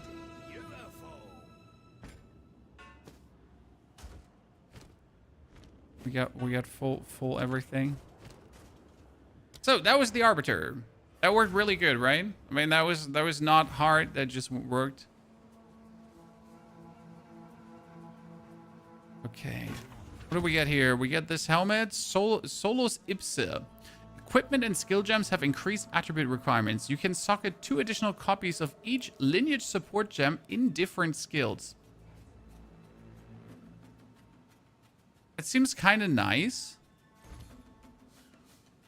But no one wants this. Because I guess the problem is having like multiple copies of the really rare lineage support gems, right? That's probably the hard part. Like how do I now get multiple copies of the rare lineage support gems to then be able to socket them, right? Because like, you know, not only need to have one, you know, multiple. Dude, that thing has 27 attack speed. What the fuck? I mean, that's a 700 DPS quarterstaff, right? It does actually have attack speed on it.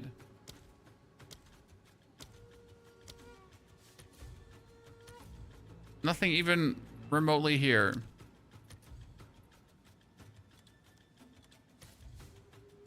So there's here for, see, this is 665. 5 divine, 24% attack speed quarterstaff is 5 divine orbs.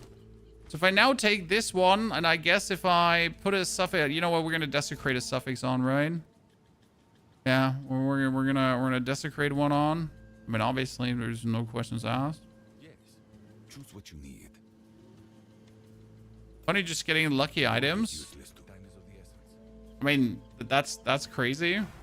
Is this the same build that's on YouTube? Yes and no. So yes, it is the same build, but Drop Magic, we just improved it. Okay, so we actually wholesale improved it. No, not just like a little bit. We made it so much better. We can talk about it and we can see if we can improve further things, but I think we're already like on a very, very, very nice way currently. Don't spend it all at once. Okay, so what we're gonna do, we're gonna have to whetstone this up. So that is 272. Then we're gonna have to double sockety doodle it. We're gonna have to put in double.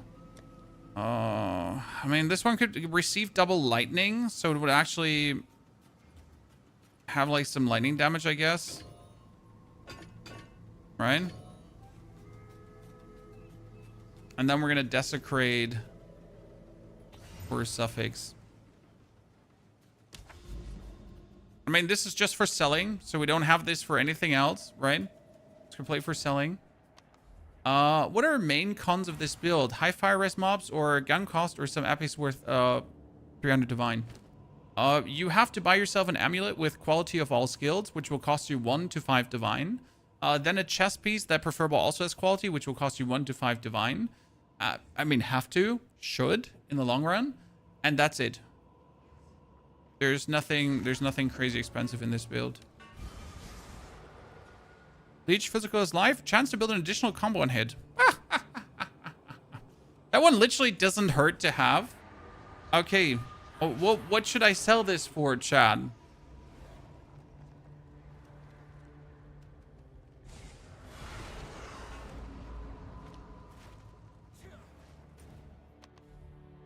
I mean, that's a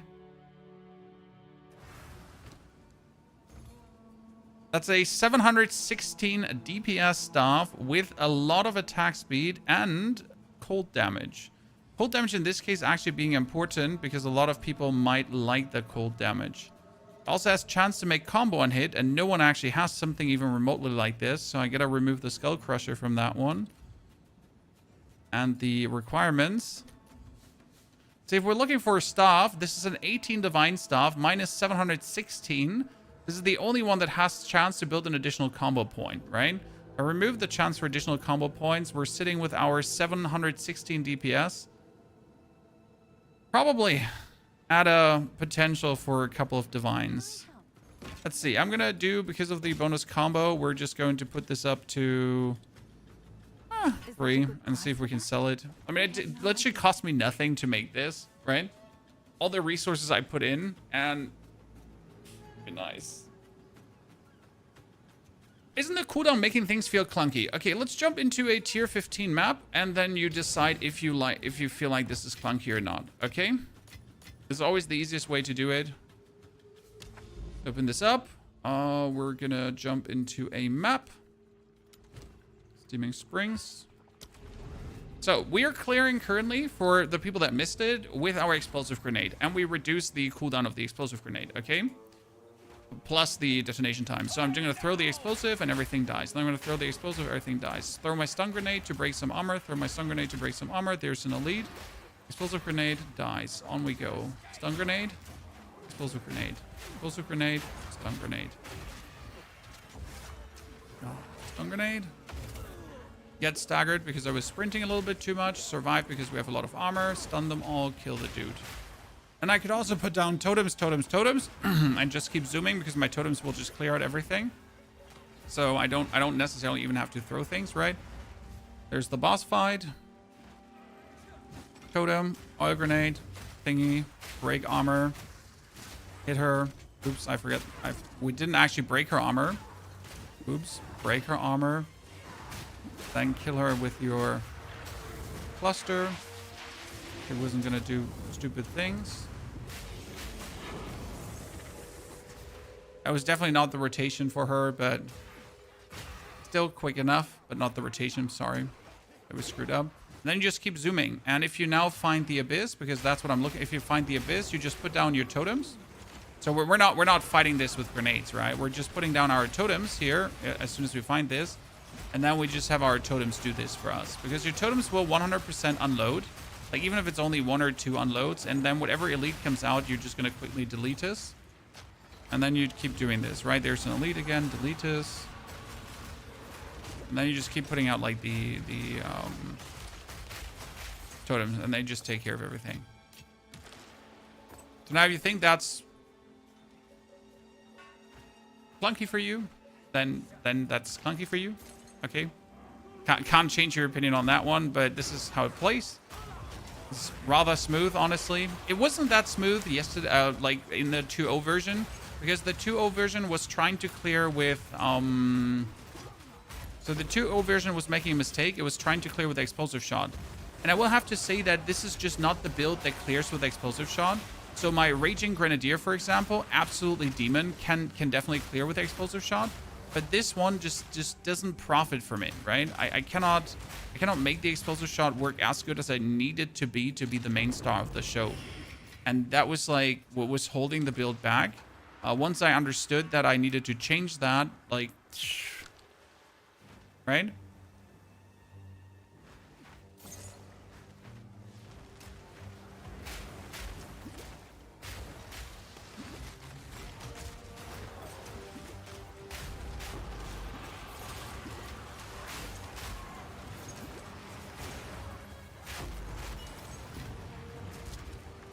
Those were the changes pretty much did today. So we completely moved away from using our explosive shot. That means also we don't have to do any ammo swap shenanigans anymore. Because before we had to do an ammo swap that was really annoying. Since we had to like swap from our explosive over to our high velocity rounds to actually break the armor.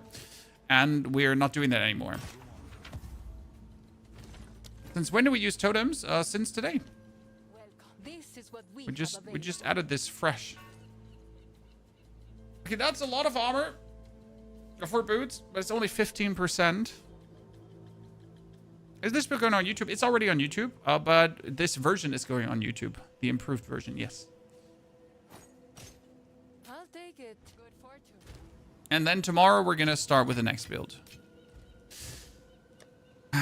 Next build. Okay, so playing Endgame was kind of fun. We killed the Bodak today. We killed the Arbiter of Divinity, so that was nice. Now we're going to still decide if we could change some things. So we currently have...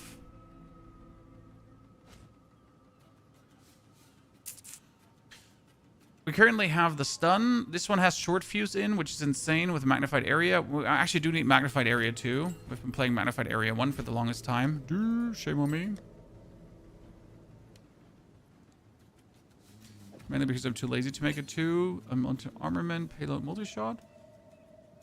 Oil grenade could get prolonged duration, but we have persistent ground, eternal rage. We get long shot, heft, brutality, hourglass. Actually, hourglass is super good, chat. I mean, look at the damage versus broken armor. It's 53,000 damage, which is pretty good.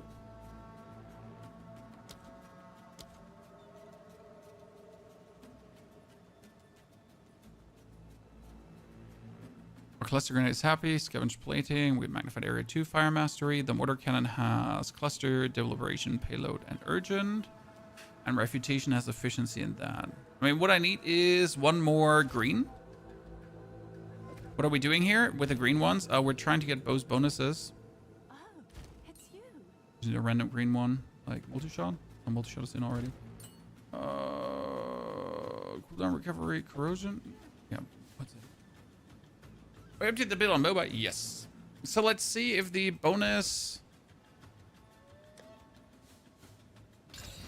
area makes it even more beautiful. Flotsam with a powerful map boss. Let's go. Second win of refutation to have 2 charges. No, because we're not using it that much. I mean, I literally just use refutation when I'm fighting bosses and I go close to nuke them. Right? So that's like the only time when I use refutation. When I close the gap to shotgun them in the face with my cluster grenade. Because there is a world where this is like the only time where I could die in a boss fight, right? If I go close to the enemy and I'm like, shotgun, cluster grenade, and he's like, and since I don't want that to happen to me, I just slap the refutation and we're good to go. Okay, how big is that? Oh yeah, look at the explosive grenade now, chat, with Jesus Christ, with magnified area 2. I mean, it's not that much more, but it is more, and that actually makes it an even better tool of mass destruction. Okay, that's cool. I mean, seriously, chat. Explosive grenade is almost like a screen clear in itself already. Tier 2 siege crossbow.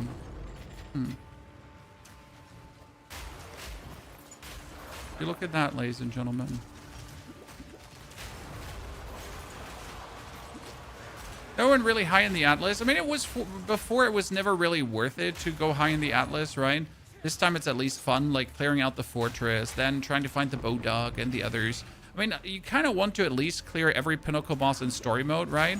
Not necessarily in the like afterwards again, because it's like really annoying. I mean, right now, in order to kill the Bodog another time, I'd have to travel like 10 maps just to get there. And then after traveling 10 maps, I would have to do another, I'd have to do another 5 to 6 to actually get to the Bodog, right? But at least doing this once. Dude, I am feeling that explosive grenade so much here right now. Oh, sir, refutation! See, this is like a situation where I just put on refutation and then I'm safe, right? Because there's this dude and then there's the other dude and we just tap refutation. We just tap refutation and then he turns around and goes like, whoa! And tentacles us in the face.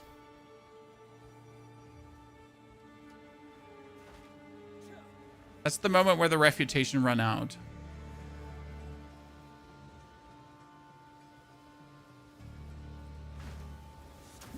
Oh my lord.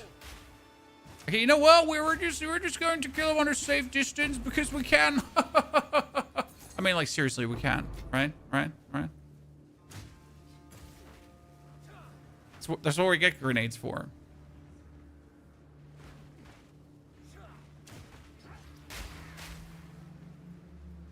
Stupid enemy.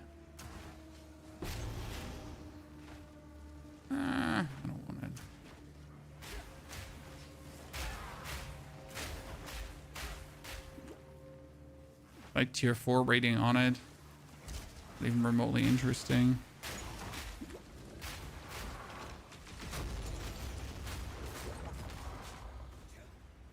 I kind of have to teleport back. I don't want to teleport back.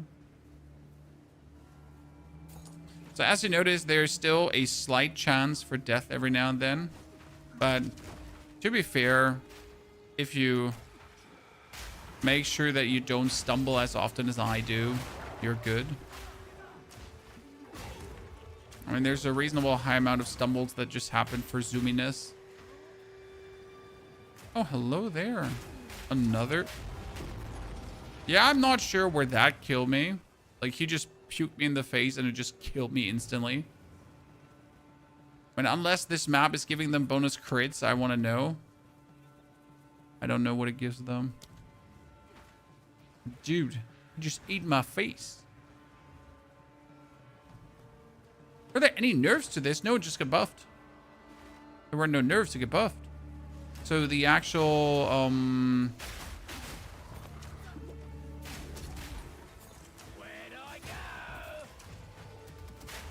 Ascendancy received like a overhaul, Gemling Legionnaire, because you're now getting bonus quality options on your skills, and these bonus quality options are not just good, they're insane. Yep. You're losing too much honor before you get to the boss. That's because you probably don't have honor resistance. Okay. So what you need is honor resistance from the relics that you put in at the start of the trials.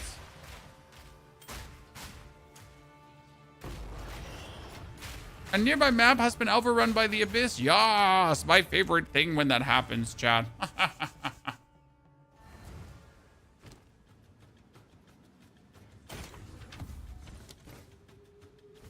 Well, aquatic treasures. Bill.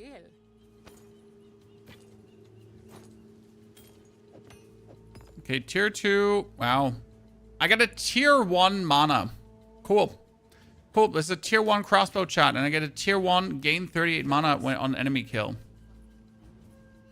I mean, that's pretty fucking cool, isn't it? Probably the coolest thing I've ever seen. Actually picking up Rattling Scepters. Why? Because I'm planning to play a Disciple, so might as well already collect some Rattling Scepters ahead of time.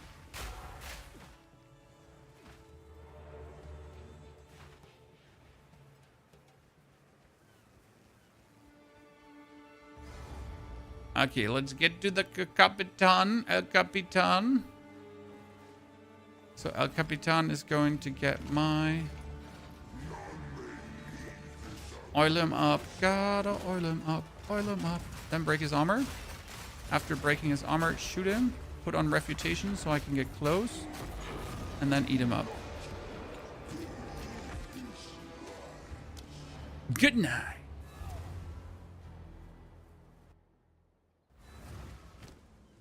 So what is this? Plated Vestment. Isn't that the... What is it called again? Vault's Protector. Ha ha ha ha ha ha ha ha ha ha ha. I actually got it?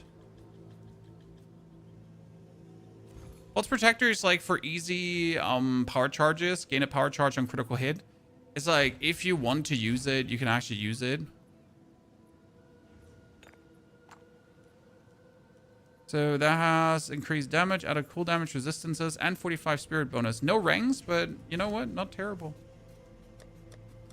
Build 3. Build 3 is everything Disciple related. Take your time. So we now have a map, ladies and gentlemen, in case you don't know how that works. We now have a map here that is overrun by the Abyss. So this one means that like there's a bajillion abysses on this. Not one bajillion, not 2 bajillion. There's bajillion abysses, okay? Now we gotta still think about how to like improve this even further. I mean, technically we could throw out the scavenge plating and free up for spirit skill, but I wouldn't even know what other spirit skill to play. Like, we don't need a clear damage spirit skill. We have all the damage that we need. We could technically play a banner because banners are kind of like a nice thing. So if you wanted to, you could add like a war banner. But I don't know what bonus quality the war banner actually has, right? This is increased reservation efficiency, and then it would get somewhat. Iron Ward is useless. Out of Blood is not needed. Attrition is not needed. So all of these, I mean, Wind Dancer was nice, but Scavenge Plating is actually doing more for us. I mean, technically, Time of Need we could play because we have a lot of cooldown recovery thingies, but not sure if that's really worth it. Right? I mean, Scavenge Plating gives us more armor, while Time of Need just gives us some heals in between randomly. We could technically play Wolfpack to summon wolves, and then you could use the... So, like, if you use Wolfpack, just as a little trick, okay? So you can summon Wolfpack, and then you can use Minion Pack as a support. Okay? Here, Minion. Minion Pack does say...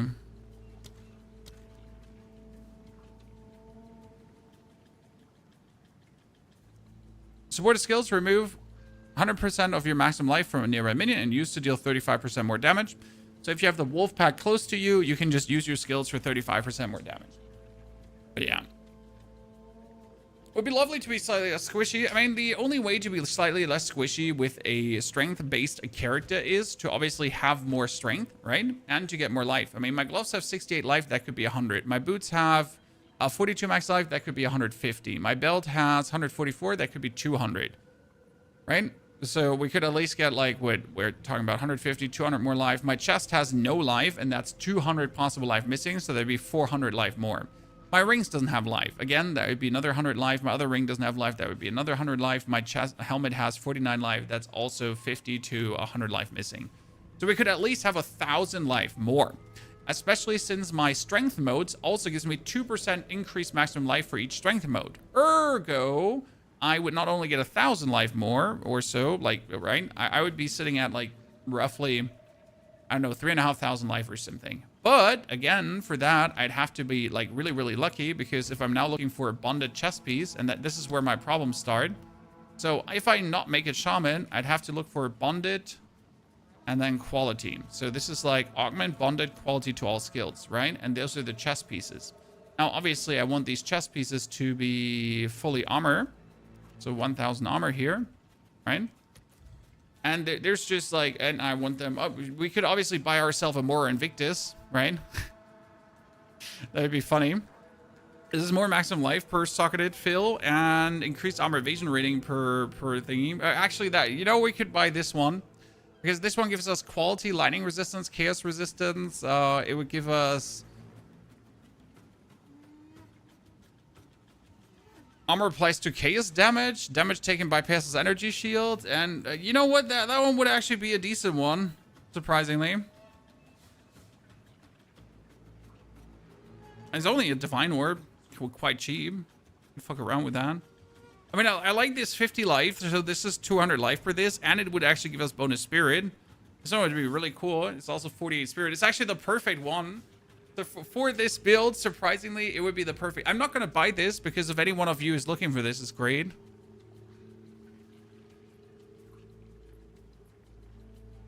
Surprisingly, more Invictus would be good. But you notice my problem, right? I need to get like the perfect chest piece with these bondeds in if I wasn't a shaman to do this myself. Because if I was a shaman to do this myself, I could obviously get my own version of this. Like, right? I could make my own chest piece. But I can't. Surprisingly, this one actually works so well. I kind of need to fuck more around with the Moria. It's a good idea. I mean, there's actually quite some of these in Sheeb. Spirit, bonded, I know, spirit per socket, spirit per socket. Let's see how many of those are available. So there are 20 results available of those, actually. Look at that, chat. We got quality and we get spirit per. Not bad. I would like, they're all like rather cheap. This is not crazy, like unlikely to work. Damn. Yeah, this is not too expensive. I mean, considering, like, look at my chest, right? My chest is 100,800 armor. It's not that much. So, I mean, we need the bonus spirit. It's an option.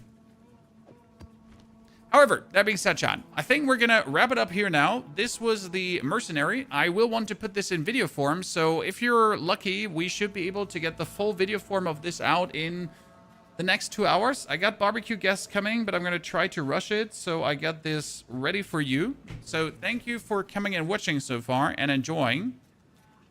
This has been a very good experience today, making this build like 4 times better, at least 4 times better. And that's all thanks to the mortar cannon. So I'll be trying to rush that video out so you have it like fully ready. Have an eye out for it. Give me like 2 hours, maybe 2:30. Should be done rather simple because like the buffs are all sense making. Therefore, have a great rest of your Sunday. I'll see you all on Monday, and we're going to start with a new build on Monday, which either is going to be Disciple or Totems, spell totems. Okay? Rest well.